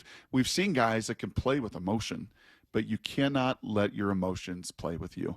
And I think too often that does hold Geno hostage. And I think a reason why, this age and stage that he's at, and he's not 25 and he's not 28, and it's not his first time around the sun. This is just going to be what you're going to get. At 425, there's some good text coming in. 425 saying Geno flipping someone off is non-news. Who cares? It's not that it's news. You're right. It's not news. It just sort of was something that triggered the reminder in me of God, I'm glad he's not here. I'm glad that's a non-news story. I don't even have to think about really anymore. I mean, this is your old Colin Cowherd, right? This is not really though. Because Colin takes it too far. I don't want to get lumped in with that. Colin with his you can't wear a quarterback and wear a backwards hat. But Colin, you represent the team. You do. You're the face of the franchise. You do represent the brand. There is an element to that. No, you're right. I just that's where Colin would go with it. That I think he would just say represent the brand. I'm with him. Wearing a backwards hat. I don't know. To me, that one always felt a little iffy. But I just, I don't want that guy. And you got the text coming in about some of Geno's other things, driving drunk, getting caught, threatening the cops.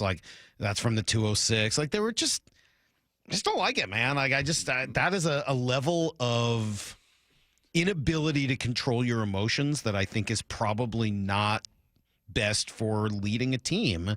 And I don't know if it's the reason that he's never won a playoff game. Well, look at the temperament. But I think it's part of it. Look at the temperament. You don't have to be like everybody else. You can be your own guy, and Pete loves him. And Pete, honestly craves that edge, and he'd rather have guys on full tilt, certainly at other positions for sure, but even as quarterback. But look at the disposition of those top 5 guys on that tier list to circle it back. Patrick Mahomes, is he going to go flip off fans? No. Joe Burrow, Josh Allen, Lamar Jackson, Matthew Stafford, are any of those guys going to carry I guess maybe they would. Maybe something gets under their skin and one time it happens, but it doesn't continue a trend of kind of who they are.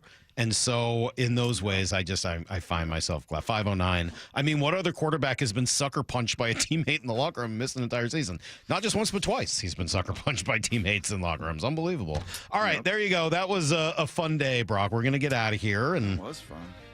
No Mariner game tonight. No, which is disappointing. How dare they take the day off?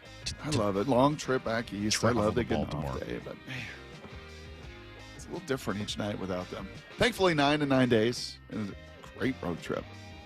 43 to go. Great position they put themselves in. Jeff passing tomorrow. Should be fun.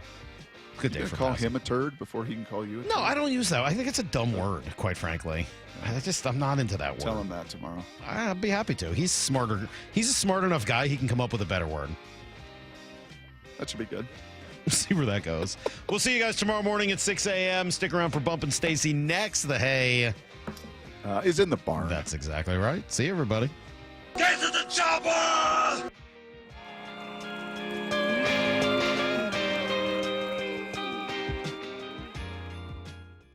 For Down Territory, going inside the game with former Cougs and Seahawks wide receiver Michael Bumpus. Who will make the biggest plays on offense this year? I think the bigger plays in the pass game this year are going to be made by MVS. That he is going to be the sniper in this whole deal. Snipers, they aren't seen, but their impacts are big. But I'm talking about bombs, throwing that thing deep over the top. I think MVS will and should be the leader when it comes to that. For Down Territory, every day at 11:15 and 1:15 on Bump and Stacy. At Fisher Investments, we may seem like other money managers, but we're different. What makes you so different than the rest of us? We ensure clients receive unparalleled service at every step of the relationship. Tell me more. Our investment counselors focus on service over sales, prioritizing clients' needs. How do you make money? We don't sell any commission-based products. We have a simple management fee based on the value of our client's portfolio. So we do better when our clients do better. What about client portfolios? We get to know each client, their finances, family, health, lifestyle, and more, and then we tailor a portfolio based on their specific goals and needs. Your clients really come first then, huh? Yes, we make them a top priority. Our goal is helping them achieve a comfortable retirement. Wow, maybe we are different. At Fisher Investments, we're clearly different. Learn more at FisherInvestments.com. Investing in securities involves the risk of loss. When it comes to the security of your business, doubts can creep in about who you're trusting to protect it. At Bail Arm, we got you. For nearly 80 years, we've been putting our customers' minds at ease with our advanced technology and personalized support. Feeling insecure about your current security service? Visit bailarm.com today. This is the story of the one. As a safety manager at a manufacturing plant, he does everything he can to keep his coworkers safe. From finding ways to reduce risks to keeping safety supplies in stock. And for that, he relies on Grainger. Grainger offers a broad range of quality products and next-day delivery, so he can always play it safe. Call 1-800-GRAINGER, click Grainger.com, or just stop by. Grainger, for the ones who get it done.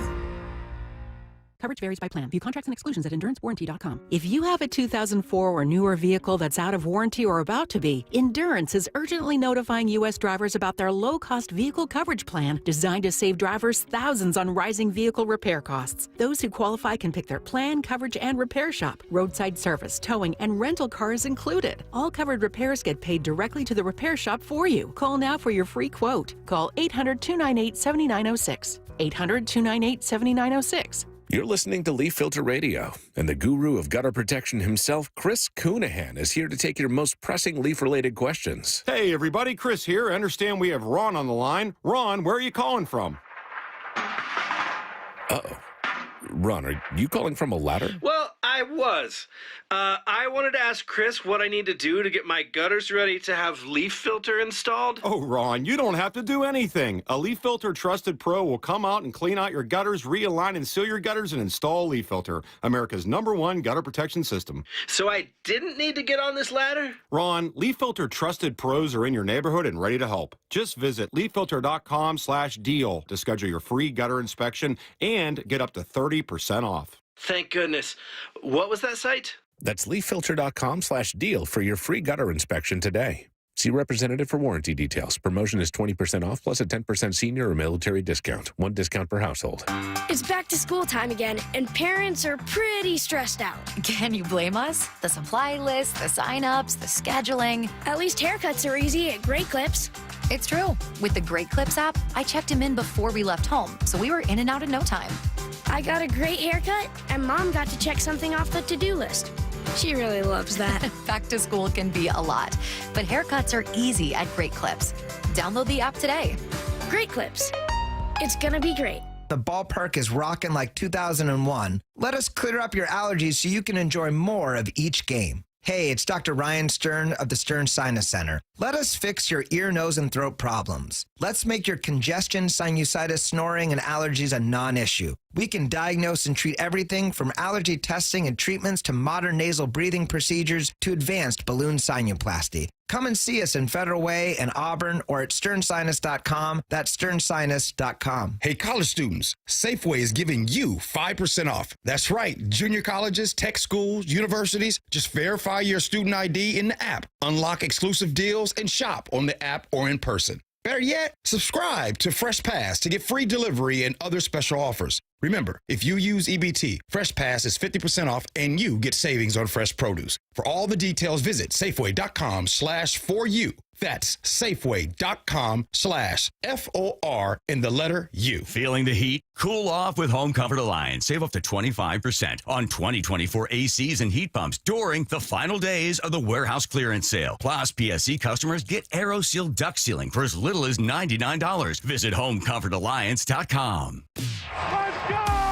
This is Seattle Sports. Streaming through the Seattle Sports app. KIRO AM Seattle. KIRO FM HD2 Tacoma. Home of the Seahawks, Mariners, and everything Seattle sports.